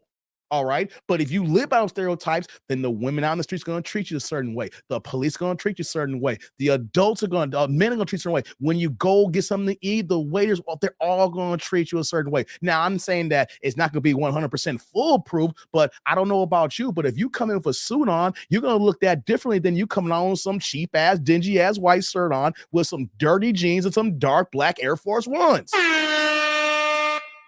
It's about perception, Derek. It's about perception. And I implore all my fellows here to actually give themselves the best perception going forward when you leave your house. For women, these bonnets is bringing y'all down. For my fellas, I need y'all to think of whatever's in your closet that level up, or if you got to go shopping, do that. Do that. You might gotta pay a few extra dollars, but you want to know something? Once you get used to wearing that suit and you go around, you get the right suit for you. Even if you gotta get it off the rack and you gotta take it to the clearance to get it tailored and hand so it fits just right for you. When you find that suit or suits plural, when you start dressing this way and you start putting on, it makes you feel good. It makes you give a certain perception. You feel, you move, you walk, you got confidence, your chest is up, you feeling good about yourself. Because when you look good, you feel good. Fellas, implore that when Kevin Samuels just say suit Saturdays, get yourselves a suit. I got about 3 in the closet. I got to buy some more, right? Need more suits. I know they cost money, but guys, it's worth it. It's worth it. Said, bro, my feet too tender for Air Force Ones. I need Aces or Skechers wide foot. Hey, if you tenderfoot, man, that's another conversation, Tommy. Your feet hurt and I get it. You need some comfort. But you know what I'm talking about here. I wear Air Force One, I'm saying, but I get the custom ones. Like if you go in the sneaker app, you can buy that, you can custom made them, stuff like that. And they got certain drop releases, I'm talking about them. I wear other shoes too as well. But yeah, you got to get your feet on the comfort level. Hey, I hear you, man. Get you some Aces, get you some Skechers. As long as they're not all straight black or they give you that dark force energy. That's that DFE, baby. You guys don't need, if you black, you'll need that DFE, man. Because as soon as you walk in with some Air Force, them black Air Force Ones, they think you robbing the joint. I don't care if they brand new. I don't care if you went to Foot Action or Foot Locker and you got a brand new ass. Like, you know what though? I'm wearing these out the store. I've done that before. Bought some shoes. I was like, I'm not taking these off. I'm gonna wear these right now. Put my old shoes in the box. Hey man, I'm coming out clean tonight. You know what I'm saying? I'm coming out clean at the store. But don't do that with some black Air Force Ones. I don't care how brand new they are. They gonna think you robbed the place after. Matter of fact, you can buy them and walk back in, and that Foot Locker be like, yo, he gonna rob the place. He robbing. Call the police. Security. Hey, man. I'm telling y'all, you gotta be careful. Jay's like dirty Air Force One with the wrinkles at the toe. Hey, man, after they get the wrinkles in the toes, then they become, they house shoes now. They workaround shoes, you know what I'm saying? I actually got foot decreasers, right? I put the shoe horns in and then it keeps my shoes lasting longer, you know what I'm saying? So the average Air Force One will get you about 3 or 4 months before them creases kick in. You can't get rid of it. I buy my shoe horns to fit in there. Hey, the creases don't kick in for about a year. But no dark Air Force energy, all right? I got white Air Force One, says Daniel. That works. That's not dark energy. It's white. And I know it might sound racist, but I'm just telling you, just the way the blacks look, just look like you're going to rob some niggas. All right. White ones, you can be clean and crispy. You rock them in the summertime. White with the low socks or no socks, all some shorts on, a t-shirt. You can do that. The black Air Force Ones, you robbing niggas. Daniel's like, I like wearing suits still. It shouldn't be still, Daniel. It should be, I like to wear suits. This is coming from your Uncle Dave, Daniel. I'm 43 and I rock mines. Don't be still. Take the still out, my young brother. Say, I like to wear suits. Don't be ashamed about it. Do you, brother? Wear them. Wear them. Preach, Dave. Thanks, Derek. I guarantee it. I have at least 15 suits. That's what I'm talking about, Eric. Man, Eric got a closet. That's what I want to hear. When my fellas say, when you say 15 suits, Eric, you know what I hear? I got a closet and I got variety and I make sure that I take care of myself so I can look good and feel good. Guys, we need more fellas to say, you man can get the 15 suits. Get the 3 to 5. 3 to 5. Here's what you need, guys. You need a clean black suit. That's regardless. You need a black suit. Black suit, okay? Whether you're going to a future weddings or affairs of that nature, you gotta have a clean black suit in your closet, right? And I say you need to have a good blue suit as well. I say you need black, you need blue, and then after that point, everything trickles into place depending on your color scheme, right? I like gray, I like brown. You know what I'm saying? I got some other joints in my closet too as well. I'm just going off the top here, you know? And then I literally just ordered a whole bunch of shoes too as well. So the suits along the shoe game. Let me put you on game, guys, before I get off this part here and get the rest of your comments before we get out of here. The suits are dope. Your shoe game is what's going to keep these ladies. Because the first thing that she's going to look at is your damn feet. That's what's about that dark force energy with them Air Force Ones. When you see people black Air Force Ones, the first thing you think is they're going to rob me or they're going to go do some yard work. It's either one of the two. All right. But here's the thing, guys. When you wear shoes, that is the first thing women look at after they look at your face. After they see your face, they look at your feet. You over here looking like who shot John with them crusty ass shoes on. It's over. Wear a nice suit and some decent shoes or boots, some Chelsea boots. Oh, you in. The appearance is already locked in. At that point, then it's your mouthpiece is gonna lose that girl. Let me just make sure y'all understand this here. I say suit Saturdays, but you got to make sure your shoe game is right. Even if you only got one good pair of dress shoes, you need to go ahead and get a second pair or get some Chelsea boots, whatever it is. Your feet should be on point. That is the number one thing that women look down. And you could be with your lady and she gonna look down saying, how does your shoe game work with your outfit? Because here's the thing. You can have the coldest car in the world, but if your car's on 4 flats, you ain't going nowhere. You can have the coldest car in the world, but if you run on hubcaps, who gives a damn? All right? That's how that goes here. Your shoes are your wheels and tires. The car is the suit. You can have the coldest suit in the world, but if your tires are on flat, it don't matter. In my picture, you can see me in a suit turtleneck. That's what's up, Daniel. That's what's up. I like to hear that, man. We need more cats talking like that. I also get New Balance. Those are true OG shoes. Yeah, they are. I do want a tailored suit. Even if you can't afford a tailored suit, Derek, like I said, if you got to do it off the rack, get it off the rack, and then you take it to the cleaners or you go to a seamstress so that they can clean it up for you.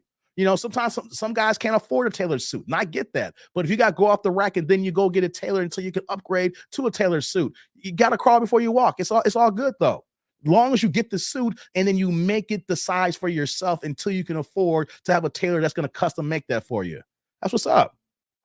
I got Pumas, Adidas, New Balances. I hear that, Jay. Eric's like, Reebok Classics like I work wearing. Hey, that works too, the Reebok Classics. They're not Dark Force Energy Air Force Ones. I'm going to keep repeating it. No black Air Force Ones.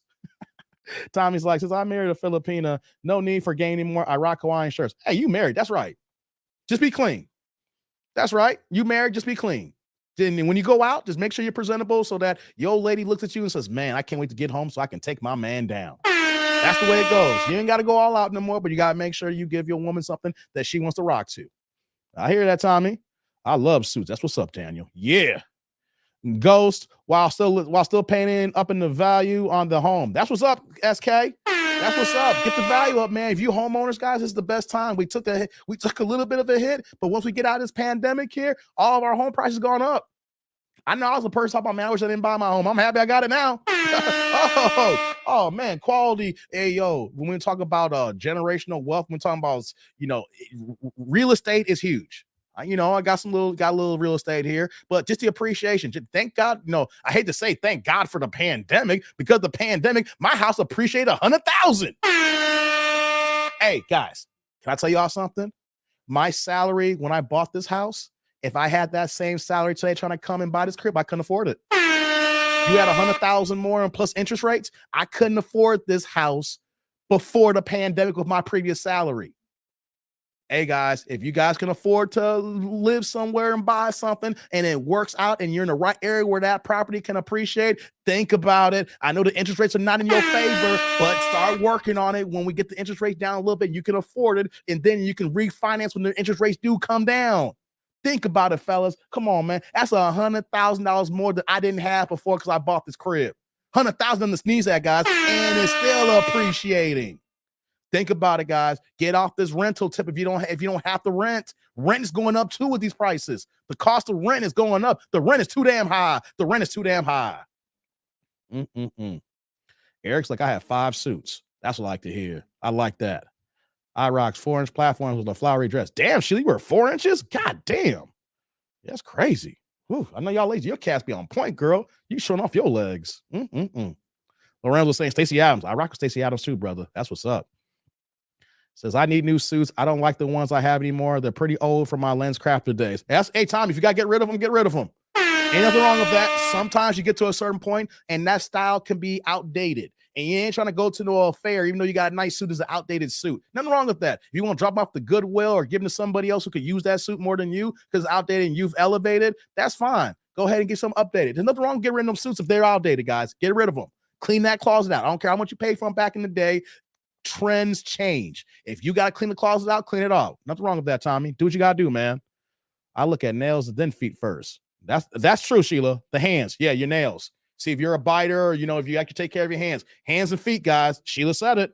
Look at that. Sheila said it, guys. I said the feet, also your hands, guys. I forgot to mention that. Yo, if your hands look like shit too, man, ain't no woman rocking with that. If some woman see your hand, if your hands are too dirty and you're going on the dates, like, this nigga don't even wash no hands. Like, if you got jacked up hands, because you better be a mechanic. You got to be my man who's a plumber. You got to be doing some hand. You got to be blue collar. If you a white collar cat and you got jacked up hands and fingernails, hey, man, cancel Christmas. That girl ain't going to look for you on that, man. That's a fact. Sheila telling y'all. Jay's like, get those black Air Force on. About to do some warehouse work. Basically, warehouse work with them Air Force Ones. You're 5'3", Sheila? Oh, that works then. Okay. Zigzag. Plus, a paid-off house is a major padding against the economy. Got that right. Oklahoma, Texas boys always have a great pair of boots. That's a fact. I don't rock the style, but yeah, y'all be holding our boot game down. That's a fact. That's a fact. Vince, like, I like boots too. That's what's up. So, Hey, man, today has been fun, guys. I've been here for 4 hours. I got to get out of here.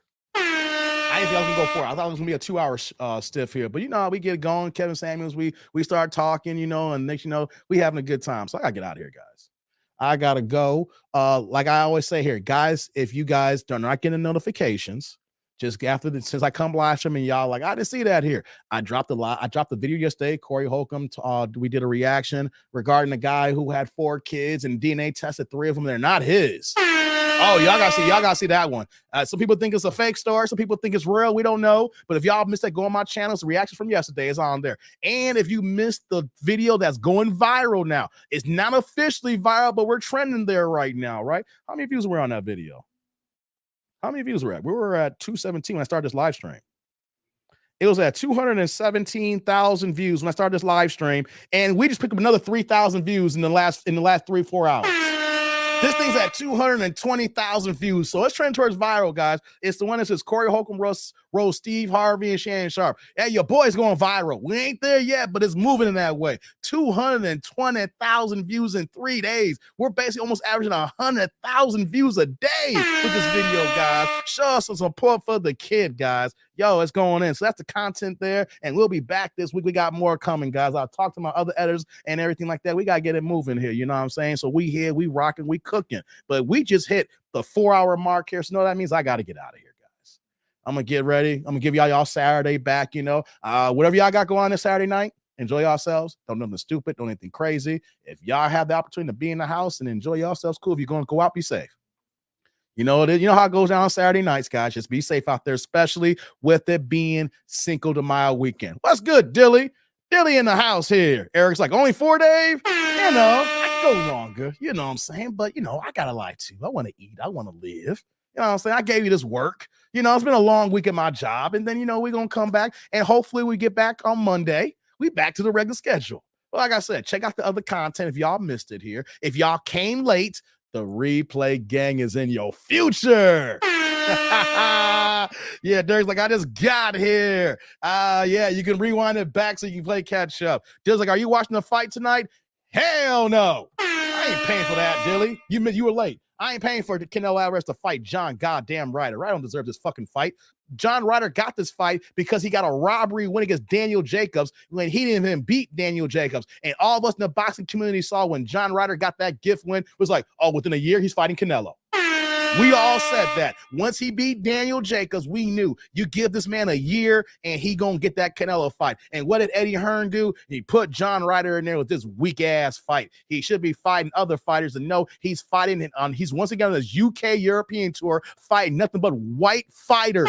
Canelo is a colorist. I'm gonna say about end this here. Canelo don't want to fight no black or brown people here. Look at his resume the last 6-7 years. The last black fighter he fought that was legit with Daniel Jacobs, and I think he laid down because he got a big ass check. You look at all he's been fighting the last since being on the zone, number white fighters. The best competition is Mexican and black fighters, and he even said he don't want to fight Mexicans anymore. And then you try to clean it up saying, I didn't mean it by that. He came out of his own mouth and said, I don't want to fight Mexicans. Name me a champion of black fighters that says, I ain't gonna fight no black people. Canelo is off. He is a farce and he is a phony and a fraud. Now, he made his money. He did good early his career. Now he just cashed in and don't give the fans what they want here. He is nothing about that. He knows if he fights these other guys, he gonna lose. Does that answer your question, brother? The Heat's up at the half. I'm up to watch the Heat now. We're about to get it in now. Is Lorenzo's like, go Lakers. Actually, I do want the Lakers to win. I'm not a Lakers fan.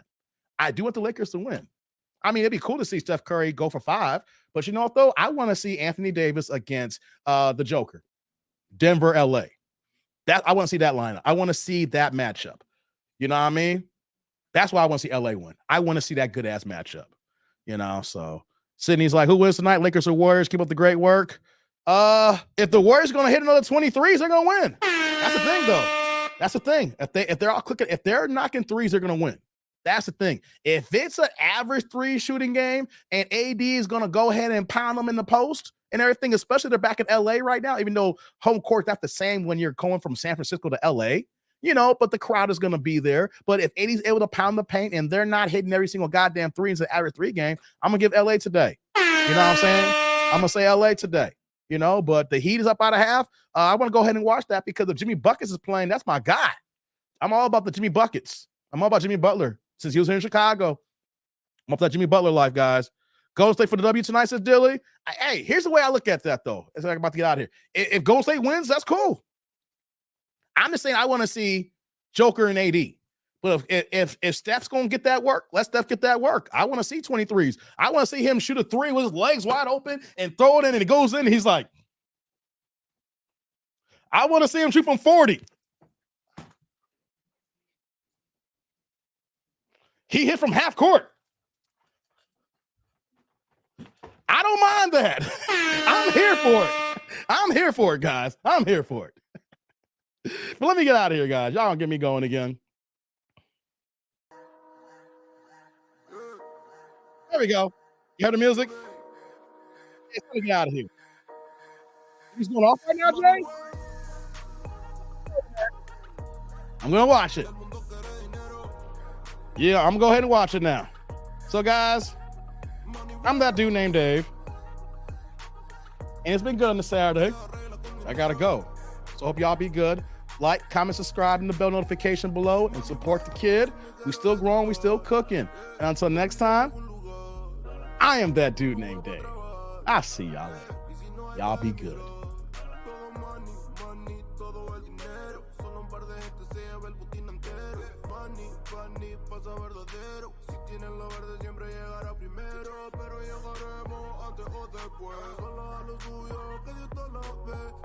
Tarde lo veré caer. Somos malos buenos y tenemos fe. El dinero ya lo veré. No vendo mi alma, lo lograré. Seré el más grande, no olvidaré de dónde vengo ni cómo voy. Money work. El mundo quiere dinero. Money work. Se arregla con dinero. Money work. Yo digo las cosas como son. No quiero ninguna aceptación. Tampoco vengo a pedir perdón porque mis sentimientos se volvieron la canción. Yeah. No me vale mucho como tú me ves. Sabes, tú me llegas solo a los pies. Para mí ser grande es un interés. Ser un buen humano para mí es un deber. El dinero ya lo veré. No vendo mi alma, lo lograré. Seré el más grande, no olvidaré de dónde vengo ni cómo voy. Money work. Yeah. El mundo quiere dinero. Yeah. Money work. Se arregla con dinero. Money work. Corazón, de corazón. La plata no te hace ser feliz. Yeah, de corazón, de corazón. Yeah. La plata no te hace ser feliz. Money work. El mundo quiere dinero. Yeah. Money work. Money work. Se arregla con dinero.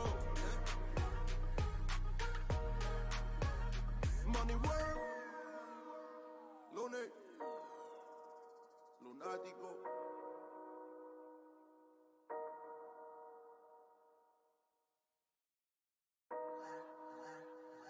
Yeah. Lunes. Money work. El mundo quiere dinero. Money work. Se arregla con dinero. Money work. Si me quiero educar, dormir en algún lugar, un lugar para trabajar, y si no hay para emigrar. Todo money, todo el dinero. Solo un par de gente se lleva el botín entero. Funny, pasa verdadero. Si tienes lo verde siempre llegará primero. Pero llegaremos antes o después. Solo a lo suyo, que Dios todo lo ve. Que por más que tarde lo veré caer. Somos malos buenos y tenemos fe. El dinero ya lo veré. No vendo mi alma, lo lograré. Seré el más grande, no olvidaré de de dónde vengo ni cómo fue. Money work. El mundo quiere dinero. Money work. Se arregla con dinero. Money work. Yo digo las cosas como son. No quiero ninguna aceptación. Tampoco vengo a pedir perdón porque mis sentimientos se volvieron la canción. Yeah. No me vale mucho como tú me ves. Sabes, tú me llegas solo a los pies. Para mí ser grande es un interés. Ser un buen humano para mí es un deber. El dinero ya lo veré. No vendo mi alma, lo lograré. Seré el más grande, no olvidaré de dónde vengo ni cómo fue. Money work. Yeah. El mundo quiere dinero. Yeah. Yeah. Money work. Se arregla con dinero. Yeah. Money work. De corazón. La plata no te hace ser feliz. Yeah, de corazón. La plata no te hace ser feliz. Money work. El mundo quiere dinero. Yeah, yeah, yeah, yeah. Money work. Se arregla con dinero. Money work.